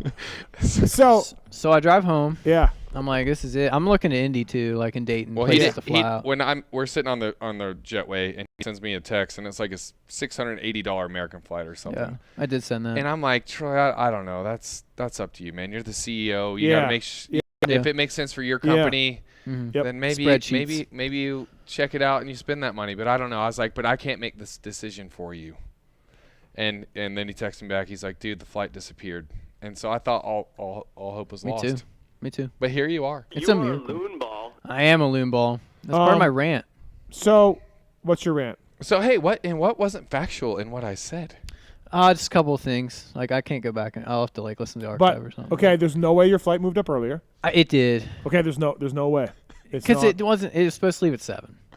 I checked it like 47 times because I'm like that. No. No? Okay. They don't just move flights earlier. Like, that would cause a lot of people a lot of issues. And the thing is, I booked this like 3 or 4 months ago when we did all this, and I knew, I was like, you land, in my head last night, I'm thinking, I'm pretty sure I remember you landing an hour earlier than me, but dude, I work on flights and logistics all the time, so I'm thinking, all right, well, I'm clearly thinking of another situation where I booked someone's flight last week. So I was like, hey, Troy's a grown man. He checked in, and you've told me that 7 times. Grown. And so, what's your rant? I mean, I talked to a certain privateer by the number 95 that told me they do move them up sometimes. So that's a good source to have there. Man, I don't. If they say 7 o'clock or 6 o'clock, it means it. Like, okay, so yeah, they sometimes would move a flight from 6:50 to 6:40. That's what they did. If I had that extra 10 minutes, I would have made it. If everybody's on the plane, if they're still waiting on no, one person. and also too, they won't do that the night before. There's no way. Oh yeah, I don't know when they did it. I'm saying, they like, if you just they're not doing that the day of. No, they're not. No, they're not doing that. But you day have to of. confirm. Yes, I accept this change in schedule. You know what I yeah. mean? Like down the road. So yeah, no. You Troy. know, it's quite possible that I did confirm something, but I didn't. No, Okay, I think. So honestly, it's on me. It's on me. Yeah, that was my bad. Right. So anyways, 3 hours in the air. I got like 3 hours of sleep last night. Steve texts me and says, Me "Hey." too. Steve's like, "Hey man, is there sure there's no way to get Troy out here?" I'm like, "I don't know. I'm on a damn airplane. Like I'm not getting all Troy's Well, send that's me not on Twitter. I screenshots." saw him saying, "I'm not making it. This is not a joke." Right. Yeah. Okay. So anyways, we were gonna go mountain biking. We were gonna go e-biking on the tasers. I'm so upset. Right. I cried. I was gonna show him the strip. He's never even been to the strip. So I've you never just been to you Strip. flew to Las I missed Vegas. everything. Had the whole thing planned. Anyways, long story short Tonight, now. look out the window and maybe you we can see finally it. find a Delta flight after even Steve tries all kinds of sites. We finally find you one on Delta. Steve said he'd throw in, you throw in, and I just said, you know what, I'll sacrifice 4 all-inclusive nights because I usually use my Delta miles every year to go to like some awesome-ass Cancun vacation with my fam. Mm-hmm. And I was like, you know what, I'll just sacrifice like 4 nights in Cancun, no big deal. Let's make sure Troy has the best 3 hours ever of at my the life. PulpMX show in Vegas. And what really struck me is when you said, man, Why are you sniffling? Why are you sniffling? Because this was, I think this was you when you were texting me. You were like, man, I dreamed about this for like 3 months. My whole life. I can't. My whole life was built up to this moment. And like I felt the emotion in that text. Like I truly think you were like, you know how Stu's whole life was about January 7th? Yeah. Troy's whole life was about May 2nd. Yeah, on the cover. Yeah. January 8th. Yeah. January 8th. That cover was sweet. That was a sweet cover. So, what's your rant? Me. Oh. Yeah. That's a good rant then. Yeah, you know, you called me out. Some of it was true. Like, most of it was true. Probably all of it was true. But I'm a grown man. Listen, hey, let me I'm add a grown man. You can't ask us what's Uber and what do I do. Like, you can't. Troy lives 8 minutes from the airport. 8 minutes. 13. We get to the main street. Troy turns the wrong way. We are in a hurry. We have every freaking minute counts right now. When did I do that? You turned right instead of left, and you're like, oh shit, we got to go all the way down here and do a U-turn. And I'm like, oh yeah, I did. That was it. That was the moment. That literally could have been the make it or break it. Unbelievable. If you didn't turn right, if you turned left instead of right, you could have been here all day. We could have been on the strip at the Bellagio fountains. We could have won we planned on a roulette date. And, we were gonna have a Bloody Mary. We were gonna ride tasers. We haven't even had a Twisted Tea. I know I haven't had one. I have Twisted Tea in the fridge. I mean, we better get one. Go grab it. We said we're gonna drink one. We do. We have to. All right, Tallon, can you grab these guys a Twisted Tea? Oh, Tallon's got one. Oh, he's running already in. There's no water up here, so I just had a Twisted Tea. There you go. Hey, but all right, I think we. But you made it. Tallon's gonna get you some Billy Grotto Twisted Teas here, but also on the line to talk to Troy. It's everybody's favorite privateer hero, Kyle Chisholm. Yeah. Your first sponsored athlete. What's up, Chiz? I had to call because my Troy dog's there. My man. He is. Yeah. What up, Chiz? First Troy dog athlete. You just made my night. He loves Starling more than me now, but it's okay. Oh, yeah, he's moved on. He's moved on. Is that Yep. What you think? It's okay. Well, I'm cheersing to you right now, Kyle. Yeah, I think Kyle wouldn't be on the show tonight if it weren't for you. Twisted Tea, exactly. Suzuki right there. No, I had to call in and say hi. What's up, man? So let me ask you, Troy. Yeah. I Chiz, talked to Steve earlier. Yep. I heard about your flight issues. Yeah. And man, I was kind of bummed for you because I knew how excited you were to do this.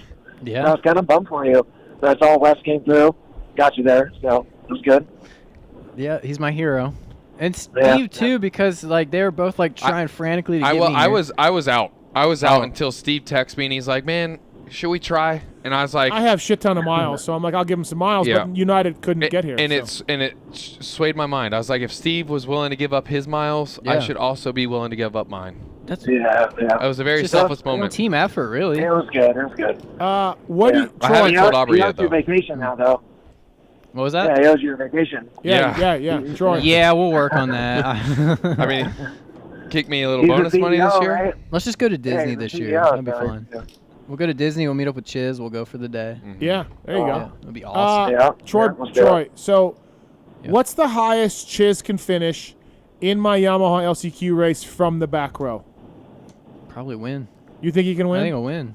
Chiz, you better not win this thing. Seriously, if you win, I'm going to get lit on fire. Yeah, by I these was gonna say tears. Salt Lake City might burn. Dude, I don't. How would he not? I don't think I'm. I don't think I could. I don't think so either. Like, if Moran's or something, I just say him because he's a good starter. You know, he gets his stuff sometimes. If he rips the whole shot, and I'm like, 2 from the end, maybe I pass a couple guys through the first turn, but like, I'm not going to catch him in 6 minutes. Right. If it was a 20, that's different. But yeah, I'm not going to catch those guys. Like Wageman, he's fat. I'm not going to catch those guys in 6 minutes. No, that's what I'm at. I think That's it's BS. Right. See, I should be on the first row. Oh, stop it. Right? Yeah, listen, you're lucky to Yeah, be in yeah. this race. You pipe down, Chiz, but Come on, Brees was right with me this weekend. He's riding good too. yeah, Brees is I right. want- Yeah, Brees is crushing it. If there was a PulpMX category for this, I feel like a lot of people would pick Chiz to Chiz. Oh, you have to every week. If it's 20 minutes, yes, it's 6 minutes. Chiz can't chiz from a back row in 6 minutes. He just can't. Yeah, I mean, I rode so bad in the heat race this It's last about weekend. longevity. Like, Starling beat me in the heat this weekend in 6 minutes or whatever. Yeah. Right? So, It's like a fifth. I mean, 6 minutes. That's the first time he's ever beat So- you, though. Ever. Yeah. I mean, I might have rolled a couple of the sections like 3 times, but gosh, it was hard on 450 back on because I haven't ridden it very much in Supercross the last like months, and I was overjumping everything.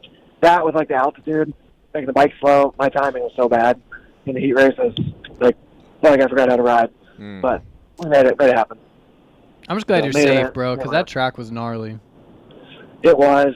But I told Steve this. Honestly, though, for the race this weekend, the important race, meaning the PulpMX race, like, I honestly I'm kind of bummed I got to be on the second row. Not if I want to win. But I think as long as everybody doesn't ride like an idiot, which I hope they don't, but I think it'll be kind of fun, like, just to see how far can I catch up. I don't know. Yeah. Well, hey, And even Brees is going to be battling through too, and he's fast. He's riding good right now. So we're both going to be, trying to work our way up through the, see how far we can catch up. So I don't know. I think it'll be fun. Well, hey, if you It should be fun to watch. the fastest lap time on the final lap, you get $800 more of Troy's money. Yeah. On the final lap. Final lap, the Okay. fastest lap time of the final lap gets $800 of Troy Dog's He's CEO's making money. notes. He's making notes now. So anybody's. So it's only the last lap, but anybody's last lap, fastest one. Yep. Yep. Whoever is. No matter what. Okay. You're in. Yeah. I better get a clear track that lap. I might, if I'm like doing bad, I might have to like slow up, get myself a clear track, and then just bust out. Boom. Like Yep. here at the end. Yep. Right? But hey, that means first round of Supercross next year, you got to wear a Troy Dog pineapple sticker. Again. If I win that, Yeah. If you win that, that counts as next year's sponsorship. We're working I told on him that. we could make it happen again. I got to get a Verb and a Troy Dog sticker on there, so you guys make it happen. We've been I'm working waiting. on it, right? Like low-key, we've been working on it. Yeah, we'll have to pick an outdoor. Which outdoor are we doing? Ooh, okay. Which outdoor we're going to just decide to show up to? I like Yeah, this. just some random All right, well, outdoor.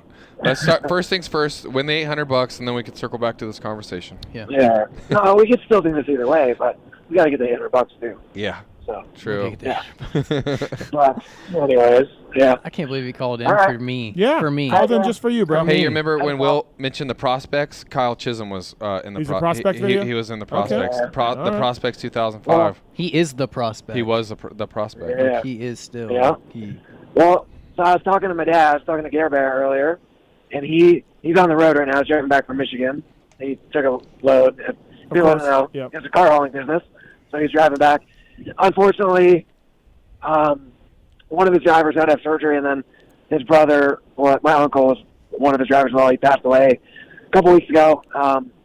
So just obviously kind of bummer, but so he's down a couple drivers right now. So he's like, well, I'm going to take a load this week. So he's driving back. He's listening to the PulpMX show, and I just called him a little bit ago. He's like, yeah, I'm listening to the show. And I'm like, yeah, if Troy's going to be there, I got to call in. So he's probably listening right now, driving down the road. Yeah, Gare Dog. Gare Bear is a legend. He's a legend. He's so nice. He's so nice. Gare Bear is in the elite Moto Dads category with T-Way. T-Way's in that group. There's a few of them out there. Can't off the top of my head. Yeah. Yeah. So he's driving. I'm in California, so he's driving. I was like, I'm gonna keep calling him, keep him awake while he's driving. Nice. Shout out to your dad real quick. Yo. Yeah. Shout out Gare Bear.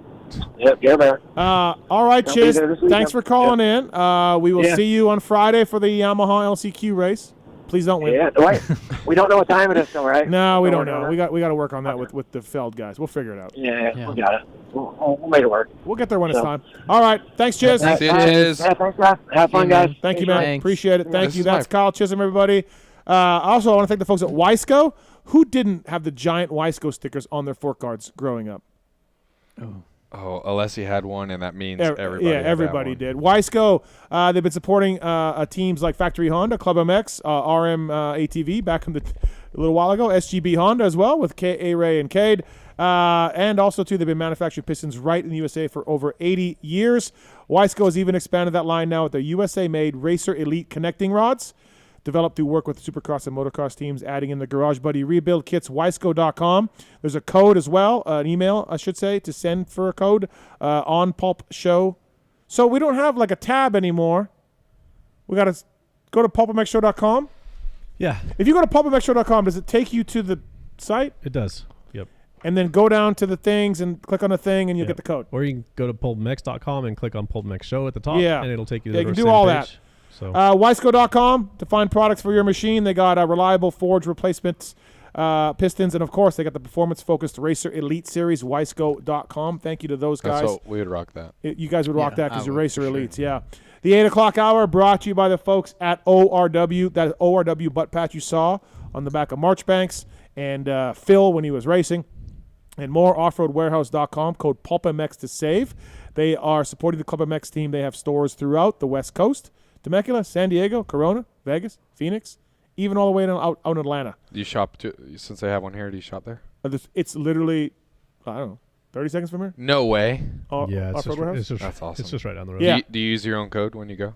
Yes. Mark's just got some Suspension Direct E-Click shocks installed by the ORW guys. How about that for cross We were supposed to go mobbing today, too, and I missed all Were you going to take my him mobbing? He blew it, dude. Yeah. I would blow it. Unbelievable. Could have gone mobbing. Knocking your TV over. Yeah, Like, I'm a mess. Any more mobbing with the E-Clicks? No? No, not yet. Okay, all right. But there will be. Off-Road Warehouse, they install everything they sell, suspension kits, tires and wheels, steps, bed accessories, and more, bringing you the 8 o'clock hour. PulpMX code to save at offroadwarehouse.com, ORW. It's 8:56. I'm just making it. Let's get to this gentleman here. He's a brand new caller to the show. Brand new caller. Oh,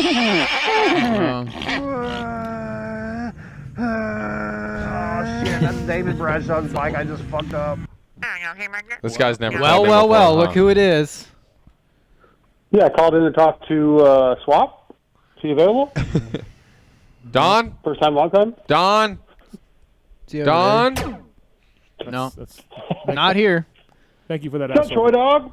What's up, man? You gonna talk to me now, huh? Okay, that's cool. Hey, didn't I connect you and him? Wasn't I the matchmaker between you two? Me and Darkside? Yeah. Probably. Yeah, I think so. I think I did the review pod like last year. I remember walking around my backyard and he's saying, "Hey, do you think your CEO would want to do the show?" And I'm pretty sure I connected you guys. I think that was it. Match made in heaven. Yeah. And then he got his haircut and he hasn't talked to me in like, I don't know, a month or two.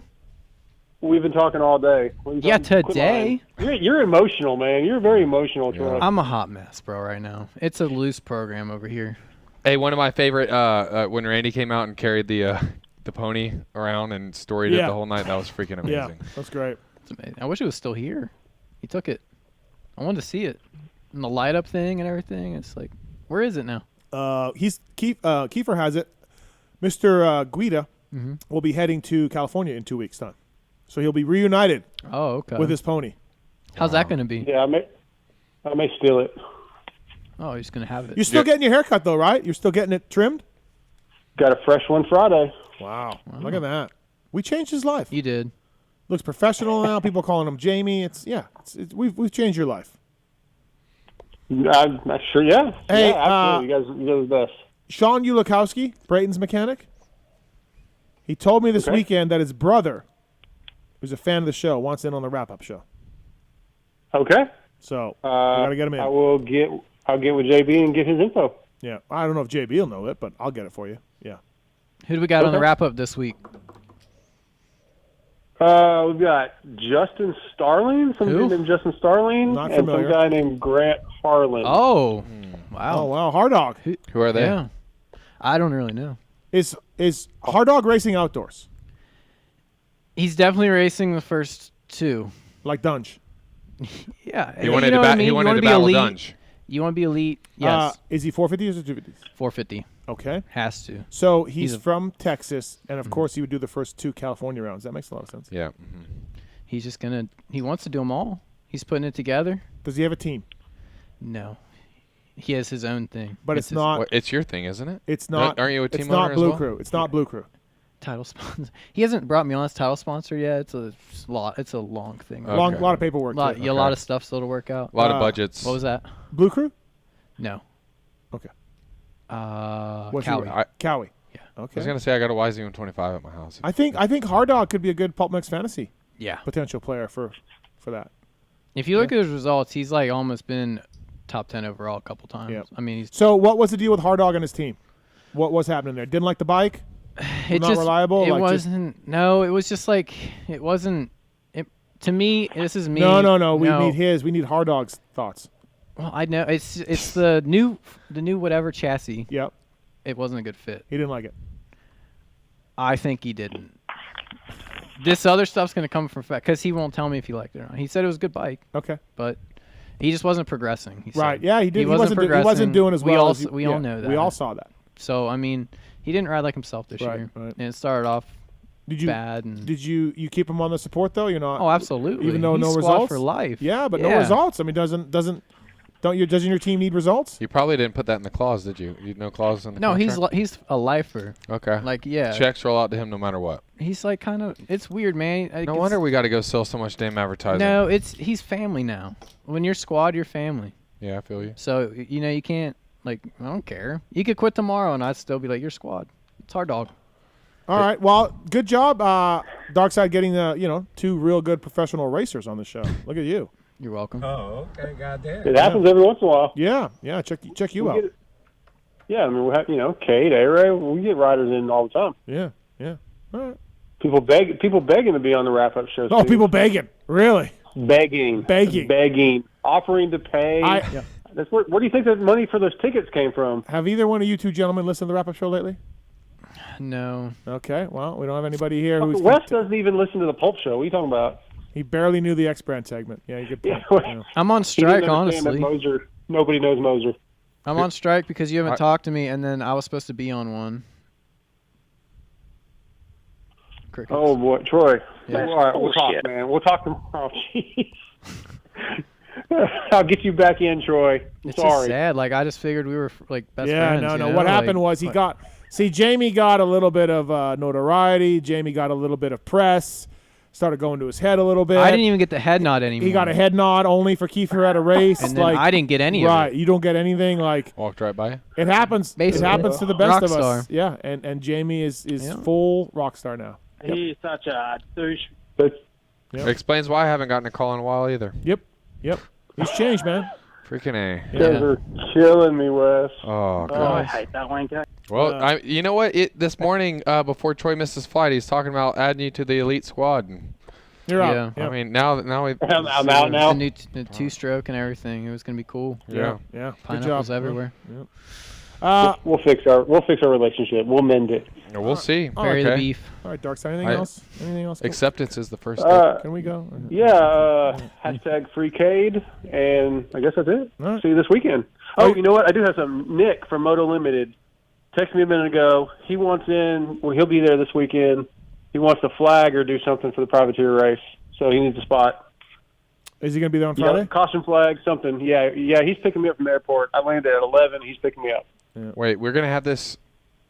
You're gonna have this race without the AMA flaggers? No, we'll have the AMA flaggers. Okay. Maybe he just wants an extra. Maybe we can do something. Yeah.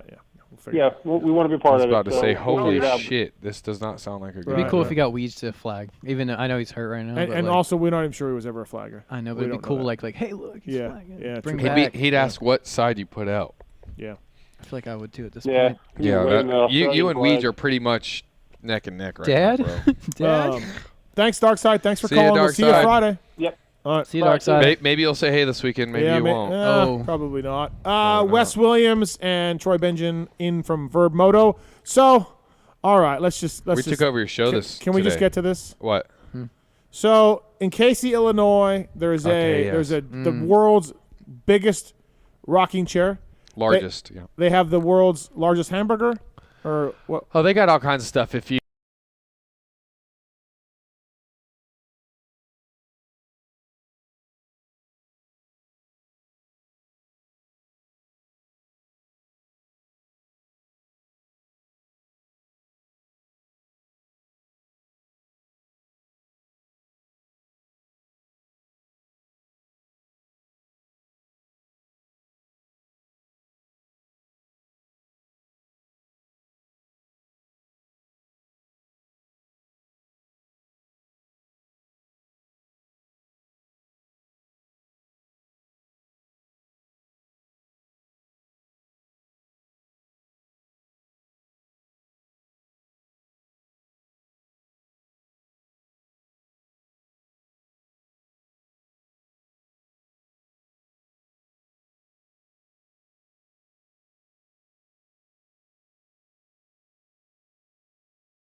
All right, so here's a preview. Here's a little clip. Yeah, I wanted you to see that you had. I didn't want to show you this earlier because I want to see what you think.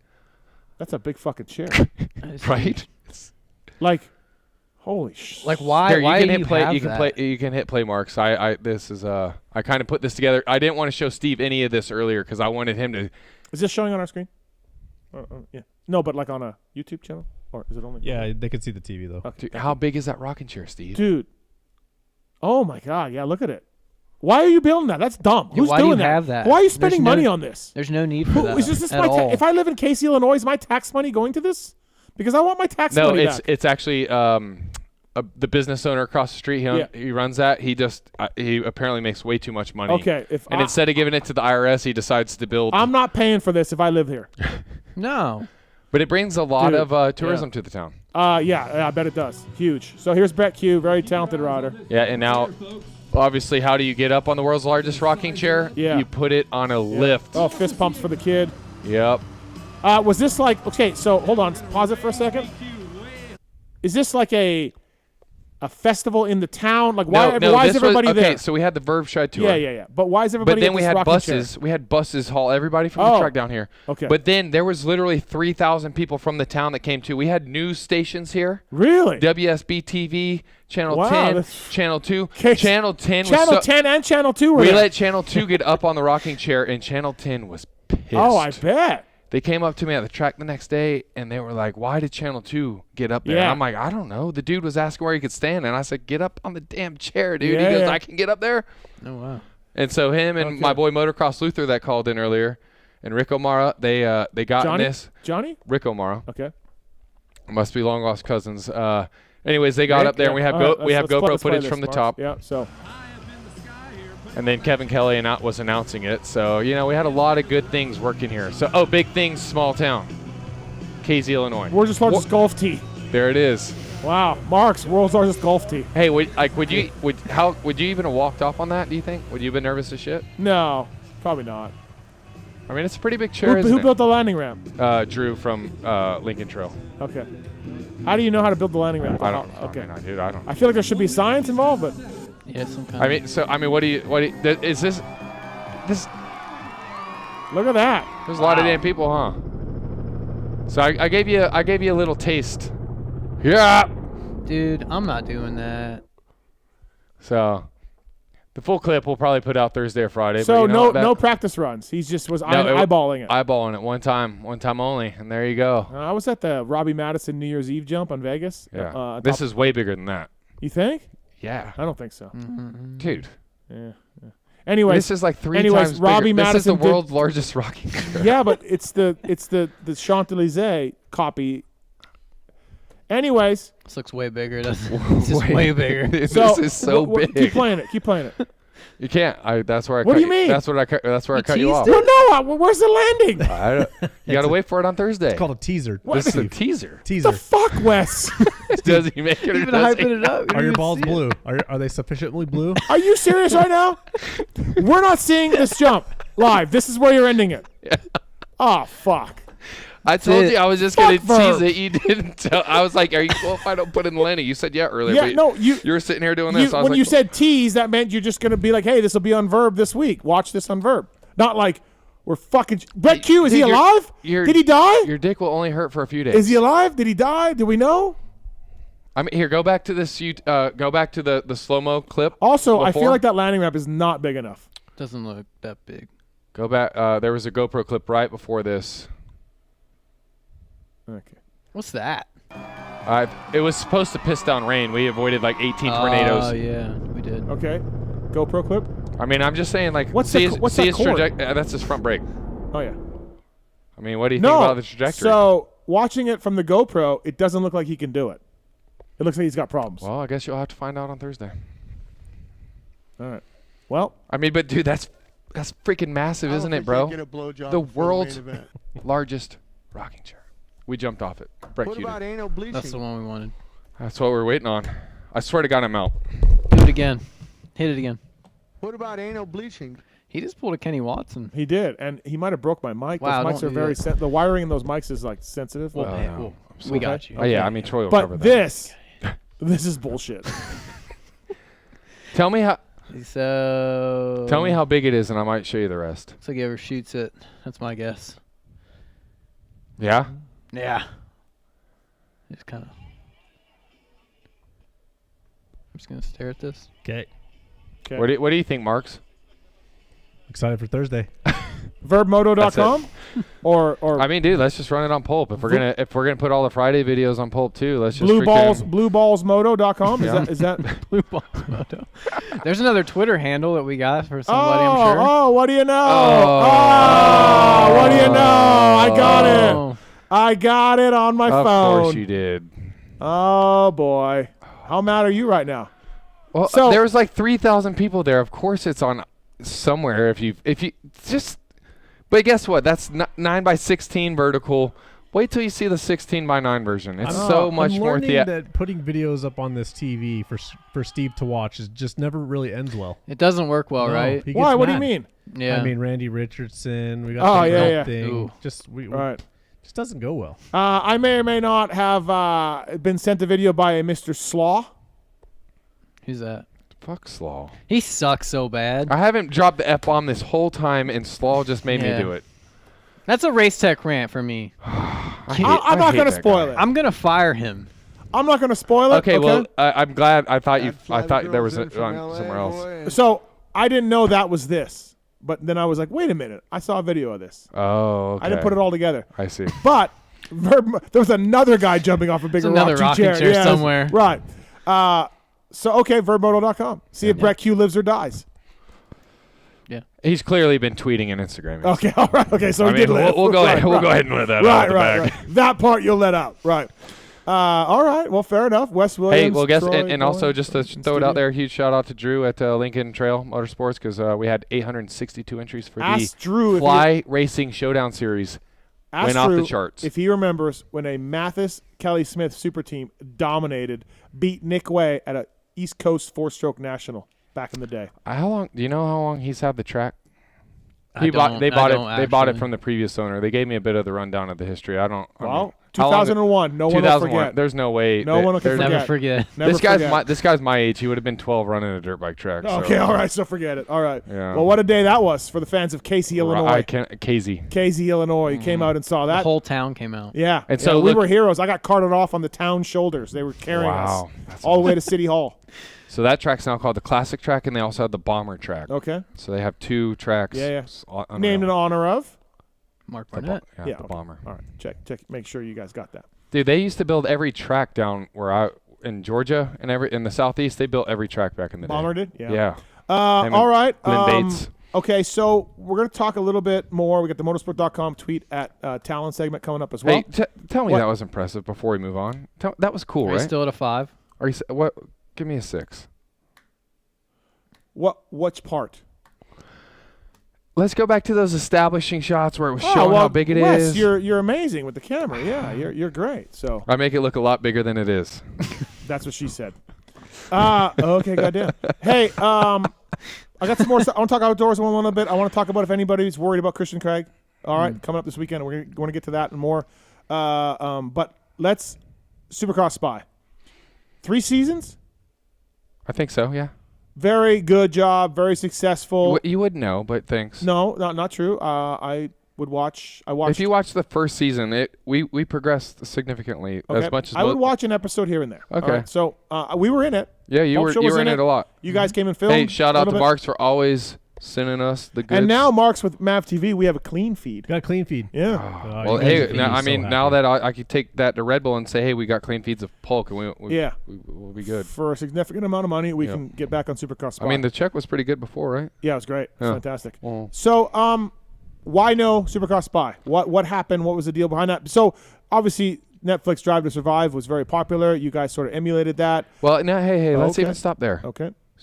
MotoSpy came out before it. We started it the same season, but I remember watching the first episode with the Race Rex crew in Daytona of the first episode of Drive to Survive. We were already like 2 or 3 episodes deep of MotoSpy at that point in time. I've only ever watched the first episode of Drive to Survive, so I've never tried to emulate. I don't even watch it on purpose to make sure I don't copy what they do. But I've had this correlation a lot. But I'm just saying, we came out, we had 3 episodes out before Drive to Survive. Why no more? What happened there? They had F1's budget.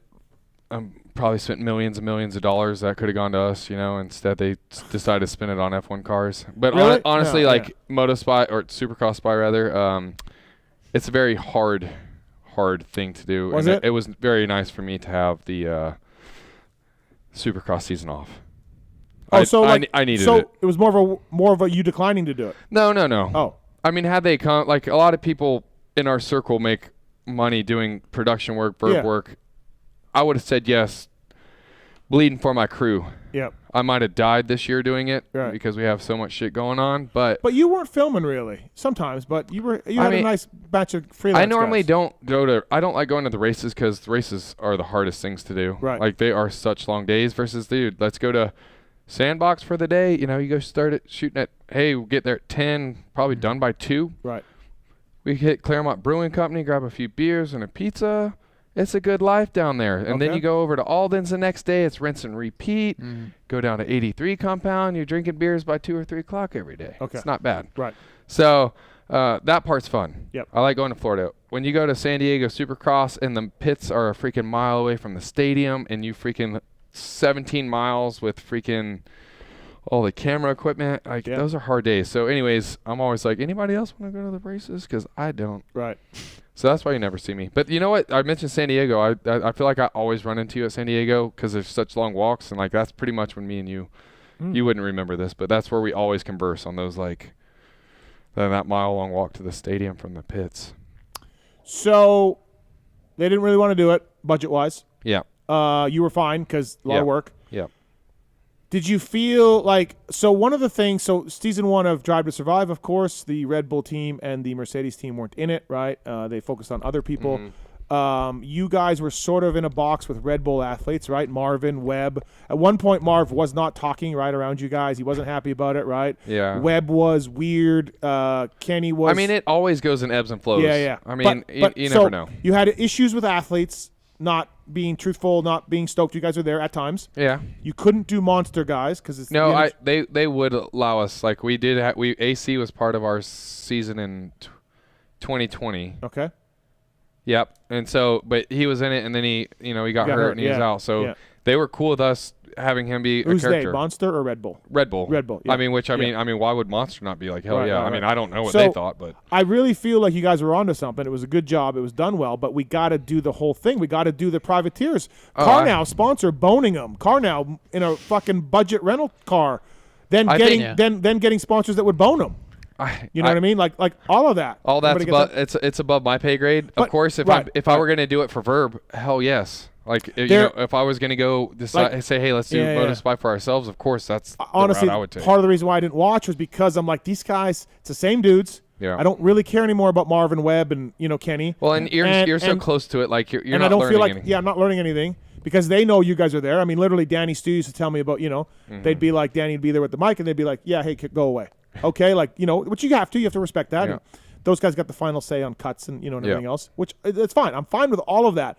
But if you were to encompass everybody and even privateers and every drama and hey, if Rod Bell cleans out Clayson this weekend like he did at Denver, if you guys could run back in there and get that, now I'm watching, right? But you were in this box of Red Bull athletes and Adam. Purely speculation here, but if it was the Red Bull Supercross Series, I'm sure that would probably be a fine thing. But I think if you're a marketing person at Red Bull or anybody writing the checks. I'm not bagging on it. I'm just saying after a while it got to be kind of the same stuff. Well, always. I mean, but that's definitely the challenge. You got to figure out how to tell a different story and go with the ebbs and flows of everything that's going on because Motospy does emulate what you see on the track, and a lot of times the moods and everything, they do fluctuate. So I feel like we did a really good job always making it feel and look different each time, and that was a very hard thing to do because, we're working with the same 4 or 5 dudes every time. So it's always like, even with the Jet and Hunter series right now, your parameters are here. They don't – it's not – you think these guys go do all this crazy shit. No, they don't. They wake up, they ride, they train, they eat good, and then they don't do it. And then they go to bed at 8 o'clock. So it's like you gotta always find out how to you're in this lane and you gotta figure out how to make this lane look cool. Yeah, no, absolutely, I agree. They don't live very glamorous. In the Drive to Survive stuff, which you didn't watch outside the first season or whatever. They got them on yachts, they got them jet skiing, they got them diving, right? They got all this cool shit going on. These guys are doing because they're millionaires and they're not practicing every single day, right? They literally have nothing to do. Different life, right? Yeah. And we don't have that. We have, I'm going to wake up at 8. I'm going to go for a bicycle ride. Then I'm going to do 2 motos. It's the same thing every day, every week.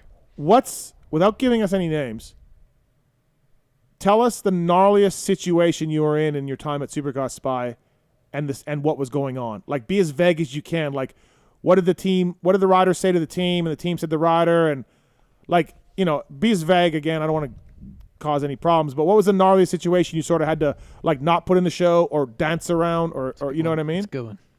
I feel like Barsha had some troubles last year, and he was really happy for us to be around at the beginning, but I think as they were kind of figuring out the bike, this, that, and the other, I think there was times that he was pretty frustrated to have us around because, when you're capturing the part that's not glamorous, it's fun when we're there winning, but even though everybody says in a happy moment, they're like, oh, I don't care, I want you to film the low points. Right.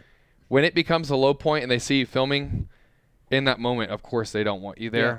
So Barsha on his team a little bit was pretty gnarly. Yeah, Justin and Amber were pretty much like, hey, do you mind if we end up take a few rounds off? And you got to go with that. But even Kenny having troubles. But I don't know. A lot of times, I was going to say you don't have to tell us this. You can tell us just a rider having troubles with his team. But I'm not talking shit on any of them. Right. I don't know that.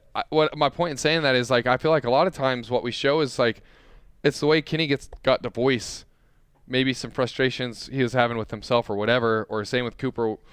I don't ever think it was that bad. And honestly, if we captured it and we got it on camera, we normally showed it. So I don't know. The most awkward time ever was last year with Marvin and Coop at Alden's one day. At the practice track. Yeah, Marvin's having a very off day, and and we captured some of it. And I thought it was really cool because Marv started off the day terribly, but by the end he like made tons of improvement, and like him and Alden ended up fist bumping after like almost fighting, and like I thought it told an awesome story. Yeah. But I think they look at it in such a critical so Marv light. said no. Marv said no. Well, it ran. Oh. But I think they were really mad at us for it because they're like, it doesn't paint us in the right light. But I'm like, I totally disagree. Yeah. Like, obviously, I'm not painting the story to make anybody look bad.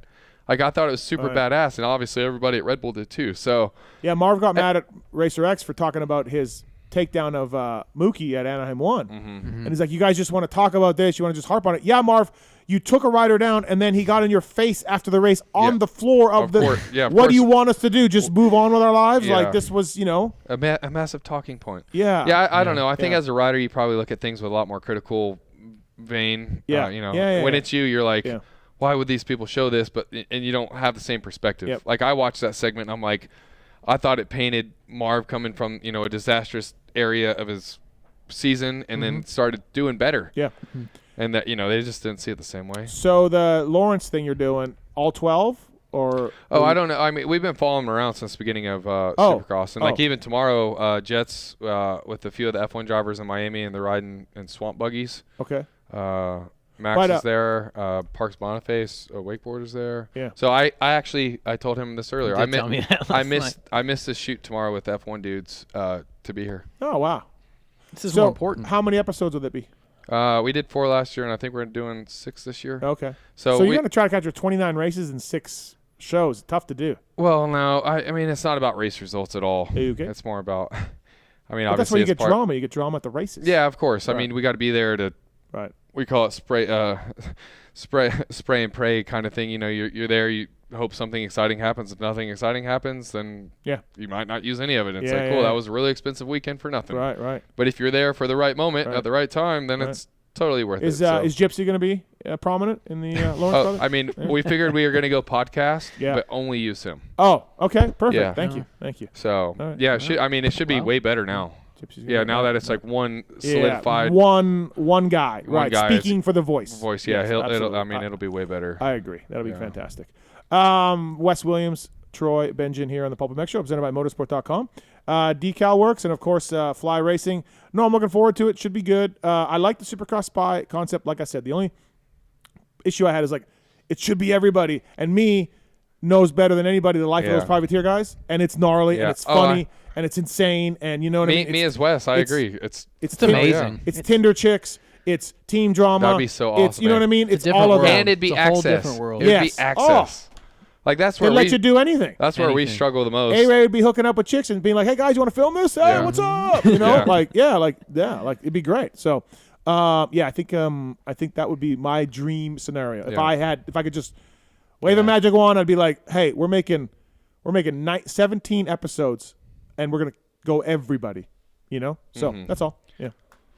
I agree. But hey, I never answered your question. There's never been one massive moment that I've been like, holy shit. No.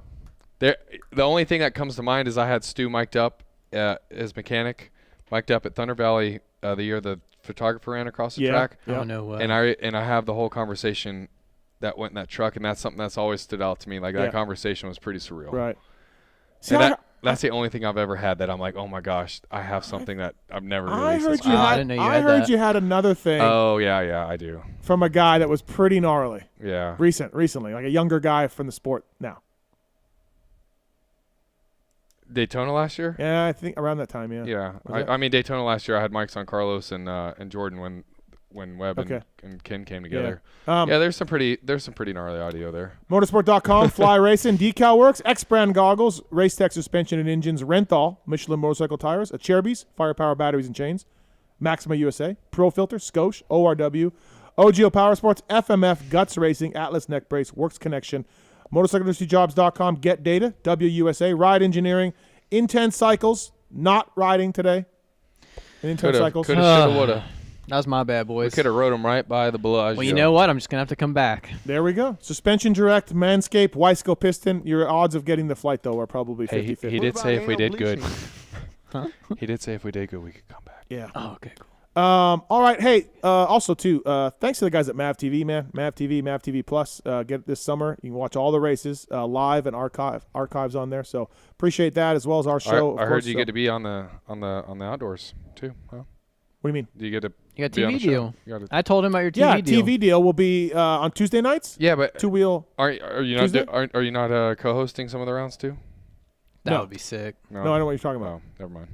Like the show with Weege? Yeah, show. Are the rotating announcers? You're not part of that at all? No, I'm not. No, they went with like guys like Bradshaw. Oh, and I thought McGrath. you got a round or two. No, I would love to though. Okay. Think how great that would be. So thanks to those guys for coming on board.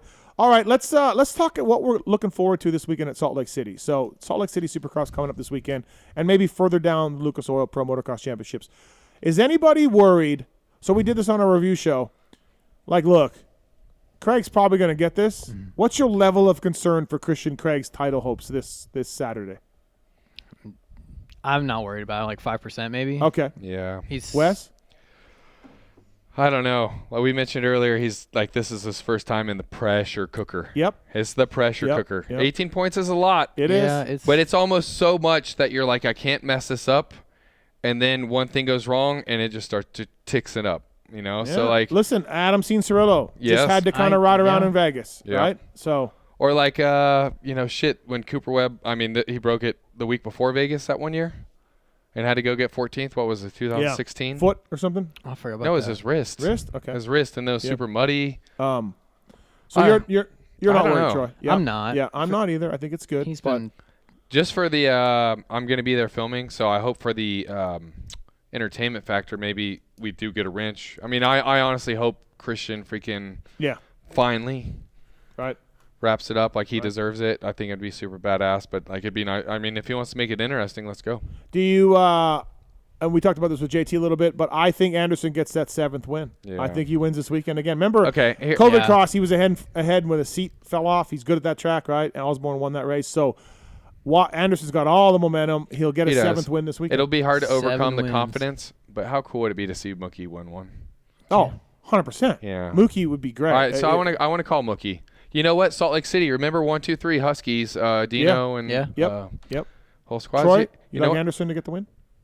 Yeah, but like he said, like the Mookie hype he said Anderson, pick someone else. Well, I was just saying you said Sorry, I Mookie, shouldn't tell you but what like to do, I'm everybody sorry. was like he was supposed to get his win this year. Everyone, Yeah. you said it. Yeah. Everybody said it. So I don't think Mookie's gonna win. Right. Who else? Like Sexton? Sexton could for yeah, sure. Sexton can win anytime. Yeah. He right now like it's What? just I mean, Webb excelled in Salt Lake City pretty good, but it's like either Sexton or Anderson right Right. now. They're just riding so good. Webb's taking the summer off. yeah. That'll I mean, be- this is his last chance for redemption, isn't it? Well, does he do a Supercross only deal when he comes back? That's what I've heard. It's that bad? That's what I heard. He's Wow. signing back with KTM for Supercross only, so we'll see. Oh, KTM. Wow. Worked Yeah, out. yeah. So that'll be interesting to watch. He's actually going to be in studio next week. I heard Oh, that. Cooper Yeah, you Webb. did say that. Yeah, in studio. Well, I don't blame him. Go from there to here, have a We'll little see. bit of fun. We'll see if he shows up. But If it's I supposed was to be- Cooper Webb, I'd do the same damn thing. Well, Taking yeah. off outdoors. I'm Okay. going from there to here for yeah, a yeah. week. But are you coming in for this janky show on a Monday night if you're Cooper Webb? Is it Monday after Salt Lake? Yeah. Yeah. Yeah. You start your vacation here, and then you go there. What if he misses They're- his flight? I mean, he could. If I were him, What if they move his flight up 2 hours earlier? 20 minutes. without Even. telling him? Right. 20 minutes even. I mean, good for him. He It's could, crazy. He could probably afford to change his flight. Also, as we mentioned, Justin Brayton, a fantastic career riding off into the sun. Oh man, Yeah. it's sad. It's hard to believe. Great career. Fantastic. 99 was his first Supercross, right? No, I don't think in 99. I think it was. Was it? Okay. think Yeah, it yeah, was. Yeah. 99. I think it was. All right, Mark's I don't know why that stands going to out. pull that out, and we're going to see that. So Justin Brayton ending a career. I think Marvin Musquin will be good again. He won one of these last year, so I think Marvin will be really I mean, good he this could weekend. also win. Right. Yeah. Pressure's off for the showdown, so But- why not Jet? But Hunter and Jet are both 4-4. I don't know this at all, but do you think at any level they're brotherly competition there, or do you think they don't Justin give a shit? Brayton's first race was 2004, so nice work. Great, They were only great off job. by- yeah, I'm like 99. Carry the one. Oh, Yeah. three laps down would be Yeah. not hype.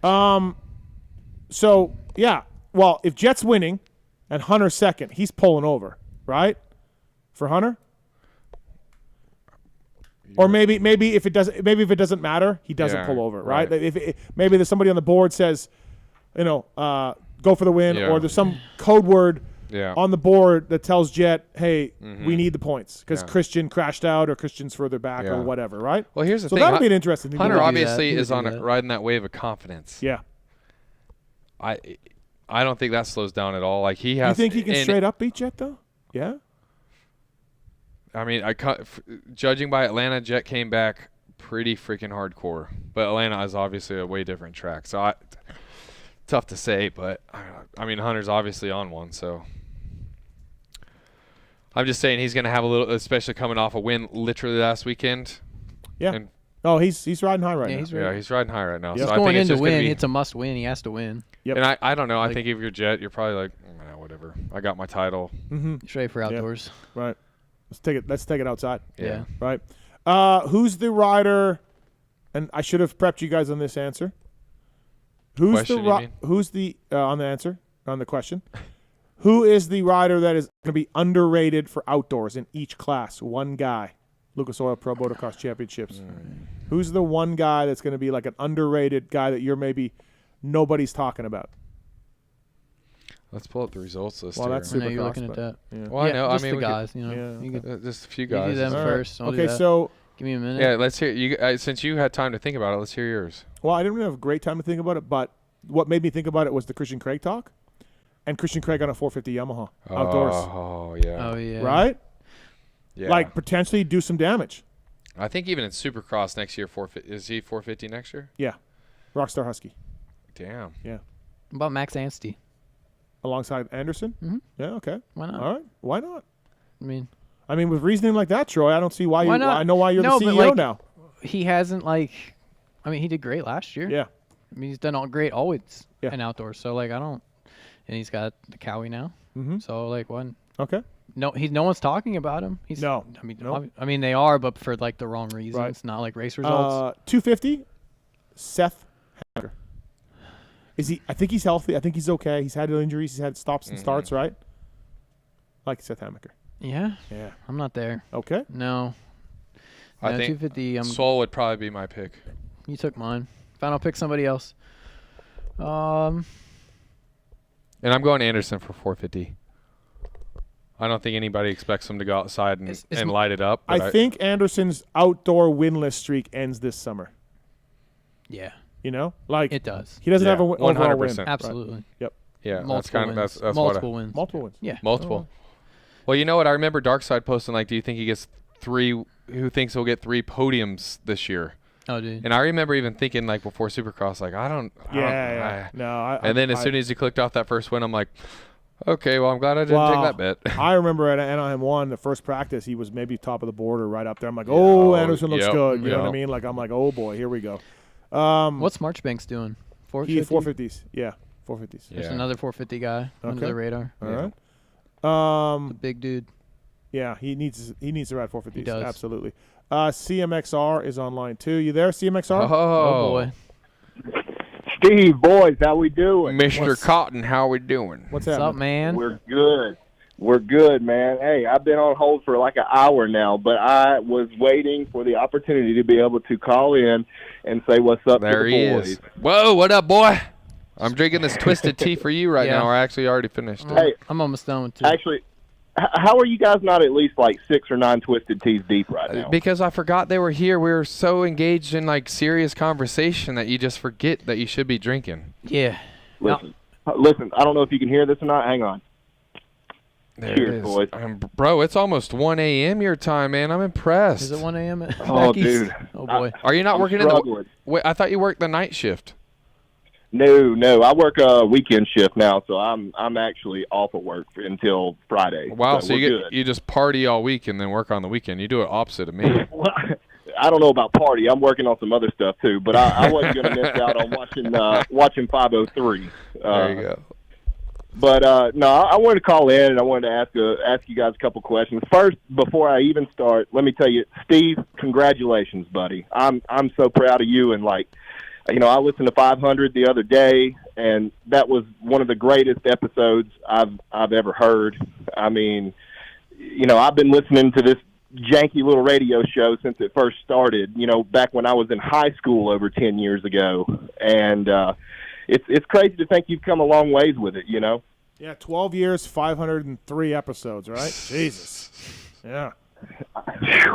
Hey, but, that leads me into my first question, though. Now that you're big time and you're getting the Mad TV money, yeah, do you think that your bank account is as high as Davey Millsap's? No. Oh, no chance. Oh, God, no. Millsap's made so much money. It's printed it. Yeah. Printing money. Yep. No. I mean, at least you can get close, man. You can't have ceilings as high as Millsap's, but we're getting there. Wow, we're getting there one day at a time. Mark's outrageous rates, a real drain on my bank account. Yeah. So, yeah. Wait till he gets the bill, Blake, for my filming this The guy's driving a Raptor. He drives a $90,000 Raptor. I was out there looking at it, too. It's nice. No, yeah, and he's mobbing in it. Like, no wonder he needs a raise. There's only one guy in this room with a $90,000 Raptor, and he's not me. Man, T-Dog, nice. how bad do you feel that you didn't get to go do any mobbing today, man? No mobbing, no mountain biking. Nothing. No Vegas Bellagio, Strip, hand-holding. No hand-holding. That was the worst part, I was going to teach him how to play roulette even. Yeah. But now you need to teach him how to work on app and a Uber, like a lot of things. This was before I knew any. This was like the first 30 minutes of our drive last night that I was doing saying the roulette thing. But now that I know what I know, I would not take him into a casino. You know what's cool though? I learned a lot about myself today. Oh, okay, that's good. Because personal growth. Yeah, exactly. Yeah. I realized there's an issue. Yeah. I need to resolve it. Yeah. And you realize you have a problem. What's scary is you're a father. Well. That's where all my time goes into right now. Yeah. And, I haven't slept in, a year and a half. What if your kid asks you, Dada, how do I open this can of ravioli? Well, life experience. Are you going to be able to tell they're going to get life experience sure. together. I'm not that bad. No, I'm not that bad. I know how to work a can opener and all that stuff. Okay. That's all I do is stand in the kitchen all day and cook the kids' food. Okay. They just eat all day. What if the kid says, Dada, I turn on this iPad for my schooling? It'll be life experience together. Oh. He teaches you? Okay. Yeah, he does. I'm like, how do you know what to do? And he's like, I'm coloring.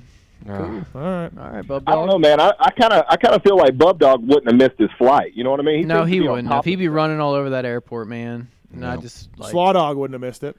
Yeah, he would. No, dude, he's so fired. Done. He's just done. That's my race tech rant is fire Slaw Dog. Yeah, okay. All right. This is too many mentions, by the way. This is 3 mentions. Yeah. It's horrible, I refuse to say his name. Yeah. Hey, man, my race tech rant. Okay, so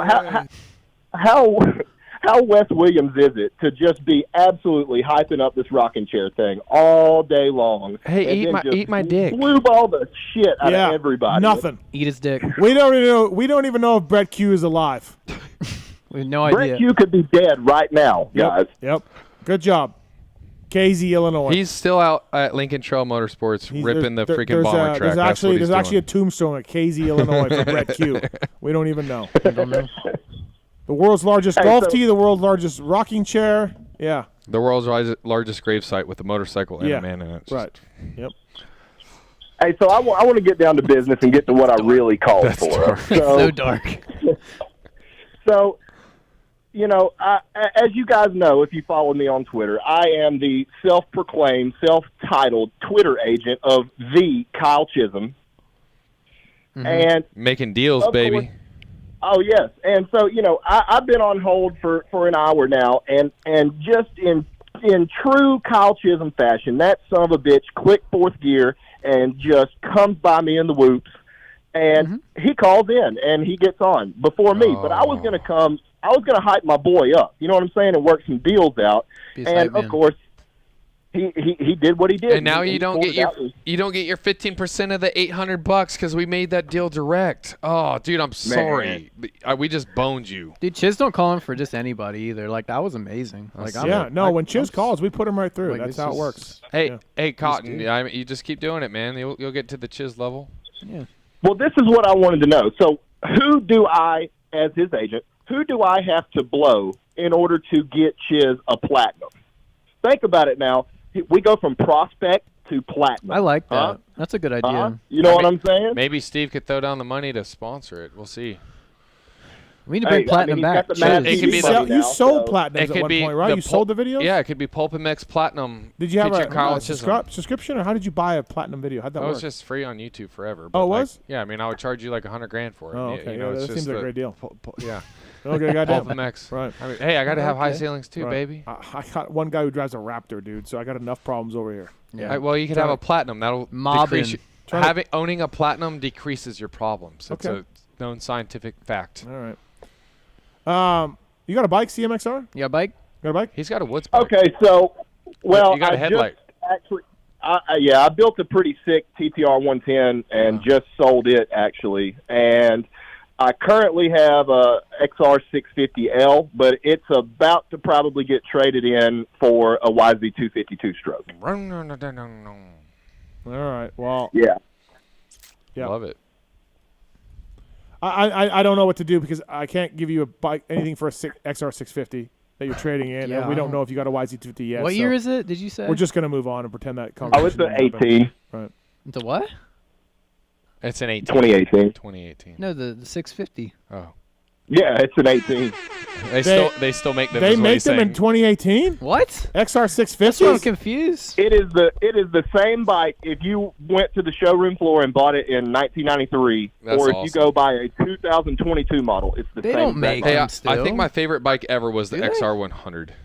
I spent a lot of laps on it. I spun a lot of laps on an XR 600. 600. Yeah, my buddies used to have one in the country, and we would take it out on the moto track. And then he got mad at me one time because the tool bag flew open and all the tools flew off or whatever. So damn kickstand almost fell off. I was an early adapter to the 4-strokes.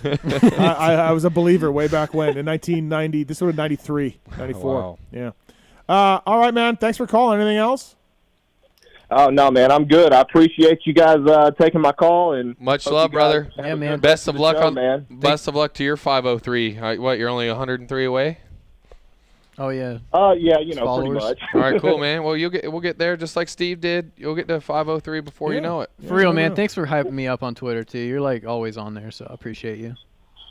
Heck yeah, man. I love all you guys and enjoy being able to kind of, shoot the stuff back and forth with everybody. Anybody that's down to talk a little moto, I mean, it's awesome. Cool. Yeah, bro. Thanks for the call, man. All right, Later. Man. See you. Yes, sir. We'll see you guys later. Hopefully when you guys read his tweets from now on, you do it in that accent.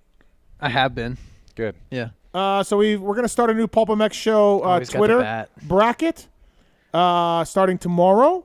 We've been doing our favorite riders brackets, and second round. We had one round, and this was the second round. Ended today. The semifinals will go up tomorrow. Marks, who's winning? Who was in this stuff? So this one was there was Roxon versus Wilson. Wilson won. Wilson won. Wow, yeah, Dino. What was the vote from? 57 to 43. Wow, I'm surprised, right? Yep. Dino's great, but I mean, it's Ken Roxon. Right. Yeah. Okay. The next one was Cincerillo versus Tomac, and Cincerillo won 63 to 37. No surprise. So now it will be Wilson versus AC. Okay, AC will win that. Next one was Nicoletti versus Brayton. Oh boy. Nicoletti won 74%. Ah, filthy Phil, like. We got a banger night lined up. Yeah, not surprising. Next one was Amart versus Anstie. Oh, Troll. 83%. Oh, walked over Anstie. So next one will be let's see, Phil versus Troll. Oh boy. Yeah. Well, we got to be sure to hype that up. That'll be a good one. Next up was Malcolm versus Plessinger. Oh, Mookie. Mookie got 52%. I was gonna say the margins would be close. That one was close. Yeah, I guess AP's pretty popular. Yep. Next up was Christian versus Bogle, and Christian won 53%. Okay. I was gonna say another close margin. Yep. So next, that will be Malcolm versus Christian on the next one. All right. So who do you got? Who's got that? Malcolm. Yeah. All right. Just two more. Chiz versus A-Ray. Who do you think won? Chiz won. I was already notified of this. Yeah. A-Ray not happy. 67%. Once again, he got chizzed on, he said. Yep. And then the last one was Cade versus Starling. Oh. I know. And? Cade won. Yeah. Very upset. Stardog. 59%. Yeah, Stardog. So now we're Cade versus Chiz. Yep. Chiz is going to chiz on another guy. Yeah. That's what Chiz does. Yeah. So look, stay tuned. The poll will go up tomorrow. Chiz will probably end up winning all of it. Tomorrow, yeah, poll will go up tomorrow. No, I think Phil wins. Our audience and Phil. They do love Phil. We're big Phil fans. Like we're. Are you kidding me? We're big Phil fans. So. I know somebody that does a perfect Phil impersonation. I won't say his name, but we posted on Verb, and Phil was not pumped. Really? Uh-huh. Wasn't pumped. And I was like, dude, I thought that was funny as shit. And he's like, it makes me sound stupid. And I'm like, I thought it was funny as shit. And he did not care. He was not hyped. Wow. Ride-engineering.com. PulpFan20 is the code to save. They just added a new bar mount application for the 22.5 KTM factory editions, Rockstar editions, and the soon-to-be-released 2023 models. Riders no longer have to remove their bars to access the bar mounts like the previous version. The new bar mounts bases are threaded, so the bolts screw in from underneath. They're in stock now at ride-engineering.com. PulpFan20 is the code to save. Thank you to ride-engineering.com. They help out a lot of privateers and teams out there, so really appreciate that. Motorsport.com, tweet at Tallon segment. No, that's my mom. It's the motorsport.com tweets at Tallon segment. All right, motorsport.com, OEM and aftermarket parts, Troy. Free shipping on everything over $79. I'm in. Dang. I'm in. Villapoto. $79. Villapoto, Nicoletti, myself, motorsport.com, athletes. I'm trying to get in on that. They got a dedicated team of gearheads over there to help you out. Do you give free shipping to all your merch buyers for all the Pulp merch? No, I need to push the merch more. It's tough. Who's yawning? That wasn't me. Geez, That was me. My bad. Oh, Dang. It's his chair. Just makes you yawn. My name? Sorry, we're boring you, bro. Dang. Yeah, sorry, bro. We'll just move on. Sorry, bro. Marks, we got to do something about merch. Yeah, I think you're missing out on the merch game. Do something. Me? Yeah. Jeez. You're unbelievable. What? You do a bunch of stuff, dude. Add it to your stuff. It'll only take up that corner, but like the ceilings are so tall over in that corner, you could probably stack like 10,000 Okay, wait though. t-shirts. For reals, there's been some app movement. There has been, yeah. I've been working on it a little bit. I've finally passed most of the other stuff that I had to do, so I've been plugging away at the app a little bit. This dude is so damn smart. Friday? I feel like I need to hang around him to get some of his IQs. He's so cool too. You think he'd give me some of his IQs? Talent. Wait, they were talking. I was listening to what they were saying. So cool. You got a lot of IQs, and I want like 3 of them, please. Thank you. A lot of what? You're welcome. IQs. Talent. Handle the merch stuff. All right, I'm in. There you go. Give you a cut or something. 50%. Can Roto do it? Yeah. Absolutely. Can anybody do it? Yeah. I mean, hey, I'll carry it on I've Vurbmoto. asked Swizz Cut me off 5 on that. times. Hey, I could have Vurbmoto.com/PulpMX, and then they could use PulpMX 2022 for okay, but the problems I have you. is that print-on-demand stuff, there's no margin. There's no margin. But who cares? Like it doesn't require any work either. It doesn't. So that's sweet. You make $4 a shirt. So what do you do? We print it all ourselves. And you carry the stock. Mm-hmm. You have where is this stock at? I have a massive garage. And it's all in there. Warehouse. The warehouse. Yeah. Yeah. And you box it yourself, and you do the shipping and everything. That's what my wife does. Okay. And because you would sell a lot of merch, is what I'm thinking. At the events, we sell a lot. Oh, okay. We don't really push that hard online. I don't have events. We do really good at the events. What do you make on those those places? $4? Oh, dude, if you use Printful or something, it's so bad. It's not even worth it. I can't stock and carry all that. Oh no, it's impossible. You'd have to work a deal with me, but we could probably talk tomorrow and work it out.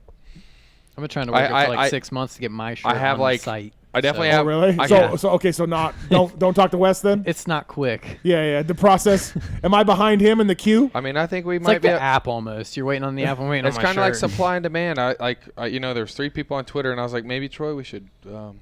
More than 3. Well, I mean, 30. I'm at 30. Speak to Tallon. He's in charge of merch now. Yar said I'm in, so I guess I got to do it. All right. Well, hey, you got to split your percentage with me now, and then we. Yeah, what I want to do is not be involved and just rake in the money. How do I do that? Okay. Yeah.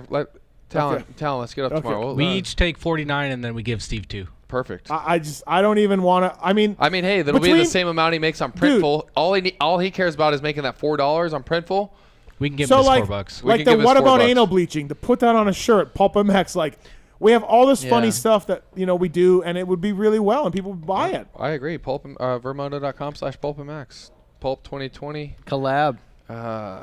We can bring you some kind of. Okay, I'll only do it though if Troy never gets his shirt on the site. Well, you already done deal. Done. You don't worry about that because it's not gonna happen. Okay, so Tallon and Roto and Swizz can all work together on this and figure it out. I don't know what to do anymore. I just feel like as the owner of PulpMX, I just yell into the wind and nothing happens. Like nobody listens. Where's my $1 million app? Just start smashing things. Where's the PulpMX show site? Where's the app? You know, where are these things? Just nothing happens. Nothing. Nobody cares. The minions just they're probably hanging out in the pool. Do you ever look?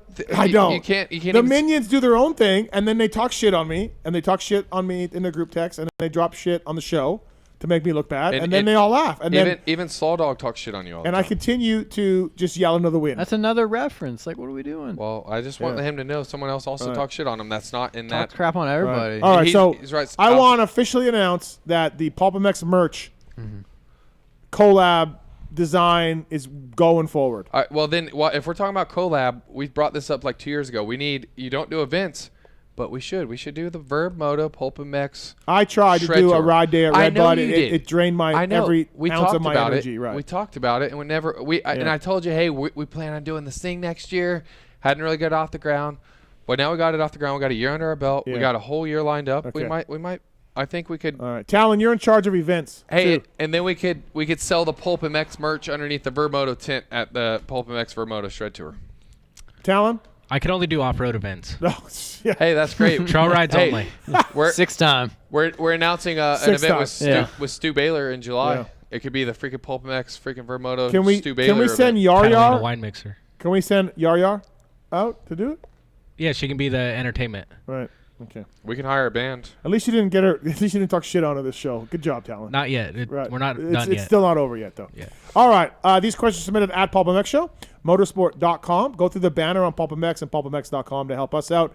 And these questions submitted at PulpMX Show on Twitter. And Tallon picks the best ones, and let's do this, Tallon.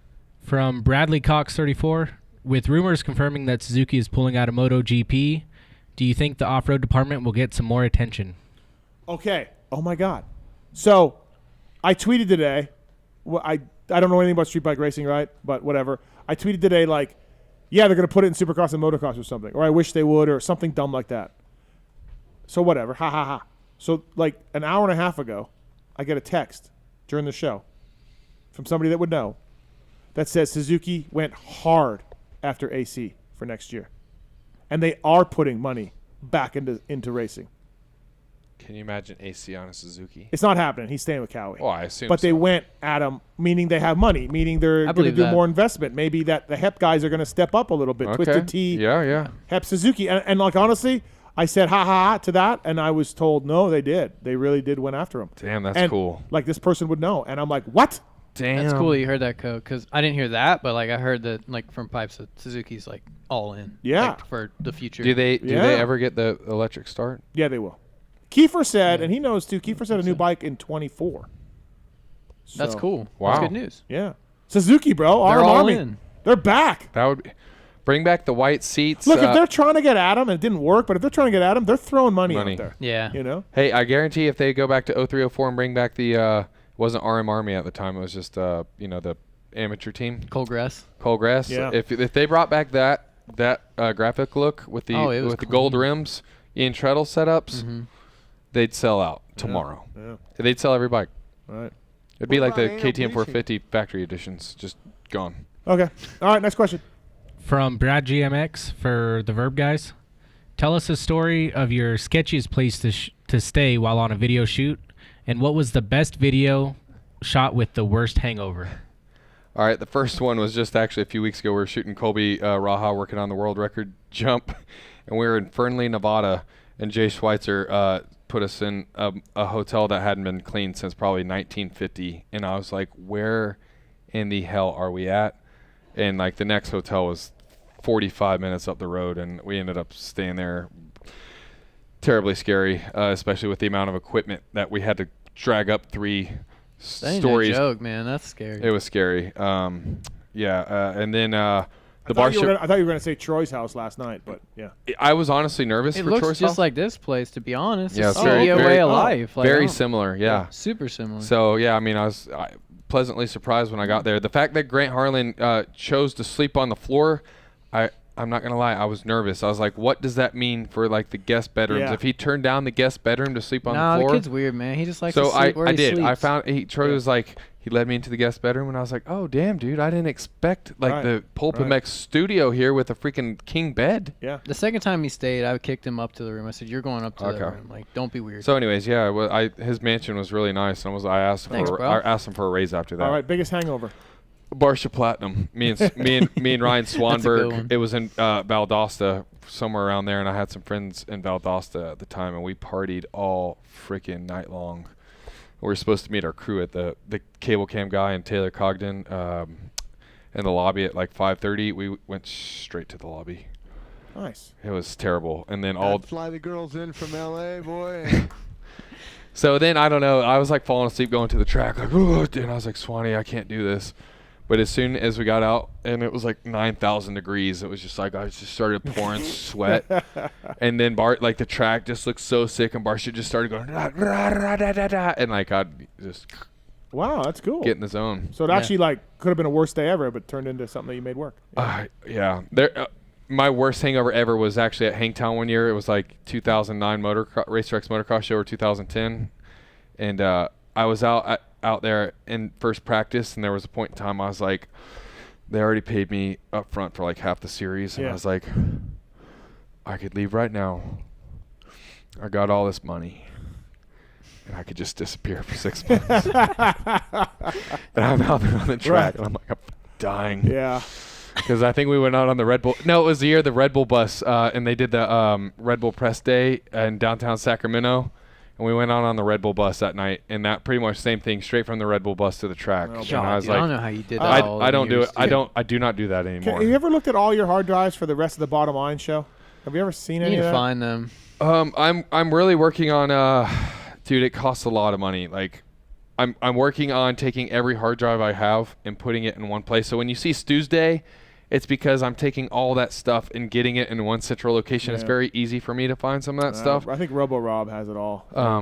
He said he looked, but I mean, I still have all. Well, we started in 08. Yeah. I think I have 08 and part of 09. I think I lost part of 09. But yeah, I keep coming across it. I think Robo Rob had like the complete show renders. Yep. I have all the raw files. Oh yeah. So I don't have the edits. There was a few edits I do have. Those were fun, man. But I do have a few. I put some up on my YouTube channel, so they're on PulpMX YouTube channel. I have found some, and I've been meaning to text you guys and being like, "Hey, we should put these up." Yeah, dude, some good stuff in there. Yeah, some funny stuff. You know what? Then I know where a few are at. Okay. We'll work on this Steel collab, this Ride Day collab, and Tallon, work on the Bottom Line footage. Dude, I love those shows. Those shows are awesome. They were good. I think. I mean, funny. if I'm at the Nationals this summer, we could. Yeah. I have a question. If we're doing all this collab. Should I order my Uber to go to the? No, I'll order you an Uber. Thank God, thank you, Jesus, because that hit right now, and I'm just like, it's all hitting right now. So Let's go over I'm this. like Your RV. flight's at 12:15. Yeah. It's 10 o'clock. Okay. He lives 10 minutes from the airport. Yeah. You need to be there, what, 11? Yeah, 15? 11 11 to be safe for him. Yep. 11. So you need to leave here in like 30, 45 minutes. Yeah.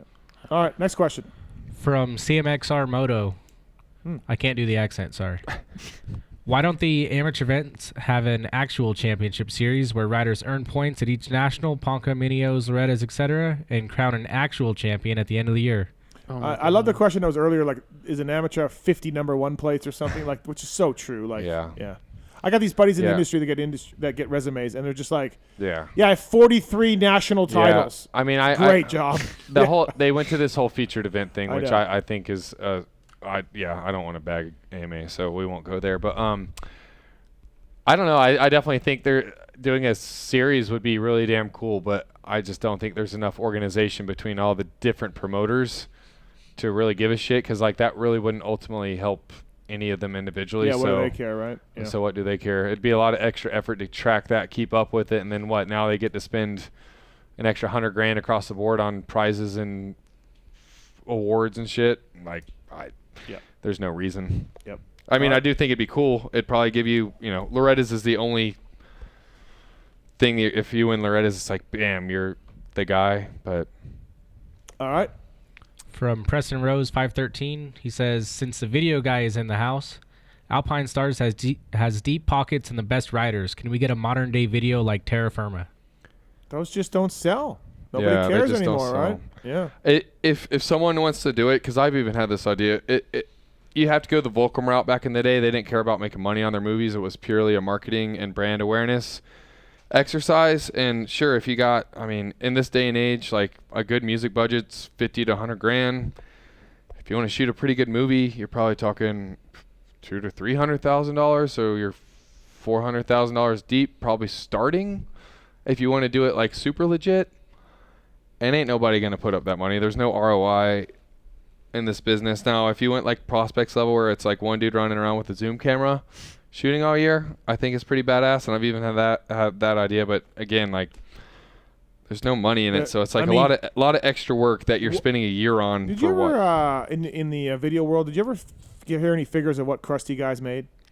I mean, believe me, when I first started, was in the ranks in 2003, DVDs, it just had gone from VHS to DVD. And I remember Dosey Andrews at Impact Video, who was like the video distributor, all the places. Like you only used to be able to get moto videos if you went to the store and got VHS. Yeah, right. But I never heard Krusty figures, but I know she was like, hey, the last Mini Warrior sold like 50,000 copies of VHS tapes. I remember sitting in 10th grade typing in $50,000 times. I think they paid like $9 or $10 a copy. Yeah. And I remember being like, holy shit.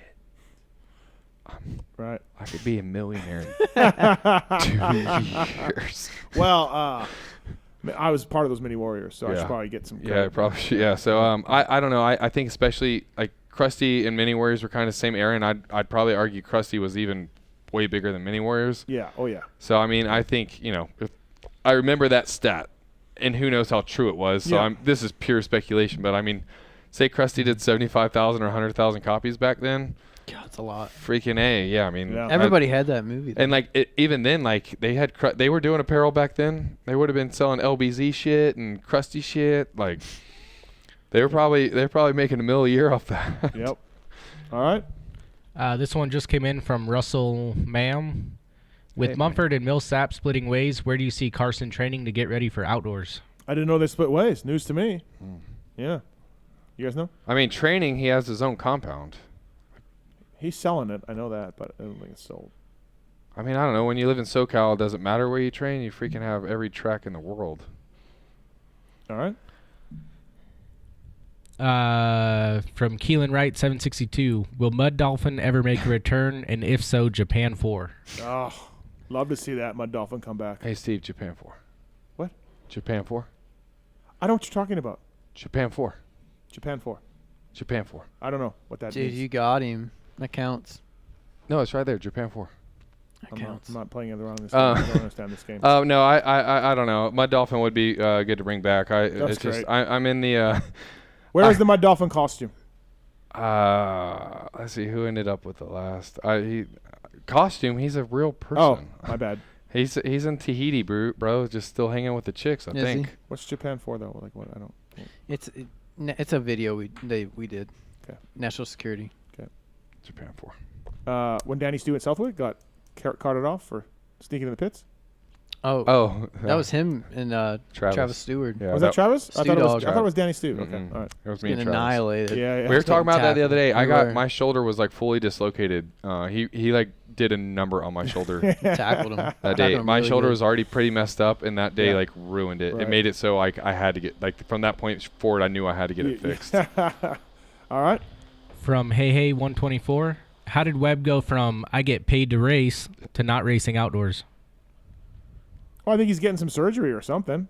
I don't think it's just I'm sitting out because I want to. I think it's something's not right. It hasn't been right all year. Yeah, I feel like there's going to be something announced, right? Yeah. I don't know.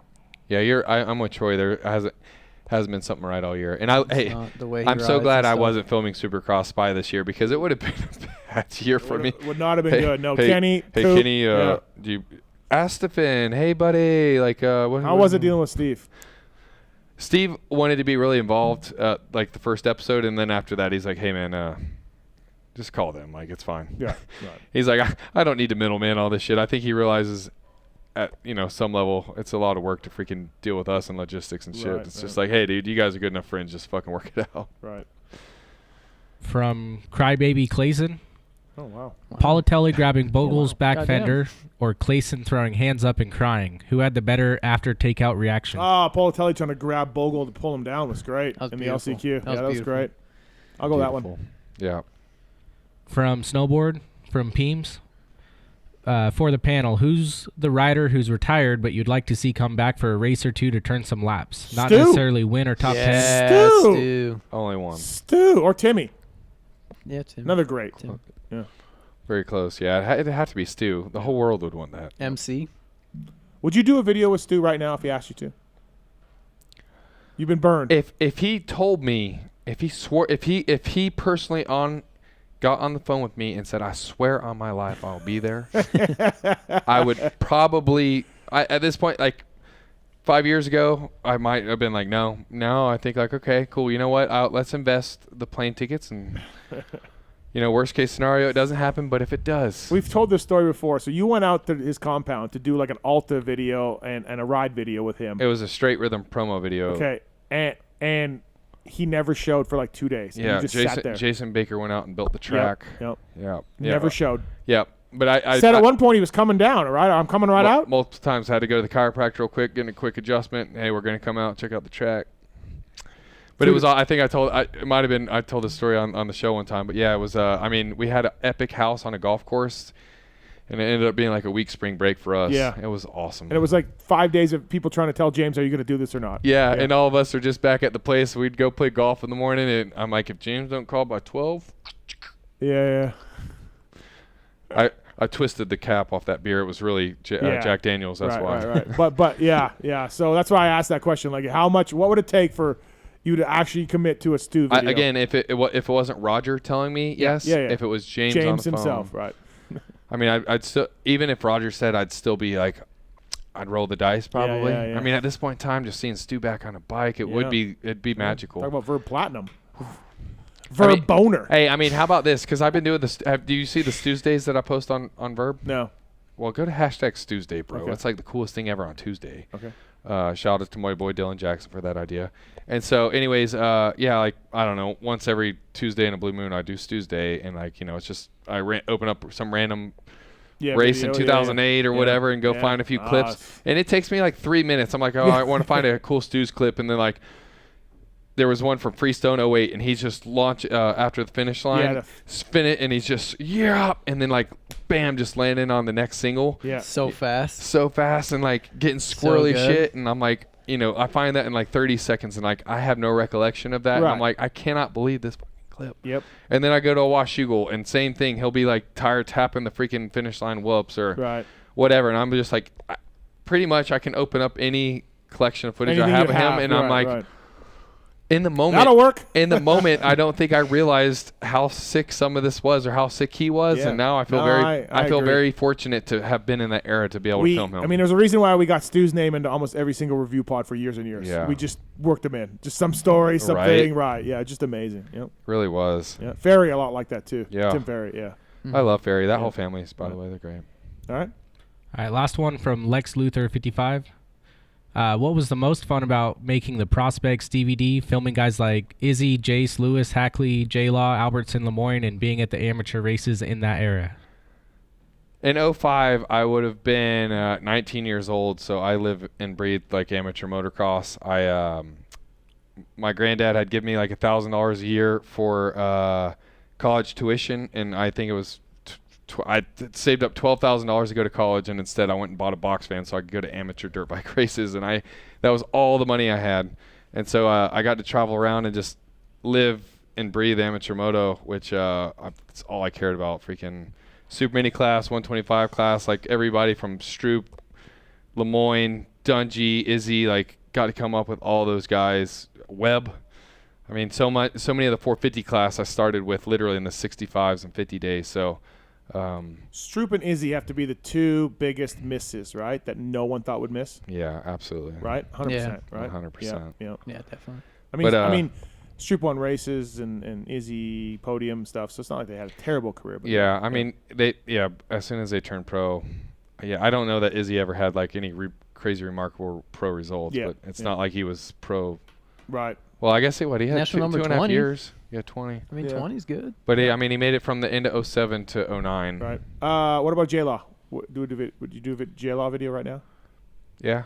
Jay texts me every now and again. He Really? But yeah, it's always super random, and he'll have an idea to do something, and then I never hear back. Right. So Right. it's I don't know.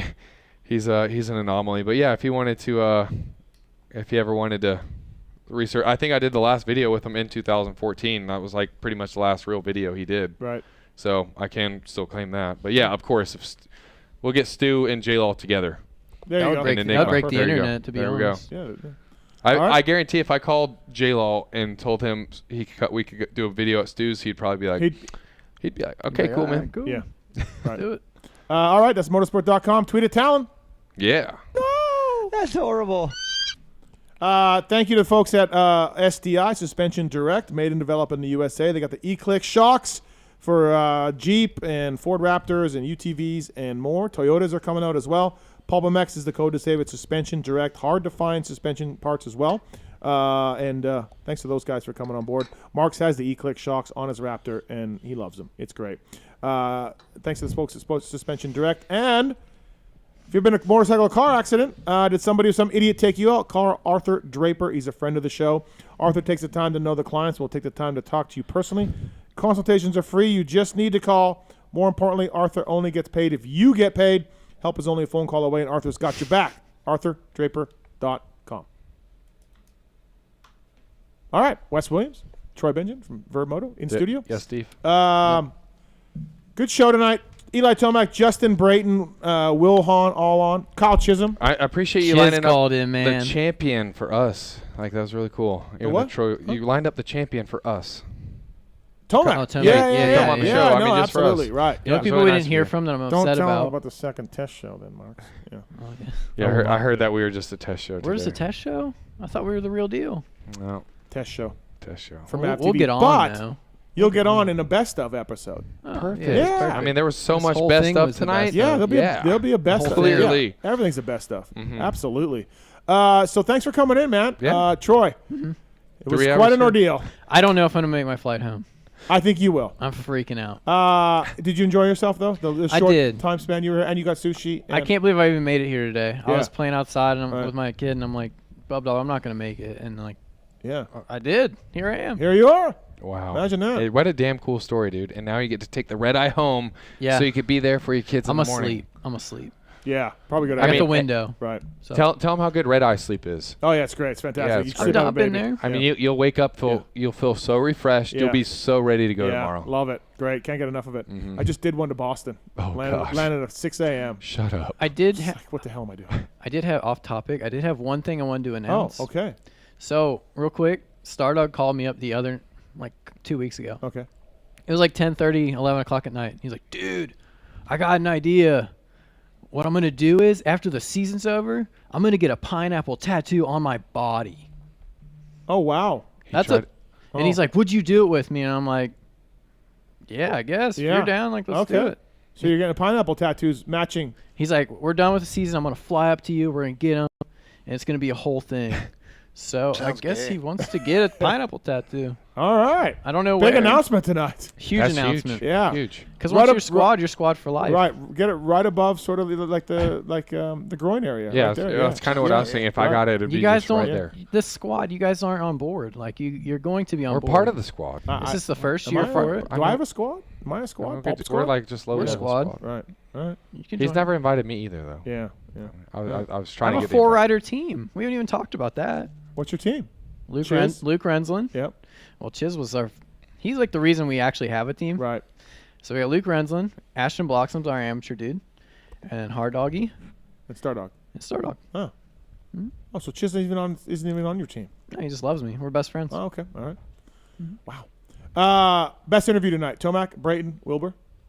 You were here for. I mean, Tomac was a totally different dude than I expected him to be. Right. He sounded jovial, and he had He that did. excitement in his Well, voice. He just won $1 million. So Yeah. there is some of that too. That's good. Imagine what Troy would be like if he won $1 million. Oh man, I'd be like, Yeah, he'd be like, I mean, I fly the girls in from LA. Boy. What do you mean? You'd be like, oh, it's just I'd another fly day. the I girls thought in from LA, $1 million. Right. Whip up a titty, you know that one. Yeah. It's the T, bro. Opie. It's the, Opie. It's the titty. It's Opal? the T. Hopefully, Opine, one will right. whip up a titty. Yeah. Yeah. Jim Hawley, it's a national treasure. We're gonna live off those jobs forever. Ever. Wes, thank you for coming in. Yeah, man. Really Yeah, man. appreciate it. Do a good job on the I'm show. glad Yeah. I'm glad I got to spend the whole day here and not just 3 hours. Yeah, that would suck if you had to spend just 3 It would hours. suck. He would do that. What an No, idiot. nobody would do that. That guy's an idiot. Hey, to make matters worse, I rented a car so I could take you around Vegas today. I spent like an extra $200 on a car for Listen, we're wrapping this thing up. day. You could drive him up and down the strip for 30 minutes. And then You could drop take me off. to the airport. You could do that. Oh my God. You really could. Yeah, I haven't slept in like 4 days, but Okay, sure. Let's all go. right. Let's go to the strip real Try quick. a year and a half, bro. Vurbmoto, Vurbmoto.com. Check them out. They're back. We're back. 2 years now?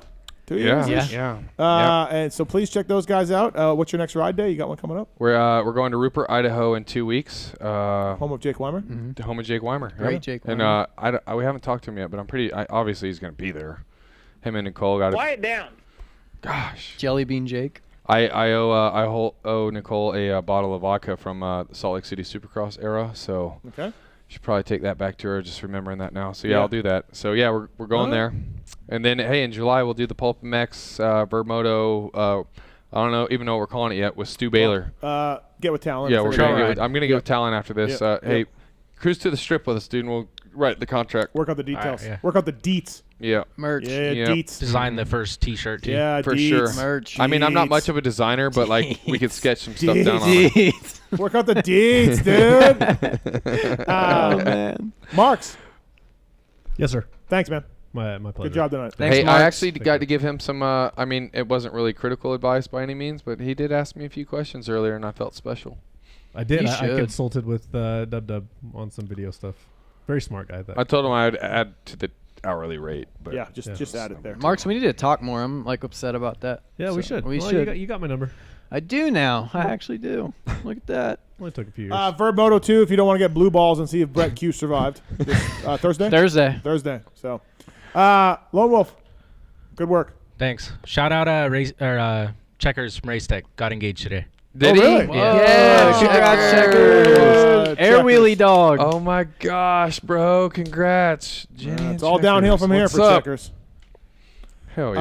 All right, everybody. Thank you for listening. Appreciate it. Fun show tonight. And next week, Cooper Webb, Seth Rarick, and Phil Nicoletti in studio. All right. Good Wow, God. that's a good one. That's Load a up good the one. Twisted Tees. Oh yeah. Yeah. So They're gonna thanks- be ready. Yeah, thanks everybody for listening and watching. And Wes Williams, Troy Bendgen, I'm Steve Mathis. Hey, See you next week. Thanks for having us. I didn't. Yeah, you thanks said for thanks to having us. us. Thanks to you, Thanks to Steve, you, and Steve. thanks for everything you do. And the flight today, like I wouldn't be here without you. So appreciate it. Okay, got it. Soak and poke.